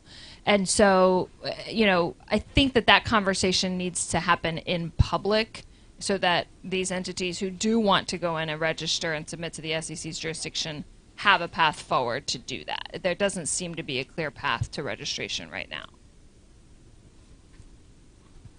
Yeah, I mean, you saw in the Coinbase blog post and their court request or whatever you call it, they were saying like, oh, you know, we submitted, you know, this long proposal, and if you look at, like, I tried to read it, I was like, oh my God, this is like, I don't even know. It's like dozens of pages long. And I was like, okay, forget that. But, you know, last summer they submitted something, and they were saying that basically since the SEC has not, you know, formally, I don't even know the terminology. Promulgated rules. Yeah, exactly. Done the rulemaking that they requested, that what that leaves is the absence of this ability for that decision to be reviewed, which like then just gives them the license to do all these different enforcement actions without people really knowing kind of what's in bounds or what's out of bounds. And so, you know, I don't think that's fair. And I think that goes back to what I was saying earlier, where it feels like there's this kind of presupposed stance of like, we don't trust you, we're suspicious of you. And like I said, I feel like that didn't exist before this particular administration. And you know, we can even notice that with like how people are talking about Ether, or the SEC is talking about Ether from before versus now. And yeah, I think basically it you know, hinders American companies. And, you know, as a journalist, it's like, okay, actually, that's a great story if the U.S. sort of shoots itself in the foot and, like, all of crypto goes offshore. But, like, as an American, I'm like, wait, I don't think that's so good for our country. So, you know, I definitely feel like there's something where basically U.S. entrepreneurs are left at a disadvantage. I agree that this technology's got great potential and that work needs to be done by everybody to figure out how to get it compliant with our securities laws and our commodities laws. Many of the applications, the regulations, the statutes, by the way, the statutes, as Chair Gensler has said and the SEC has said, it's not just the chair, it's the SEC in its documents has said we're technology neutral. The laws apply regardless of the technology used to create the asset. So the securities laws, there's no exception in the securities laws for DeFi or for crypto. And I said it was when I was at the CFTC. I got a speech on this 2 years ago. DeFi doesn't get an exception under the Commodity Exchange Act. But there are unique ways and different ways as to how to get that compliance. So we have regulations that were generally built around traditional finance. And in a number of instances, those don't really work or fit. It's not a good fit. That doesn't mean the securities laws don't apply, or you don't have to come in and figure it out, or the commodities laws, but the industry and the agency have to work together to figure out how to work. The agency is not going to supply the answers. Okay, somebody comes in and says, how am I supposed to comply? Agency, you tell me how to comply. Federal agencies don't do that. It's incumbent upon the private sector to come up with solutions and propose it to the agency. A lot of times private sectors say, well, gosh, if we go in and say, here, we're doing this, is the agency going to enforce against us? Oh, my gosh, I admit maybe this is a security and we're below the radar and we don't want to get on the radar of the enforcement division. But agencies actually don't work that way. People don't come in and ask for relief and then that gets filed to the enforcement division for, oh, you're out of compliance, whatever. unless it's a gross noncompliance. But if it's one of these questions that we're talking about, like how can I do a disclosure, that dialogue has got to go on and got to go forward, even under the current enforcement scenario where there is increased enforcement. At the end of the day, okay, so an exchange is out of compliance. Let's assume that the result of the enforcement action is the exchange is out of compliance, broker-dealer, exchange registration, clearing agency registration. Well, all the tokens are still out there. What do you do with the investors? Does this mean that the SEC or the agency is going to go against all the investors? We haven't seen that. So what do you do with those things? They're out there. They may not have had the disclosure. So ultimately, how to get these tokens into compliance has got to be addressed, and it's got to be addressed by a continued dialogue between the industry and the regulator. The Supreme Court's not going to save the industry from compliance with securities laws, and it's my opinion that Congress isn't going to save the industry from compliance with the securities laws. At the end of the day, it's got to be the hard work of figuring out this particular application. How do you meet the requirements and the standards of the law in a fact-specific case by case, and that's going to require a lot of hard work. To wrap it up, I think we have a minute left. What would be your advice to people building in the space amid all this regulatory uncertainty? I mean, typically when I'm talking to clients, there's always going to be regulatory risk, and it's nearly impossible to entirely de-risk yourself right now. And so I'm always just trying to help them understand how they can organize their project to minimize the risk that they are considered a security, or at least to minimize the risk that they become the focus of an investigation. I don't really have advice, but if companies out there are experiencing certain things with regulators that they think people should know about, come talk to me. I would hope, and I'm not giving advice, legal advice or anything here, but I would hope that the dialogue would go forward, and it takes two to tango, but agency people, in my experience, are people of good intentions and also want to facilitate success of American industry and entrepreneurs. And people I know aren't to kill an industry. They want to see compliance with the securities laws and the protection of investors and the protection of the markets. All right, let's wrap it up there. Dan, Laura, Christy, thank you so much. And thanks for Thank everyone you. listening in. Thank you.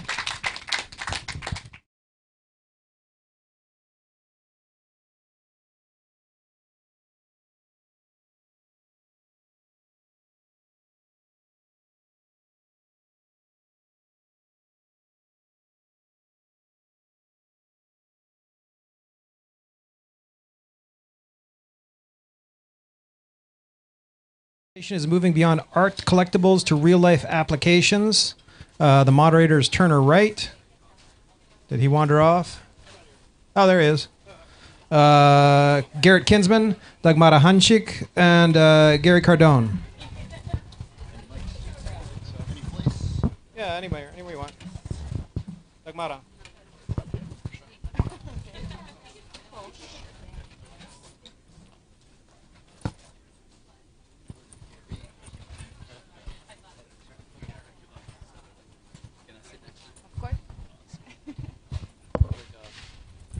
Oh, thank you.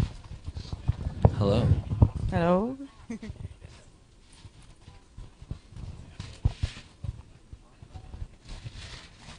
You can use mine. No, it's works. Okay, all good.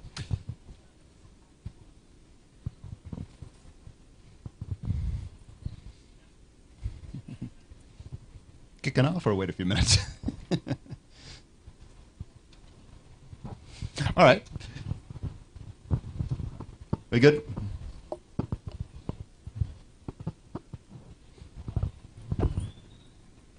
Yeah.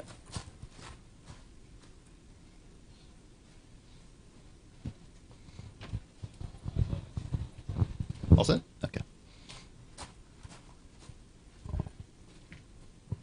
All right, thank you, everyone. Thanks to our panelists for coming. I'm Turner Wright with Cointelegraph.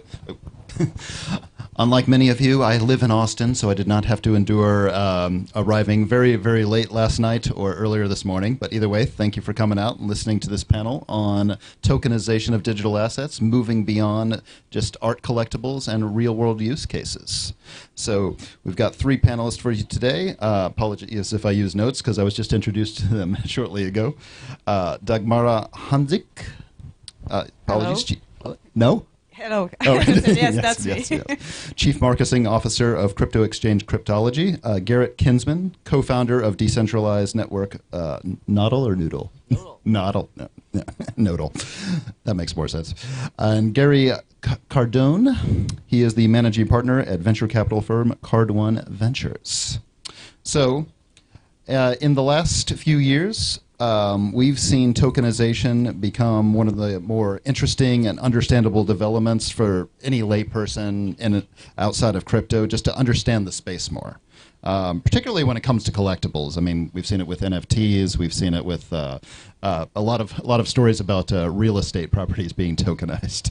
But for this panel, while we'll use tokenized collectibles as a starting point, we really want to know just more in-depth information, how the technology can have special use cases like tracking, tracing.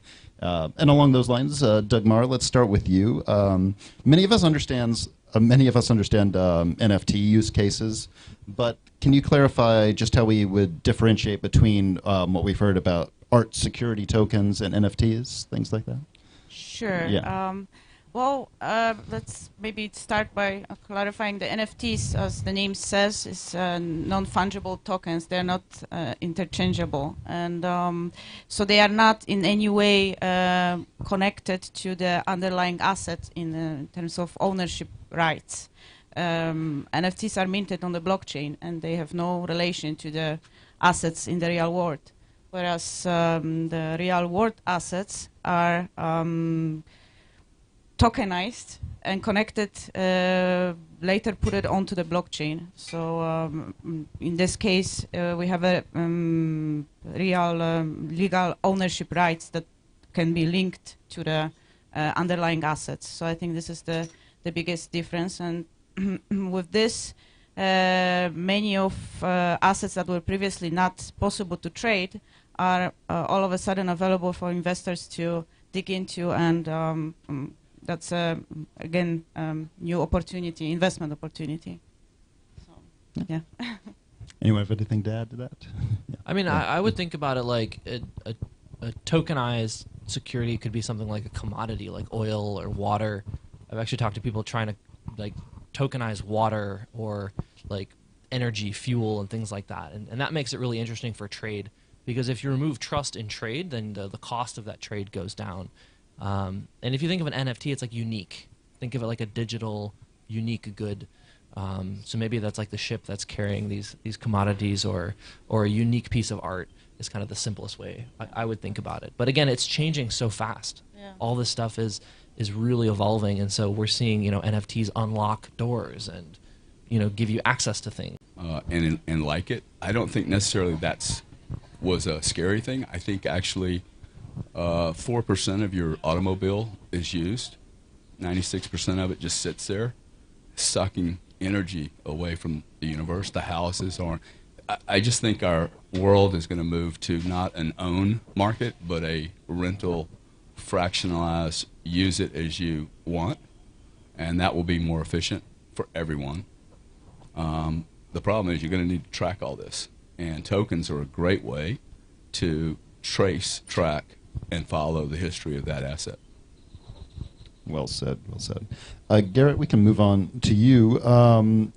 Now, you're deeply, very, very deep in the space here. You've got a lot of opinions on this matter. I want to hear a few of them, as we talked about before the panel. So what are some of the more interesting use cases of tokenization you've seen come up in the last few years? So I might just add on the idea of the own nothing concept, because that's a bit controversial especially on the internet these days.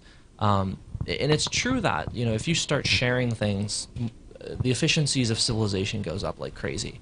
I also spent 2 years in ride sharing, and so I say Kinsman's first law of business is that the sharing economy is chaos, partially because it's not coordinated, but also because the user experience can be really bad for some of these things, like managing assets and goods in real time is a really, really difficult problem. And even if like Uber, if you book an Uber, sometimes there's not an Uber. And blockchain can help solve that, especially if used at scale. So that's one really interesting thing. I'm personally spending a lot of time looking at images. So AI is allowing us to generate imagery that you cannot tell is fake, or media or content. And so we're at the beginning of this flood of information that we won't tell what's real or not, and the value of real media is going to start to become decreased. And so what we're looking at is actually using NFTs and using blockchain to verify that media is real, and then minting that media as a programmable medium. And we think that that's really interesting, and kind of a cool spin on NFTs, not really as a collectible, but to prove that something was real, to prove that, hey, this photo taken during a protest or taken in a country that's in upheaval was an authentic photo. And to me, one of the cooler use cases for NFTs. Yeah, fighting deep fakes and AI voices Exactly, and AI videos now, which are getting more sophisticated. But I think the voices are like pretty good right now as well. Have you seen an example, personally seen an example of pushback on that, or like where it's dispelled, like, oh no, this one's the real thing and this one's not? It's hard to tell the difference. But then now the thing is, if you in a world where you can't tell what's real or fake, and now you want to verify that everything is real, that means you have to be able to track everything.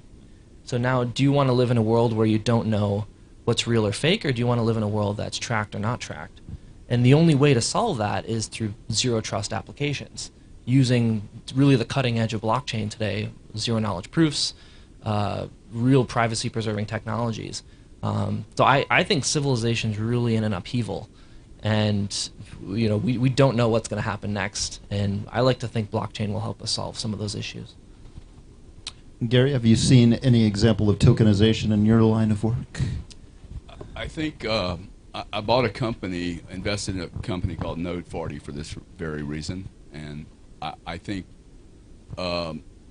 tracking, tracing, accounting, having a histogram history of what you did over this asset. It's easy if you buy a house. You got title companies, bunch of third parties, stamp a date, you bought the house in 2020, you sold the house in 2024, capital gains, your expenses, blah, blah, blah.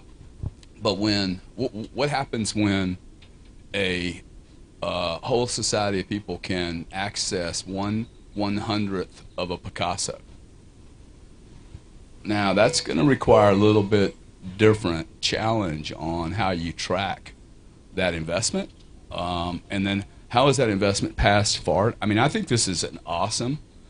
If we sell the value to mankind, which I'd love that guy back up here, because I'm like, hey, a piece of art, is it a commodity or a derivative?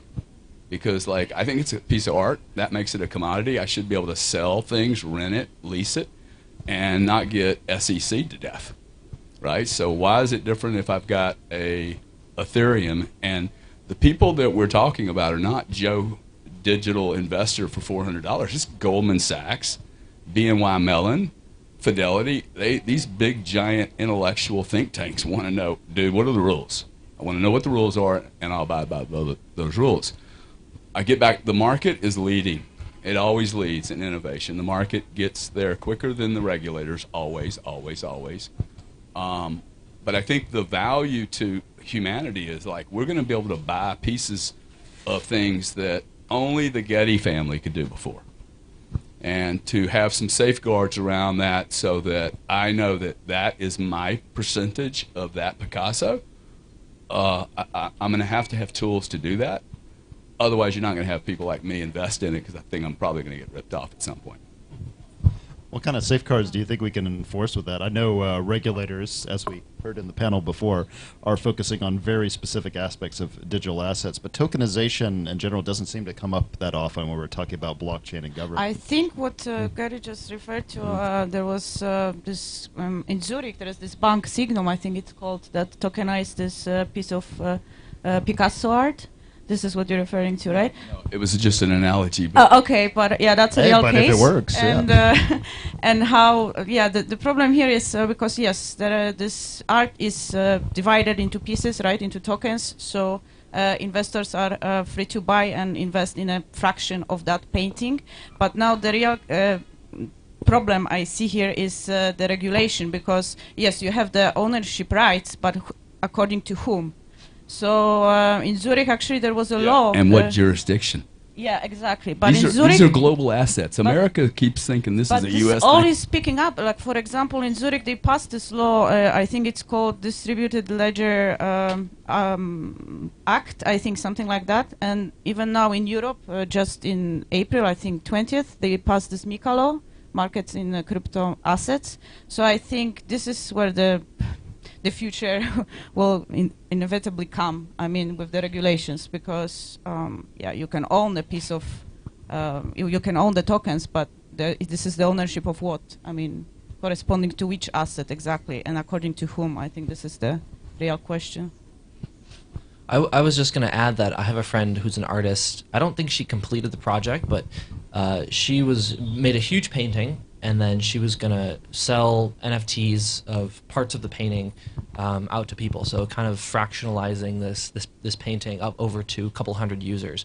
But then as a joke, she was actually going to cut up the painting into strips, into like little tiny pieces, and so actually mail a piece of the painting to every single one of the users, or every single one of the purchasers. And so personally, I don't know if I'd want to own a fraction of a painting. I think some people might find this really interesting, but I've been thinking a lot recently about commodities and trading, and allowing individuals to own a fraction of the steel production of a factory, or the fraction of a colony in space. There's really interesting aspects to that when you start to fractionalize things. And we saw this with the bull run back in 2017, where people were proposing really ambitious crypto projects. They didn't succeed, but who's to say in a decade from now you might not be funding the most interesting expeditions to the seafloor or other planets using fractionalized tokenization. Yeah, it's very true. But again, we're getting too close to art again. It's all about use cases off of that front, even though very good analogy and whatnot.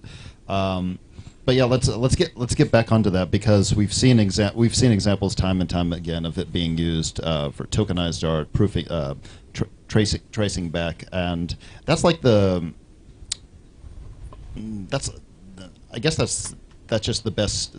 That's just the most appealing use case I can think of for lay people. But I really want to get into just how we're moving beyond that.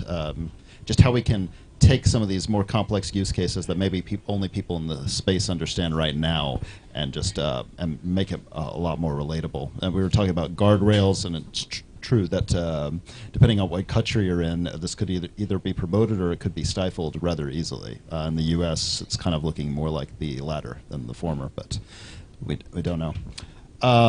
Yeah, Dagmara, what have you seen in?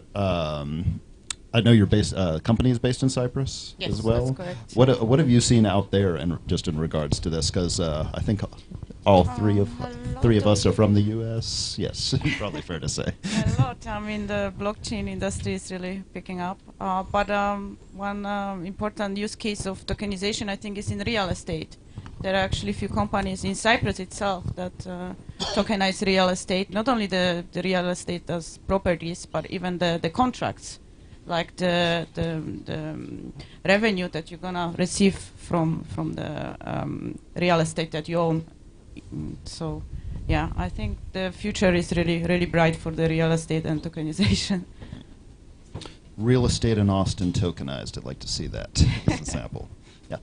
I've been thinking a lot, like I mentioned before, really about commodities. So if you can effectively tokenize a lot of commodities, the efficiency of our civilization increases a lot.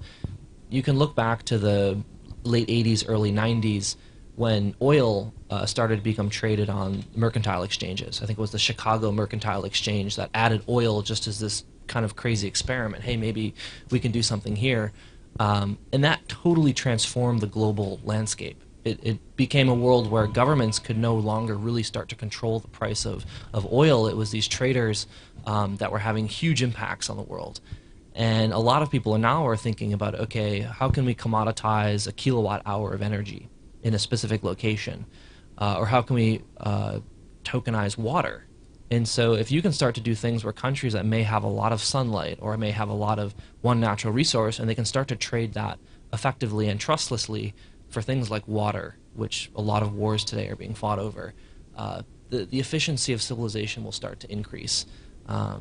Today it's being done in dollars and now Chinese yuan and other currencies. But if these start to be done directly and trustlessly, things can get really interesting.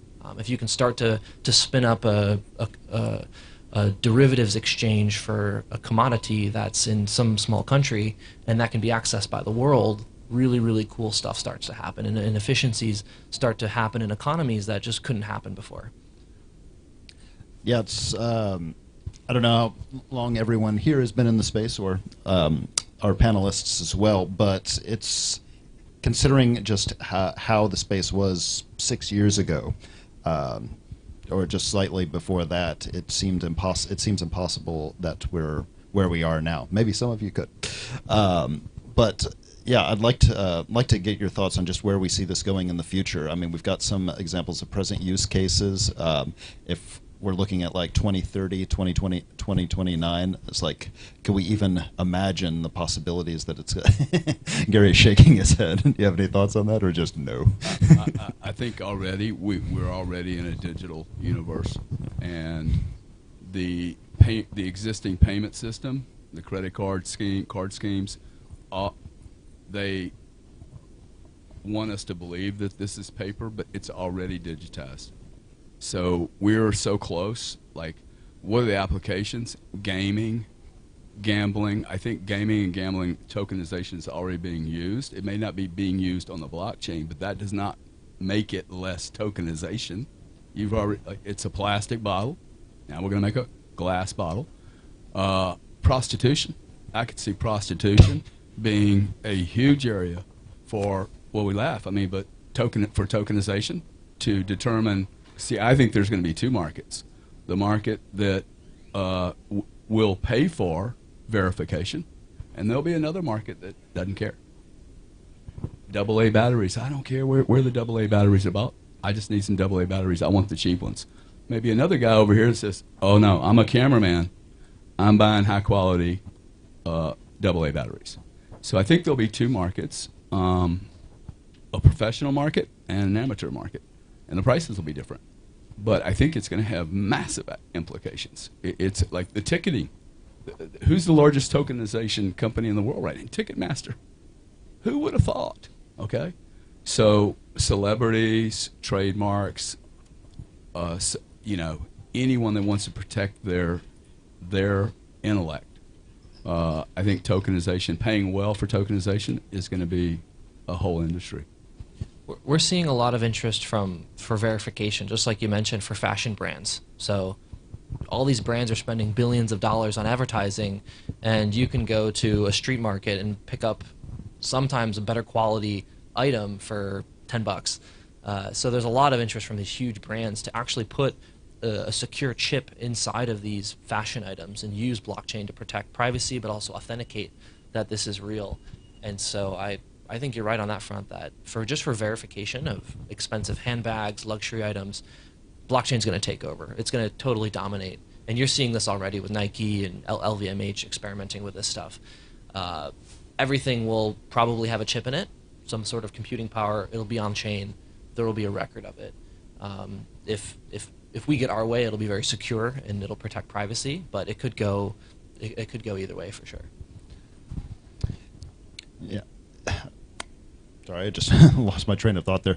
I think what that implies is these big brands have been trying to do things like this for a while to fight back against knockoffs and whatnot. So if they can even imagine it back in the day, just imagine what we can't imagine will happen in the future, 10, 20 years or so, if the space keeps developing the way it was. All right, we've just got a few minutes left, so let's get some final thoughts from each of you, I think. In any amount of words you'd like. Dagmara? Well, again, I see tokenization on the blockchain as a new opportunity for investment, and especially tokenization of these real world assets like commodities, art, real estate, you name it.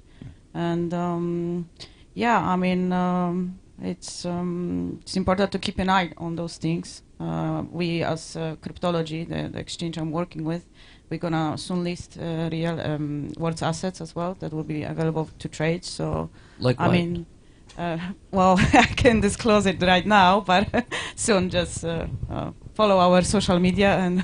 What are other exchanges listing in terms of real world assets? Are you able to say that?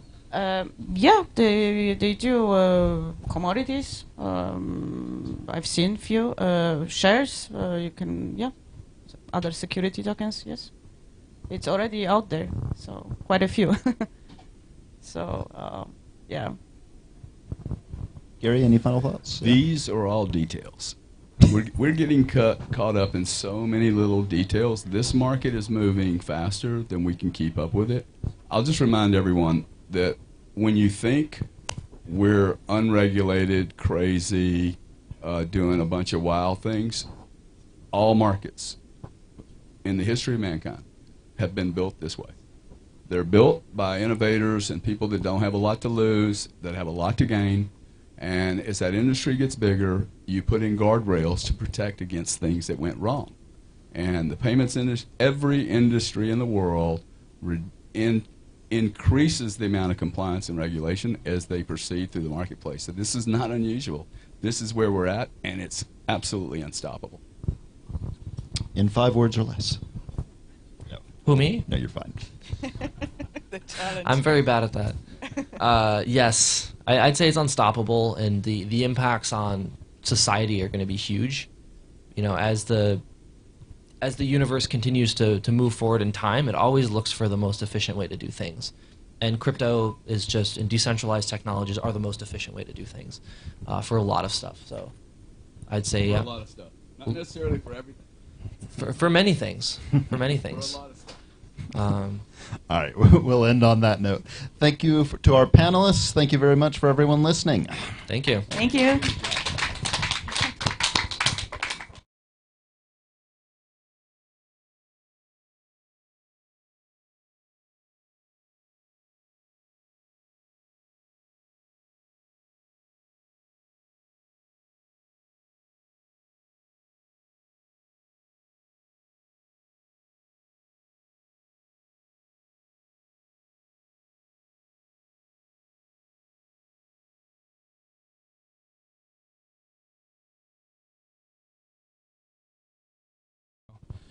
All right, everybody, how we doing? Who enjoyed that amazing panel? Awesome. So I'll be your host for the next segment. My name is E-Rock Christopher. I am the CEO of BizFamous Media Group and Ventures, and we are about to begin our BizFamous pitch competition. Who was here in the morning and got to see some of the startups pitch? Awesome. So we are now in the final round, and so what I'd like to do is have our judges come up, our illustrious judges. So come on up, and then we'll bring up our first startup.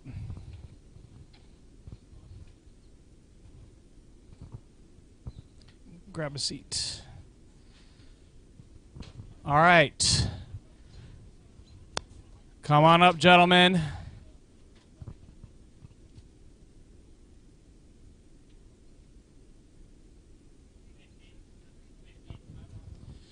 Pete, Jeff, judges. Awesome.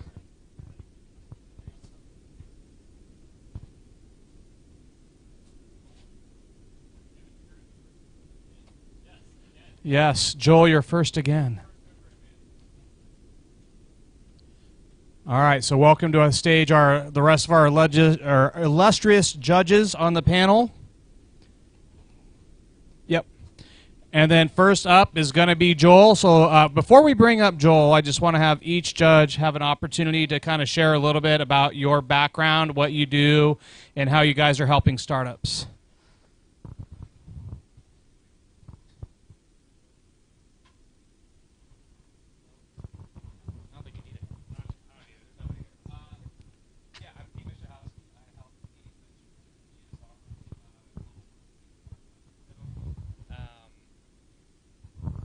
working now? Yeah, like I said, I'm Pete Michałowski. I help lead ventures at GSR, the global market making firm.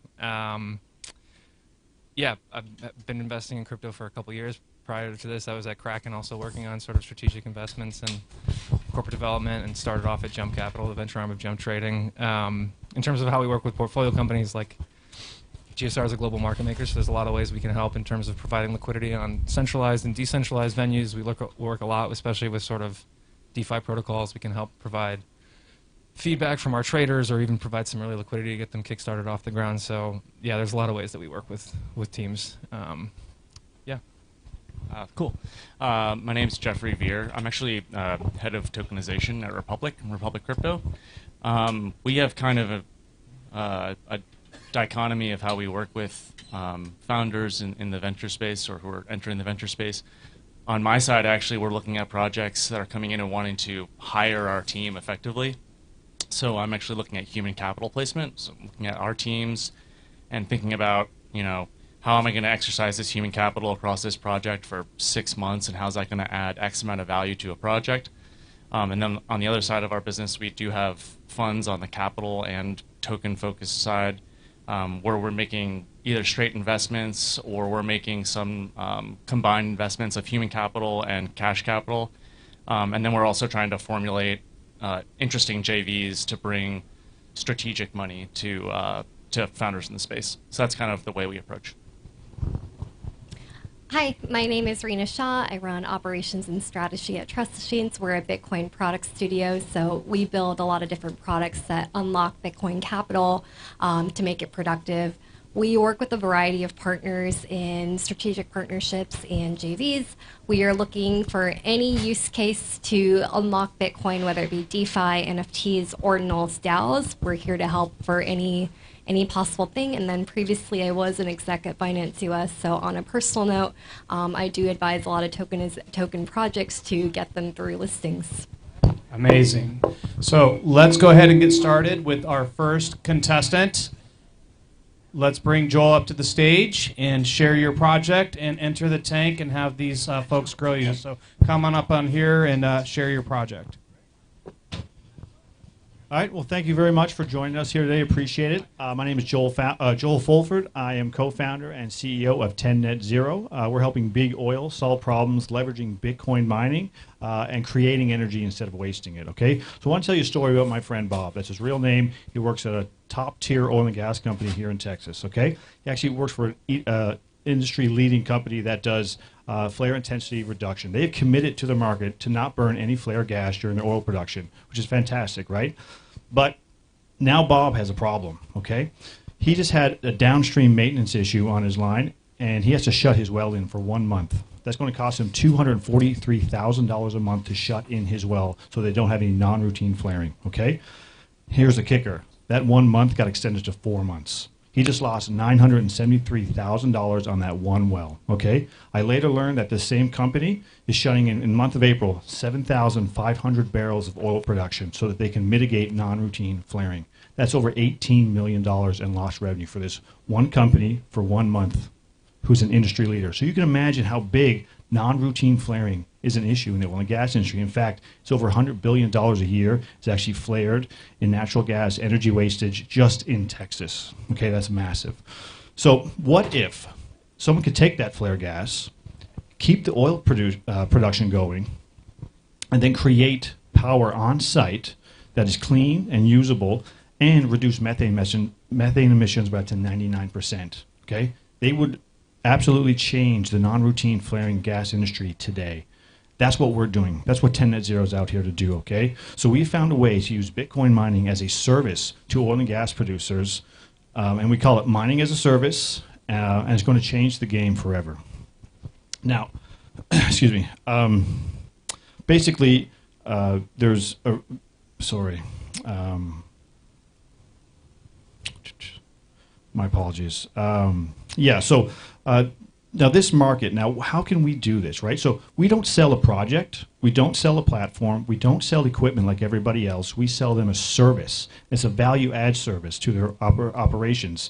We deliver a service for flare mitigation and flow assurance on a short-term contract basis, Nobody else in the industry does this, okay? In fact, our business model has a higher value creation, 38% by our numbers, better than any other Bitcoin mining operation in the oil and gas industry. That's huge. Now, there's three things on a high level trends that you need to understand. Okay, oil production is becoming more and more gaseous, which means this problem is compounding day after day after day.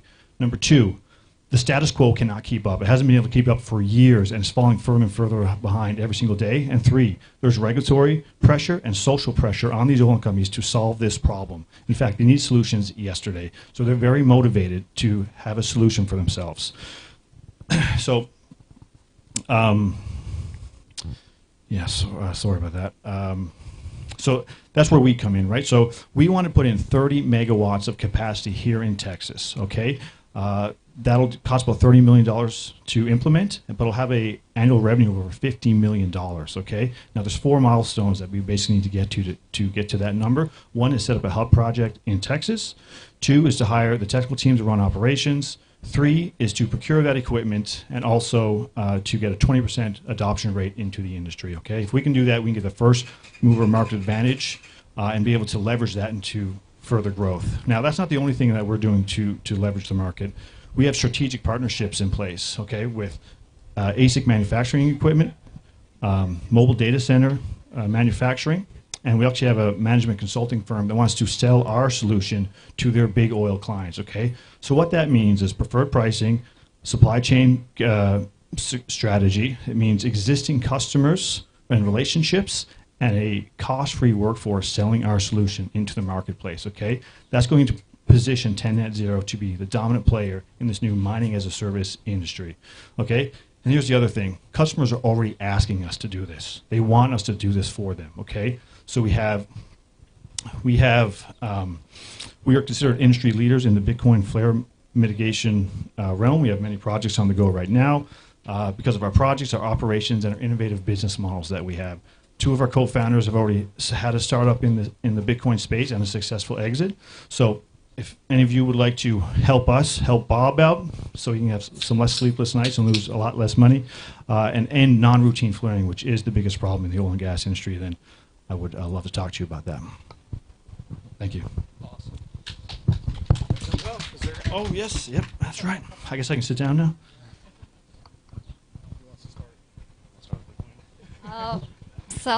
Kicker for you, I am a petroleum engineer. I worked for Chevron for quite a few years as a drilling engineer. Love it.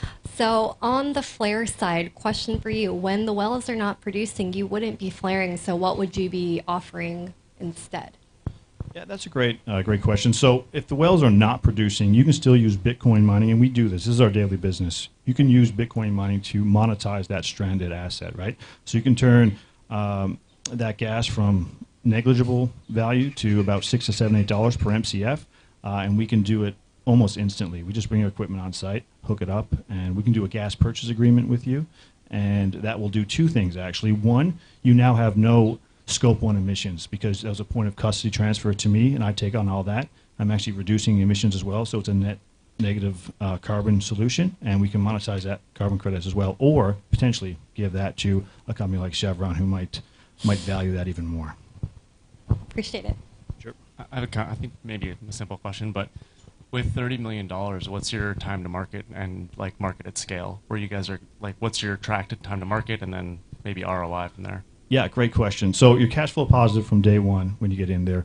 What we would actually do is probably start at 3.5 megawatts, which would be about $4 million, and then we would grow at a very organic rate to get about 10 megawatts per year. I think that would be the best growth strategy, to be honest with you. Your ROI on that is probably, with our business model, the way that we're doing it, probably less than a year. Gotcha. Okay, I'm gonna ask some really simple questions because I'm not a petroleum engineer. So if I understand it right, are you guys buying the equipment and then bringing it on site to the actual wells, and then basically using the kind of energy from the flared gas to power these mining rigs? Am I understanding that right? Yeah, that's a pretty basic way. So here's the innovation in this, right? It's the business model itself. Anybody can go mine Bitcoin. Anybody can buy some Bitcoin mining equipment, bring it out to site, hook up a natural gas generator, and mine Bitcoin. The problem is the incentives do not align. Oil and gas operators do not want long-term commitments, and typically most Bitcoin mining operators need about 2 years just to break even on their equipment. What's different about me and what I'm doing is I'm a call-out service.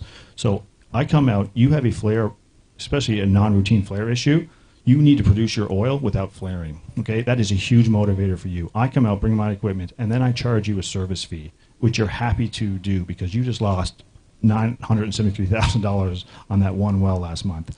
And that makes me have higher revenues. I don't need to have the same uptime connected, running 95% uptime with my miners, and I can generate more revenue than traditional Bitcoin miners. So it's basically a service to you. I think that side makes sense to me. I guess the other side, like, how are you? I mean, I guess it's a little bit easier now, but like, what's the strategy around like procuring the hardware? All that stuff gets a lot tougher, especially as the market moves up, and yeah, like 30 million of equipment's a lot. Yeah, it certainly is.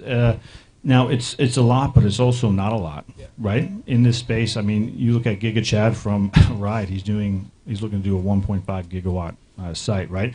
That's why we develop these strategic relationships prior. We have fantastic relationships with ASIC equipment manufacturers that can give us a supply chain advantage and price advantage, and then the producers who make the actual skids, the oil field equipment that we bring out to site, that houses the generator, that houses the ASIC miners. We have a preferred service agreement with them so that we can make sure that we can get ahead of the line and be able to get this equipment to site. How often would you be upgrading out your equipment? Because for mining, it is like somewhat routine that it becomes obsolete. Yeah, that's a phenomenal question, actually. So we have decided to have a 3-year life cycle on our miners. Now, the reality is we're hitting a plateau when it comes to technology. We're getting to 3 nano chip size right now. After that, I don't think it's going to get much better. You're going to get efficiencies through things like hydro cooling and immersion, right? So I think the lifespan of these miners is actually going to go out a little bit further, maybe 5 years, 6 years, especially with this new gen that you're seeing from Whatsminer and Antminer. But it seems that it seems to me that they're putting all their money into hydro cooling. So I think that's going to be the future, and their life cycles are going to be a lot higher because they already have a very high computing power. Probably a simple question, but so do you have are you currently under MOU or LOI with the ranges, like with the fields? Yeah, great question. So we've had a lot of interest. We have people that want to use us, and as soon as we get a pilot project, our hub facility going, I don't think we're going to have a problem with these companies coming to us to use us. They just want to be able to have a call-out service. So the answer is no, we don't have an MOU today, but I have strong interest from some very big players in the industry that want to use us. And then you always get the, hey, if they use you, I'll use you kind of thing. Yeah, I know that. I've worked with actually some quants in Wichita Falls, and it's a lot of follow the leader, even with like tech, with the gas people. So I think that tracks. Thank you. For sure. And just to throw some numbers out there, you know, our cost of goods sold is about 33%, which is phenomenal in this space. If you're an on-grid miner, it's typically around 50%. So that's one thing, the advantages that we have. We get really low power costs compared to everybody else being off-grid miners. So I just want to throw that out there so you can noodle on that. I just have one more question, just total curiosity. Sure. Like, how are you planning for the halving coming up, and how are you adjusting your projections post-halving? Yeah, fantastic question. The reality is nobody knows for sure. I think it's going to be a war of attrition for a little bit. Now, this goes back to my last point. We have a really low cost of power. So we're going to be the last miner to shut off, typically. So you're going to see a lot more people bump off, turn off their machines before we do. And I think that with the natural hedge in Bitcoin means that we'll actually generate more Bitcoin and hopefully be able to sustain profitability. Also, our models are based on pretty low bear market numbers. So all the numbers that I just told you are actually very conservative. If there's ever a run, things go to the moon kind of thing too. Yeah, great. That's a great question. Great answer. Do you have a sustainability mandate or a process that you may follow in the event that the federal government chooses to impose a no more fossil fuel in America style by a certain 2050, 2060?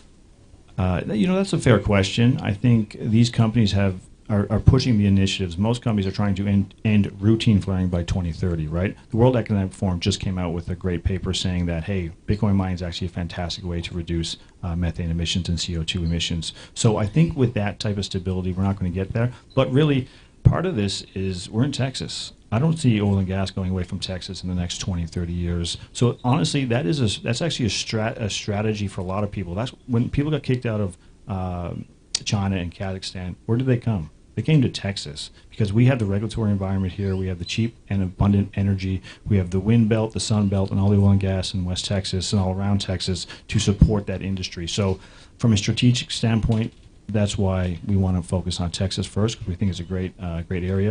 And then from a mandate, I just want to put this out there. Our name is 10 Net Zero. The idea there is actually tenant zero, which means zero wasted energy. That's what we're really going after. So there's so much wasted energy in Texas that we think that we can be viable for a very long time, despite any bad actors. Awesome. Thank you very much. Awesome. Thank you so much. I really appreciate you. All right, let's give it up for Joel. Thank you very much, my friend. Great job. And next up to the stage, we have Christina. Christina, come on up.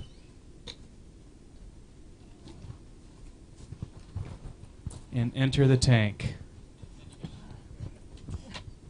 I know. A lot of pressure. Good afternoon, everyone. My name is Christina Carl. I am an accidental EdTech founder who stumbled and tripped her way into Web3 and Metaverse looking for solutions for our clients. And the reason for that is because we're part of the hospitality industry. It's completely beleaguered, we all know that, and so we created Edify, which uses innovative training and internship opportunities and bringing it to remote and underserved areas, specifically for the hospitality industry is where we started. And why is that? Well, the hospitality industry is in crisis, 300% turnover rate, absolute highest of any industry, unimaginable, right, in terms of retention, but also 300 million workers worldwide. It's the second largest employer in the world by industry. And they spend over $240 billion in employment and training every year. However, they still have millions of jobs left open. No one wants them, especially not here in America. Training options here for hospitality programs have dwindled by 75% since 2008 because no one wants those jobs. But there are people studying those exact things, hospitality, across the world, going to four-year universities, but they're not getting quite the exact training that they need, right? Of course, different equipment, different protocols. So what did we do? We created VR training modules and AR modules, some of them asynchronous, as well as metaverse environments where we can bring everyone in. We do hard skills, soft skills, risk management, all sorts of different ways to give people the training they need to bridge them from school and bring them abroad, right? And within this, we've created this marketplace and we tokenize those skills as well so that we have on-chain credentials that are easily traceable and easily trackable. And now the hotels don't need to worry too much about the types of skills that people are bringing to the table. So our team started in May 2020 because of the pandemic. Students couldn't go abroad. And it was 50 students. Little did we know, by 2022, we had 4,800 students, delivered 6,000 training modules, and we grew from having 2 university partners now to over 30, using our product and also accrediting it as on-the-job training. We've also got 20 hotel partners here in the US alone who receive our interns and see the efficacy of this training. So where we're going here, of course, is now offering this training to the hotels themselves for their own employees, for reskilling, upskilling, corporate mandated training in order to increase the efficacy and retention rates that they currently have within their employment pool.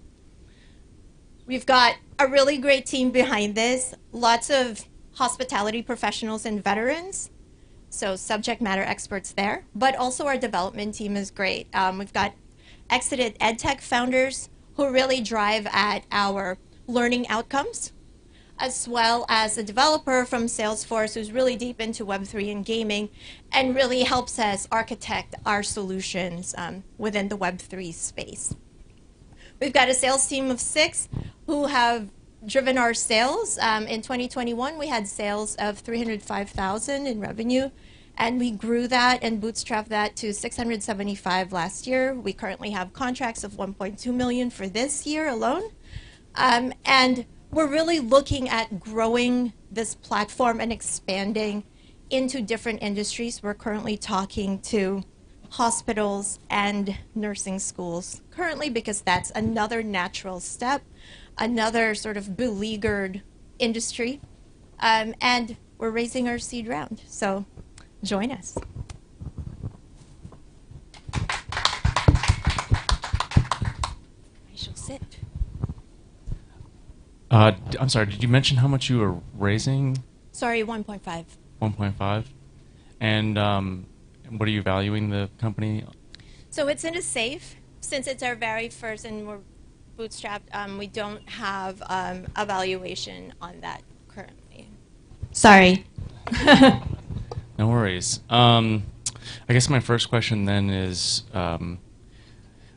what's the advantage or what's the additional value that you're looking to unlock by moving this into like a tokenized form? Or what's the value you're going to unlock that you can't So if currently unlock? the tokenizing part really comes from a ton of fraudulent skills, the usual, right? All of these credentials that are kind of floating around, and hospitality is one of those where you can kind of fudge what it is that you have done and haven't done, and that really directly impacts retention within the industry, because sometimes you want this job or you think you want this job, you don't really know what it's about, so you'll say, oh yeah, I've done that before.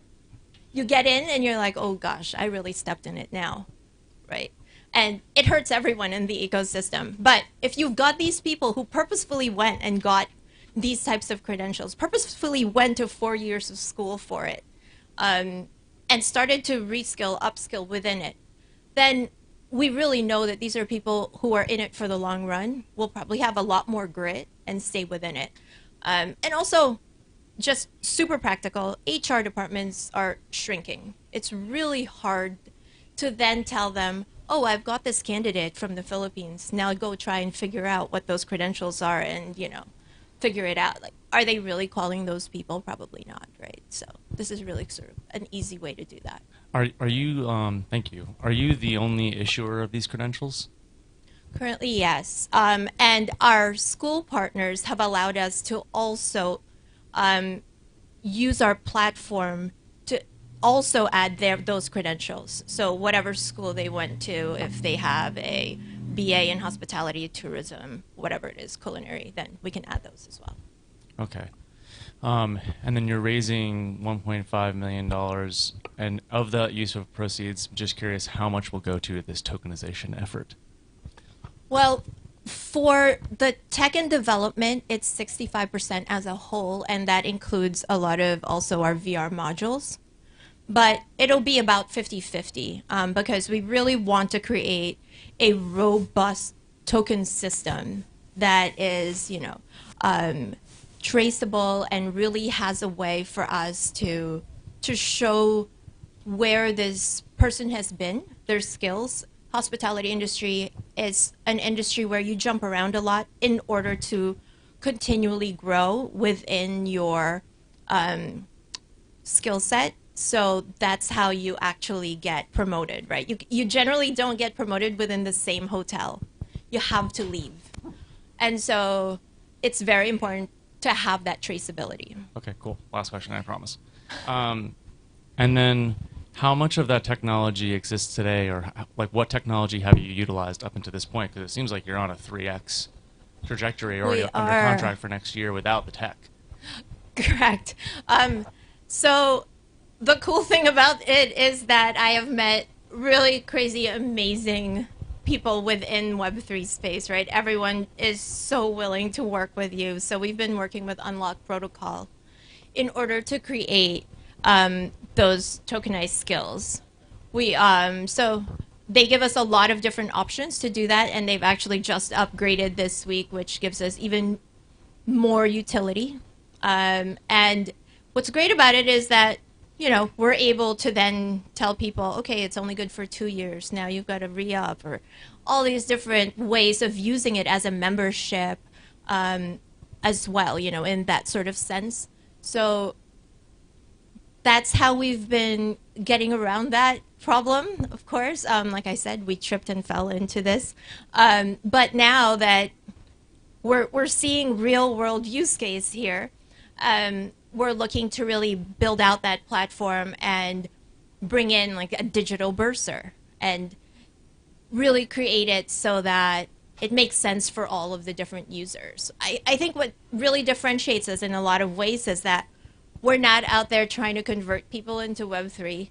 And we also don't have to look for degens, right?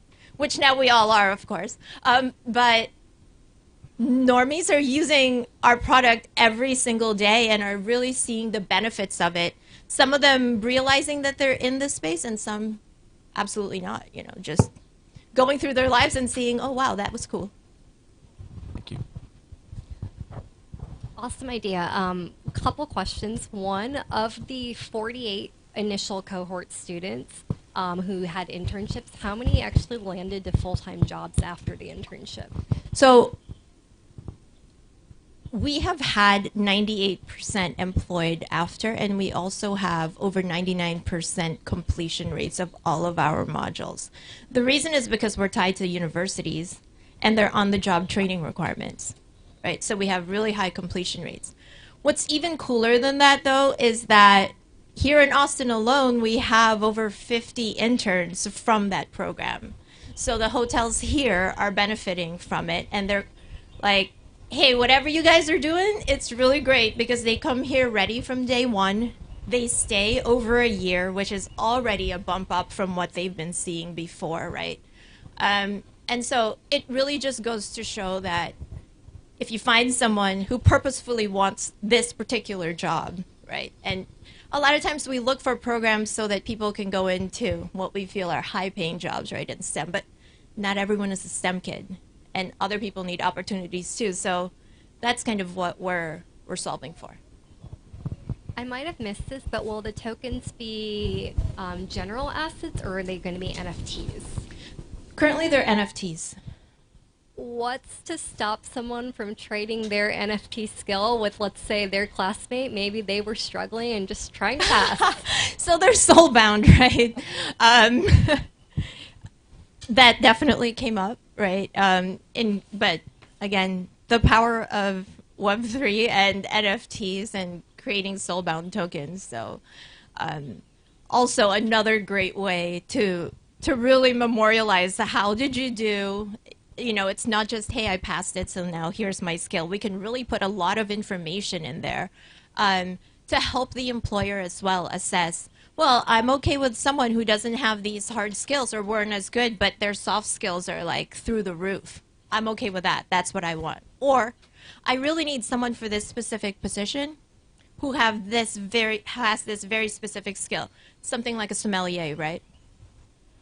And sometimes they're not really great socially, and that's okay with me because I understand that. You know what I mean? And that's the same for culinary a lot of times, right? I'm married to a chef, so I'm allowed to say that. And I also started as a culinary intern.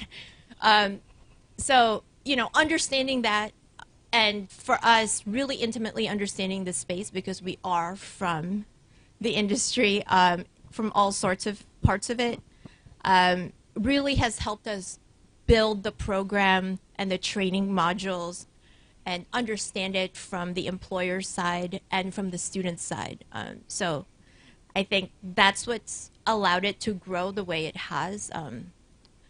In a large part, pretty organically. Remember, we were growing in the Philippines where during the pandemic and 2 years later even out, it was really restrictive. So being able to grow has been a really huge source of pride for us. Last question, then I'll turn it over. For the module that you're thinking of selling to hotels, so now these they've already graduated, they're working for the hotels and up-leveling their skills. How do you factor in like areas of growth that necessarily you can't learn from like a module? Like some of the softer skills or the interactions with customers? How do you factor that? Absolutely. So a lot of that we do in metaverse environments.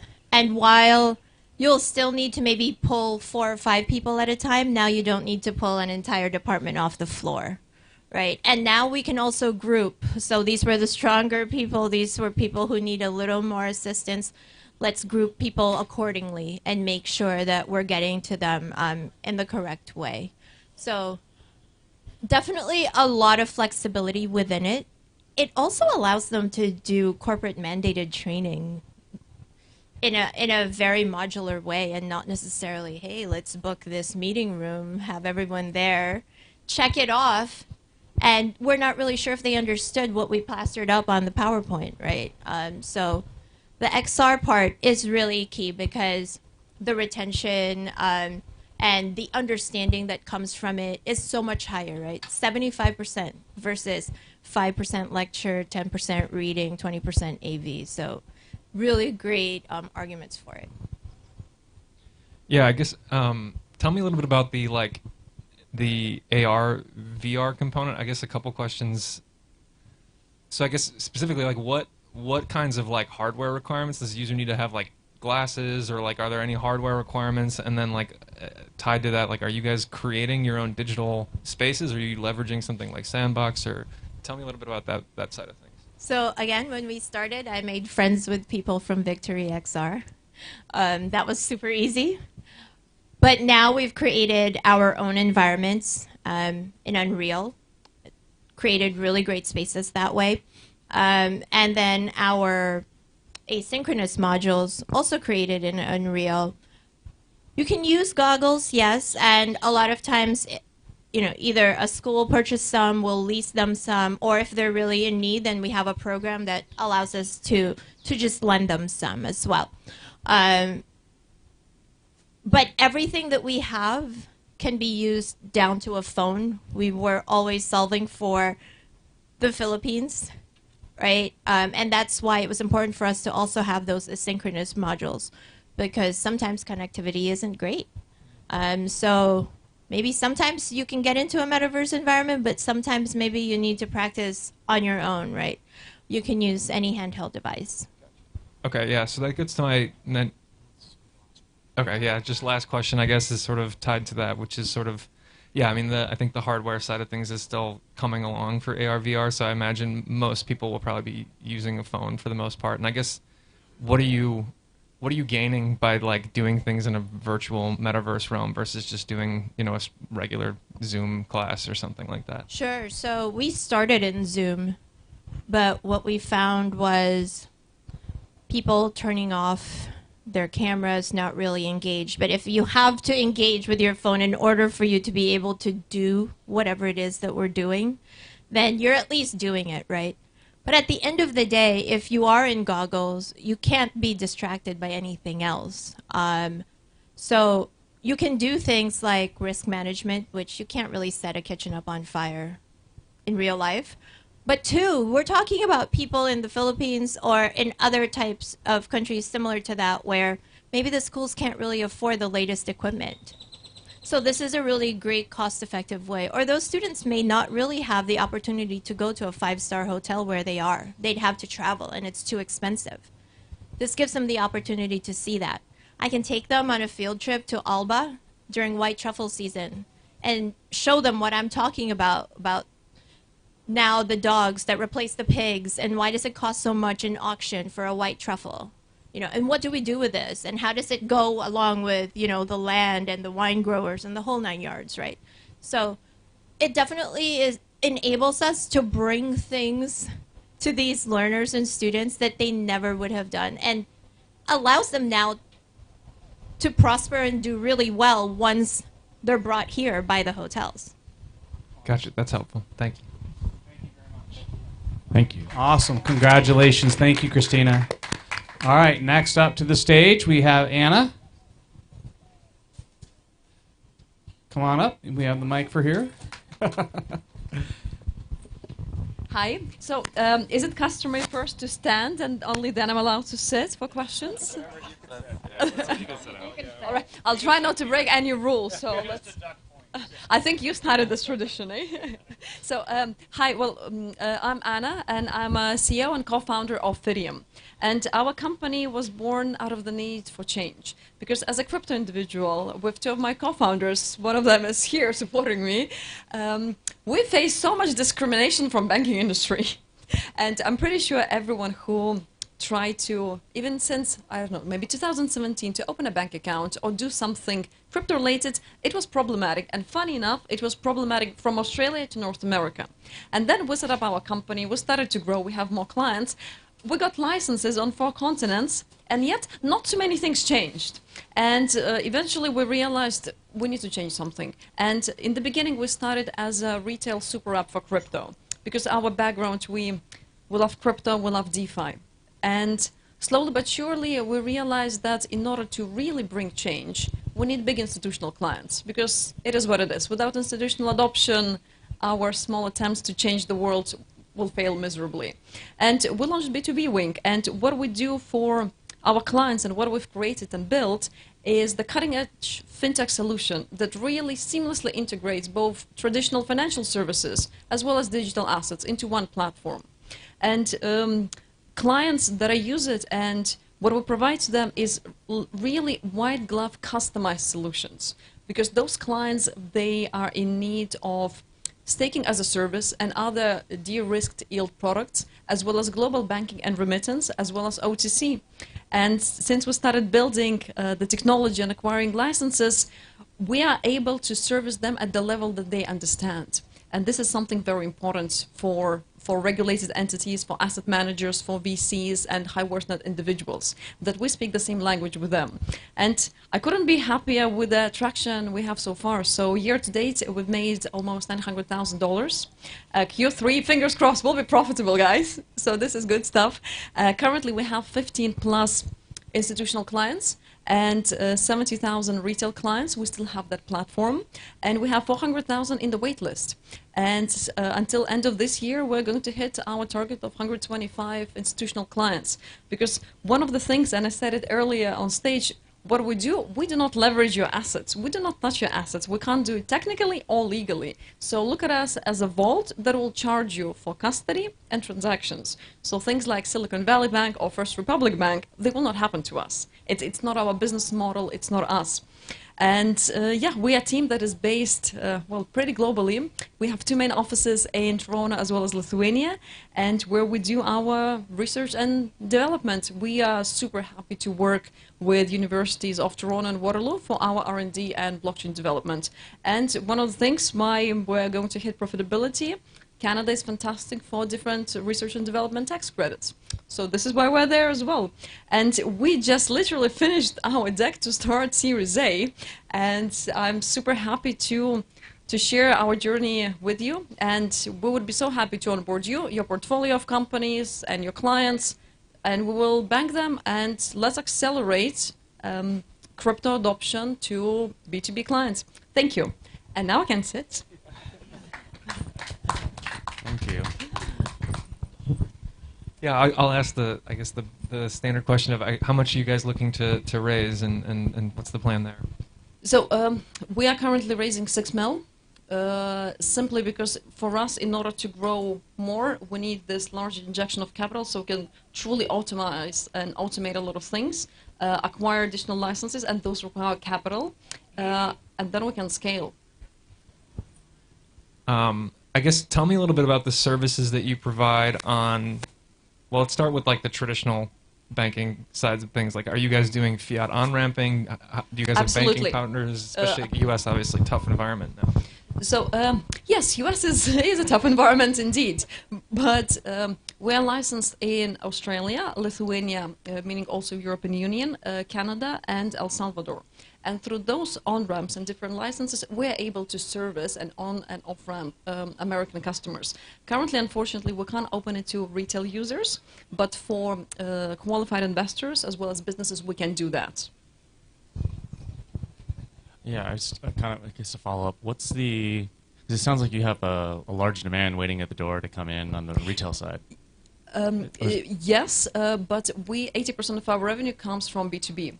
Yeah, okay. Can you, okay, that's good to know. So can you tell me a little bit more about the revenues per customer, perhaps per year, like on average? Oh, absolutely. So this is what I mentioned. So 80% or $19,527 per year per customer comes from our B2B sales, and it's a staking as a service. We take transactional fee there. It's O2C and banking as well as remittance. Usually B2B clients, they like the whole package. And for our retail customers, we approximately make $30 a year, at least in the current conditions. Cool, thank you. Yeah. For the staking as a service, now that's contested in the U.S. for how you can offer it. Question for you: one, are you leveraging your own technology for running your own nodes, or are you white labeling from a Figment or a Block Daemon? Just wondering how you're handling it. When you said leveraging, I thought, no, we're not leveraging assets.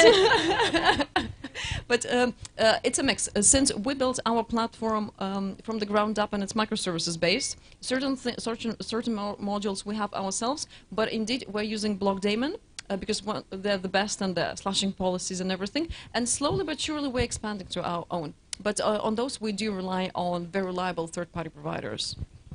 And you mentioned custody. I'm curious, what styles of custody licenses do you have? Again, contested in the U.S. on what kind you can have.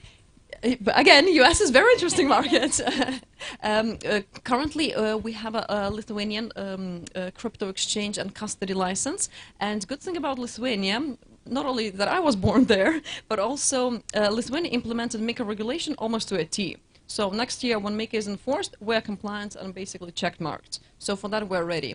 And in Canada and Australia, it's a kind of mix of rails. Basically, what we did, it's regulatory engineering plus tech. We utilize our licenses and infrastructure that we built to service the clients. So for staking purposes, clients are not being onboarded through, U.S. rails by any means, because unfortunately, unless, they're big B2B, because we have to avoid it for now. And then other service-related question, do you offer OTC, market making, any of those styles? And is all the liquidity sourced in-house, or are you partnering with like a GSR or something like that? I was just about to say, so for market making, well, if we can sign an agreement, then we can upsell to our clients on market making. That will be lovely. But for liquidity, we have our own liquidity, and we are plugged into large exchange liquidity. So we have deep liquidity and very low fees because of that. I was just gonna ask, so what's this? I'm sorry, can you clarify that? What's the source of liquidity? How are you providing your own liquidity? So for OTC liquidity, since we've been in business already for a few years, we do have our internal treasury that we collect from some of the fees, for certain types of coins. But for larger orders, we are plugged into large liquidity providers, and then we just route that order through them to be executed, and we take our small fee.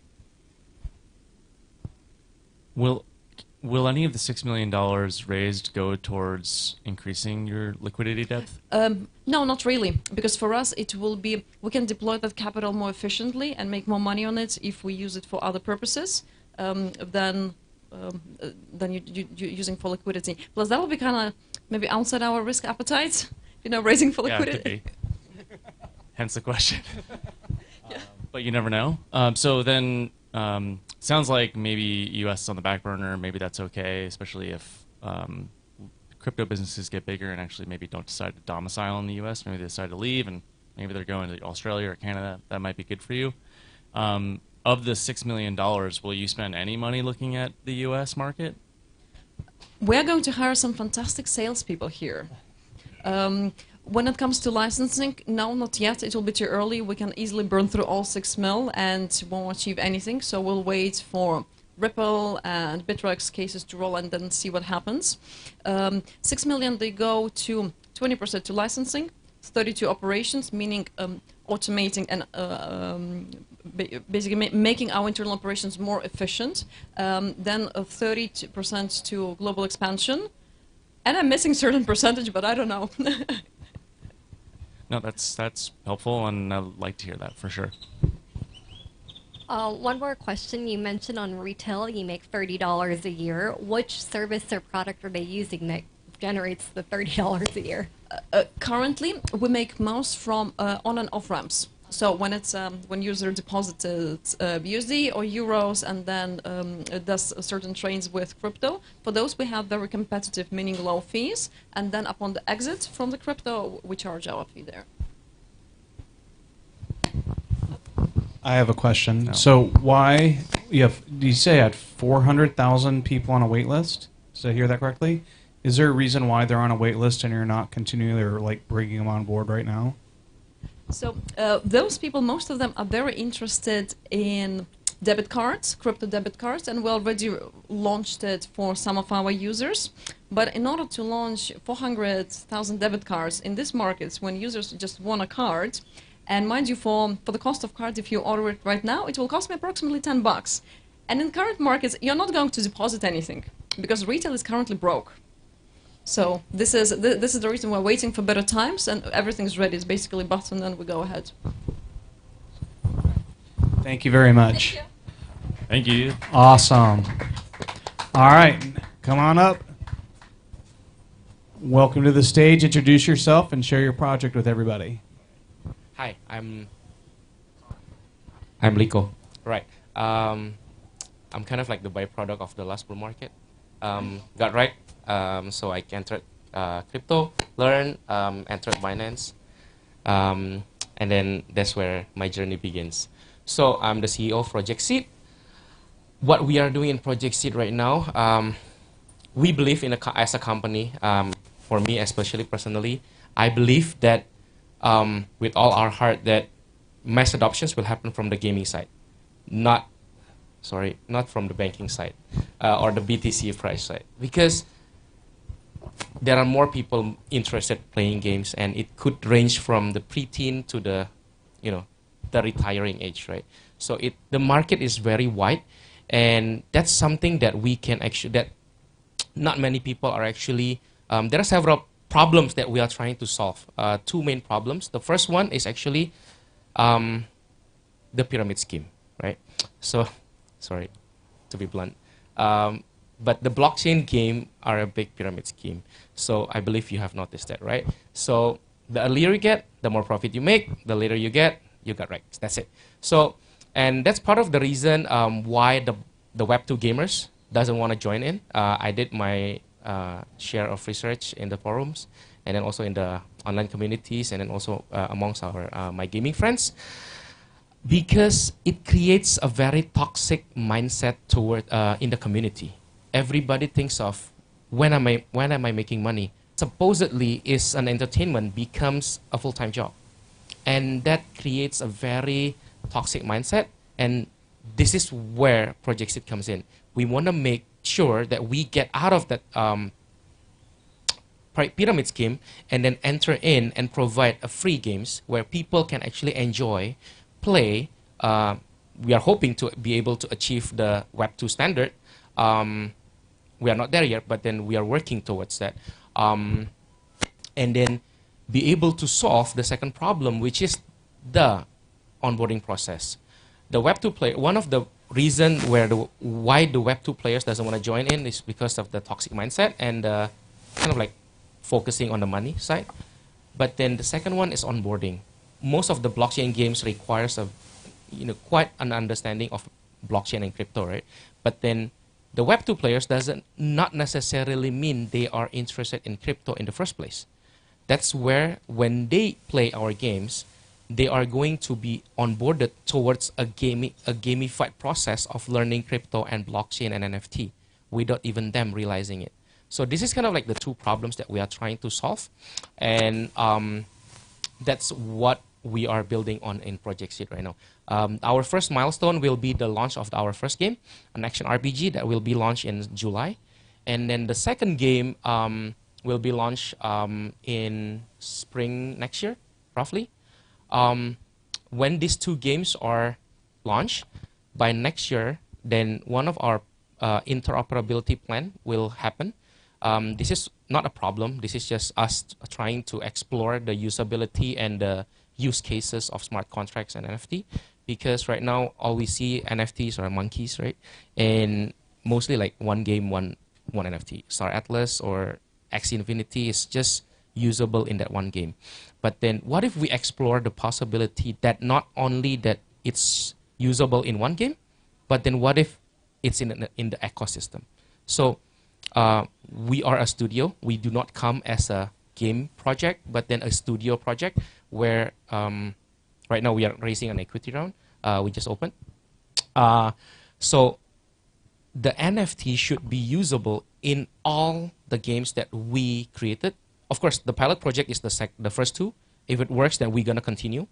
And then it's a different genre. The first one is action RPG. The second one is racing game, like Mario Kart. When this actually hits and be able to allow user to be more flexible and give us good enough revenue from the royalty and trading fees, then we're going to continue forward, right? And this will open up the possibility where we can empower the newly built aspiring developers who doesn't have team, because building games takes a lot of money. The Web2 games takes like 50, 100 millions of dollars to just build a good game, and it takes a lot of years.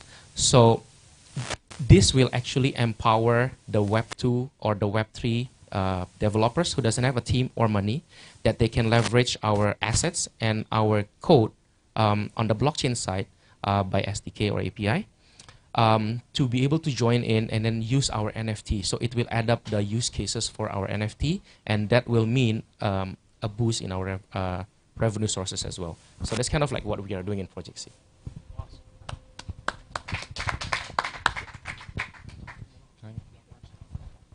Can you just repeat that last part about how bringing in Web3 native game developers are going to be able to use your assets, and how that contributes to your revenues? Because we will be, as a part of the contract, you will have to use our marketplace. So that's going to be like revenue sharing base. And then the royalty, we will share the royalty with the partners as well. So as the NFT use cases are shared amongst the community, they will have their own community that might not be in our community. So basically the use base will exponentially increase, not only in our community, but in their community as well. So for further clarity for me, the players of the games from those developers will have to come to your marketplace to buy assets from your marketplace to play in the game that they made. Is that correct? They don't have to. They can white label it. But then we are still sharing the profit. Of course, this is Web3, right? So basically, if you want to sell it in OpenSea, yeah, we have no choice to restrict it. We cannot restrict them.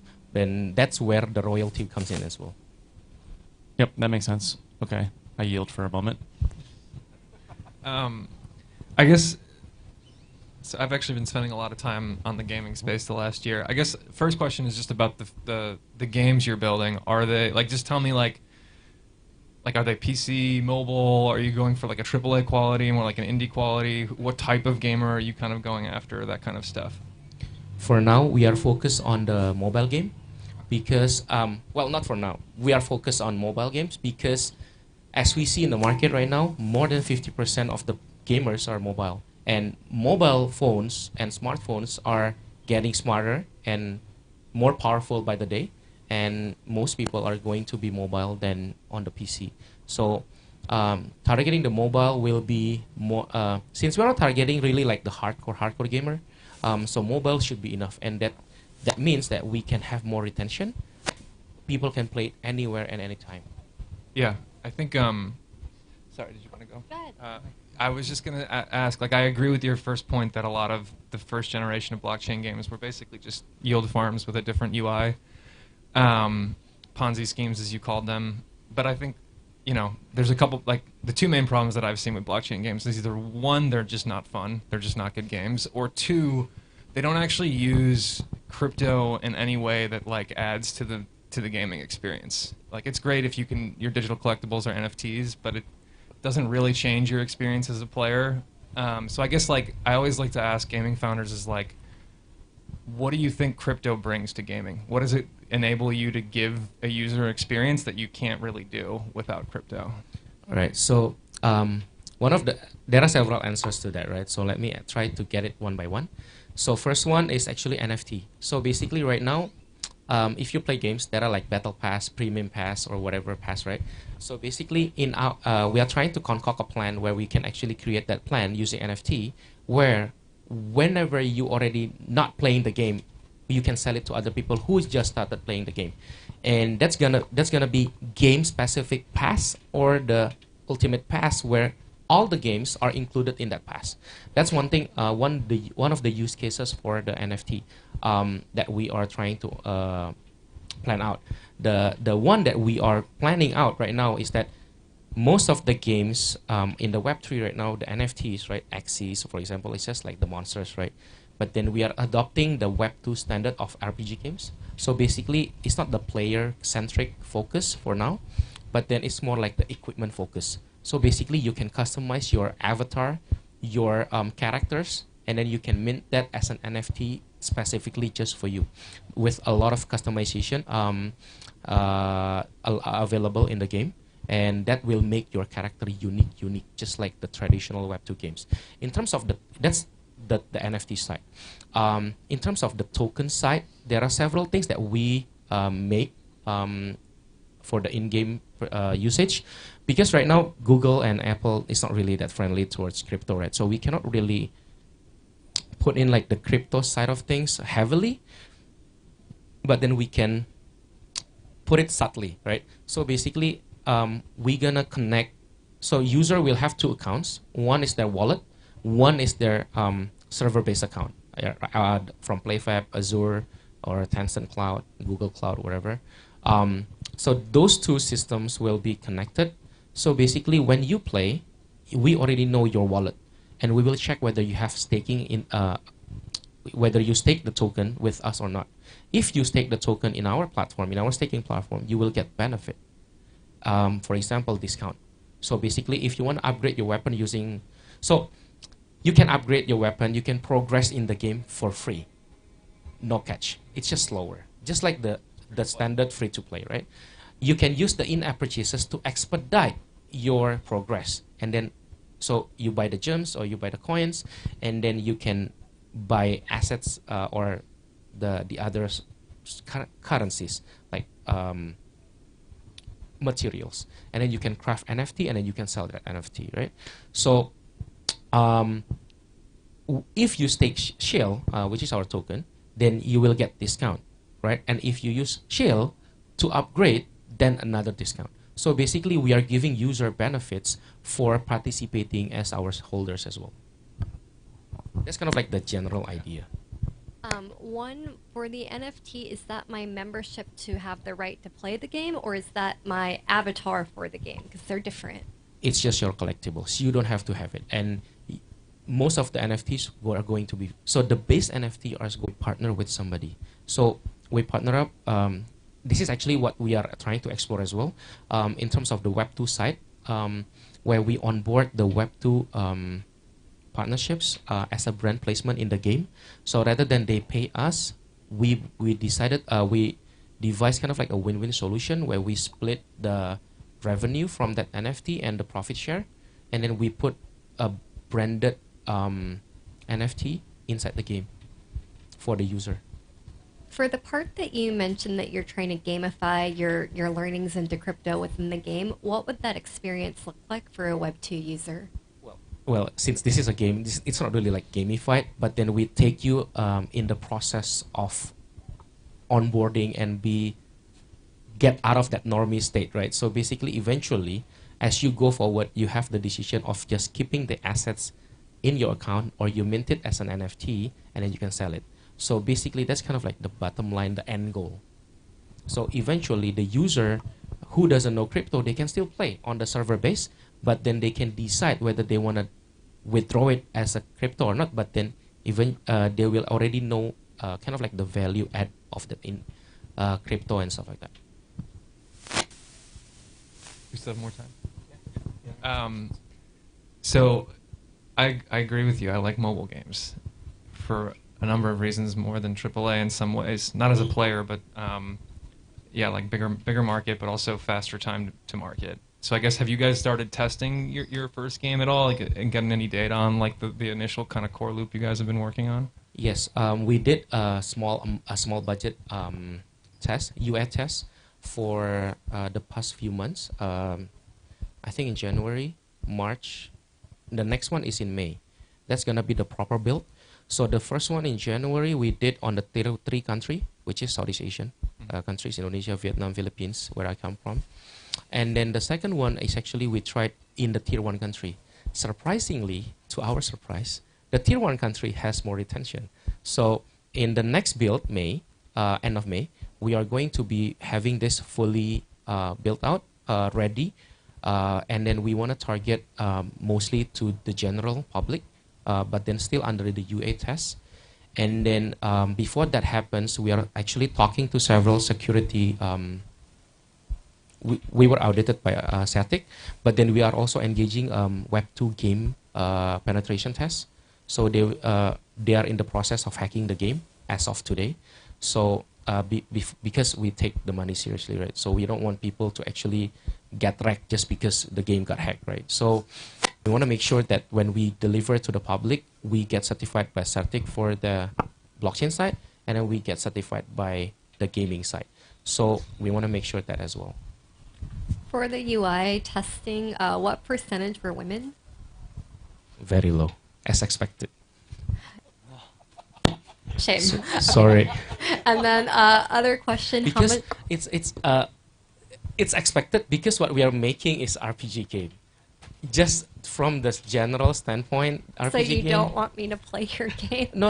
It's not like I don't want to play. You don't want to play, right?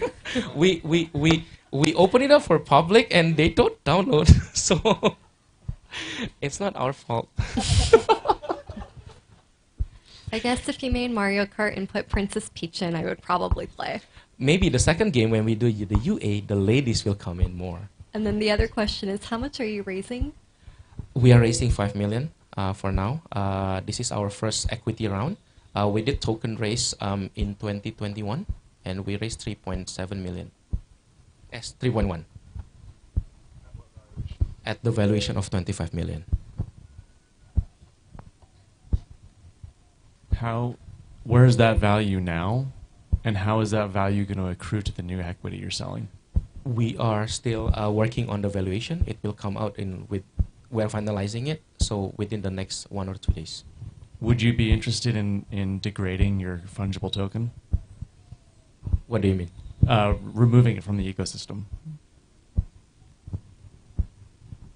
That's a tough question. Possibly. At the first thought, maybe no. But then maybe after a series of thought, maybe that answer could change. Because right now, if I say no, then meaning that it will continue as it is. But then if I say yes, and I take it out, then what will happen to the community and the ecosystem and the NFT drops that we have did? So we kind of like have to think about it even further. I wonder if, I think that there's a design for everything, especially like upgrading the ecosystem and making sure you have the same token holders involved in the game.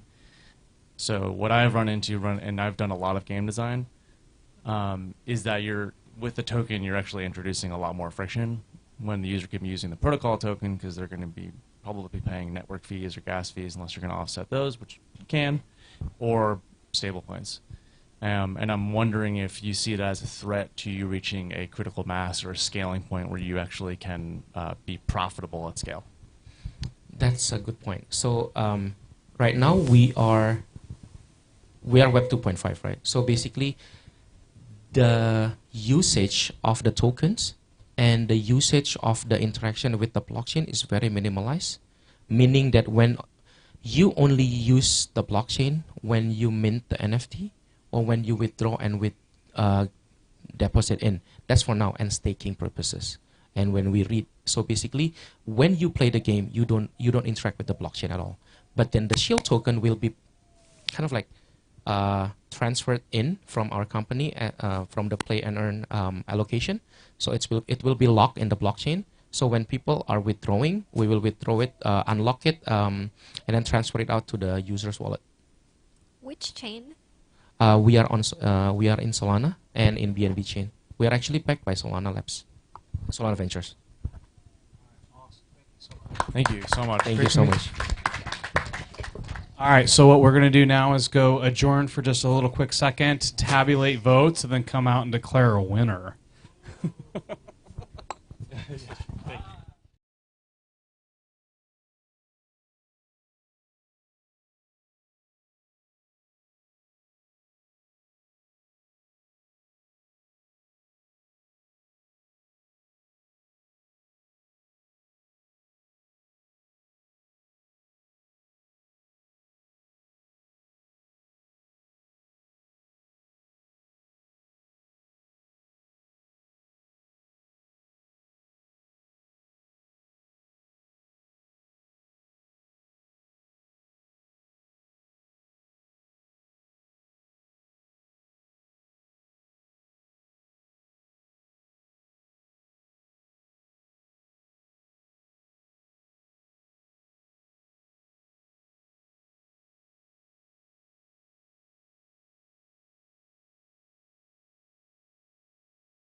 Can we have all the participants come on up? You guys can sit on there if you want. Come on up. Don't be afraid. Don't be shy. Come up on stage. Yes, up on the stage. Yeah. All right. Yeah, I was gonna say you said you guys can stand. Yeah, he likes sitting. And then you can face this way to face the audience. So, all right. So it was intense deliberation. Right here, just right here. So that way everybody can, the audience can see you. All right, I guess you guys are going to be there. All right, awesome. We've had this organized very, very well. All right, so after intense deliberation at the Biz Famous pitch competition here at the Consensus event 2023 here at the Grit Daily House, we have in fourth place Project Seed. Congratulations. In third place, we have Edify. And in the grand prize winner, because we'll know who second place is once we obviously tell you who second place is, and the winner of the Biz Famous pitch competition, a vacation stay in Mexico, HubSpot discounts, a whole bunch of software prizes. It's going to go to none other than... Yeah, yeah. Thank you. Fidian. Congratulations. Congratulations, everybody. And that concludes our day at Grit Daily House. Thank you so much.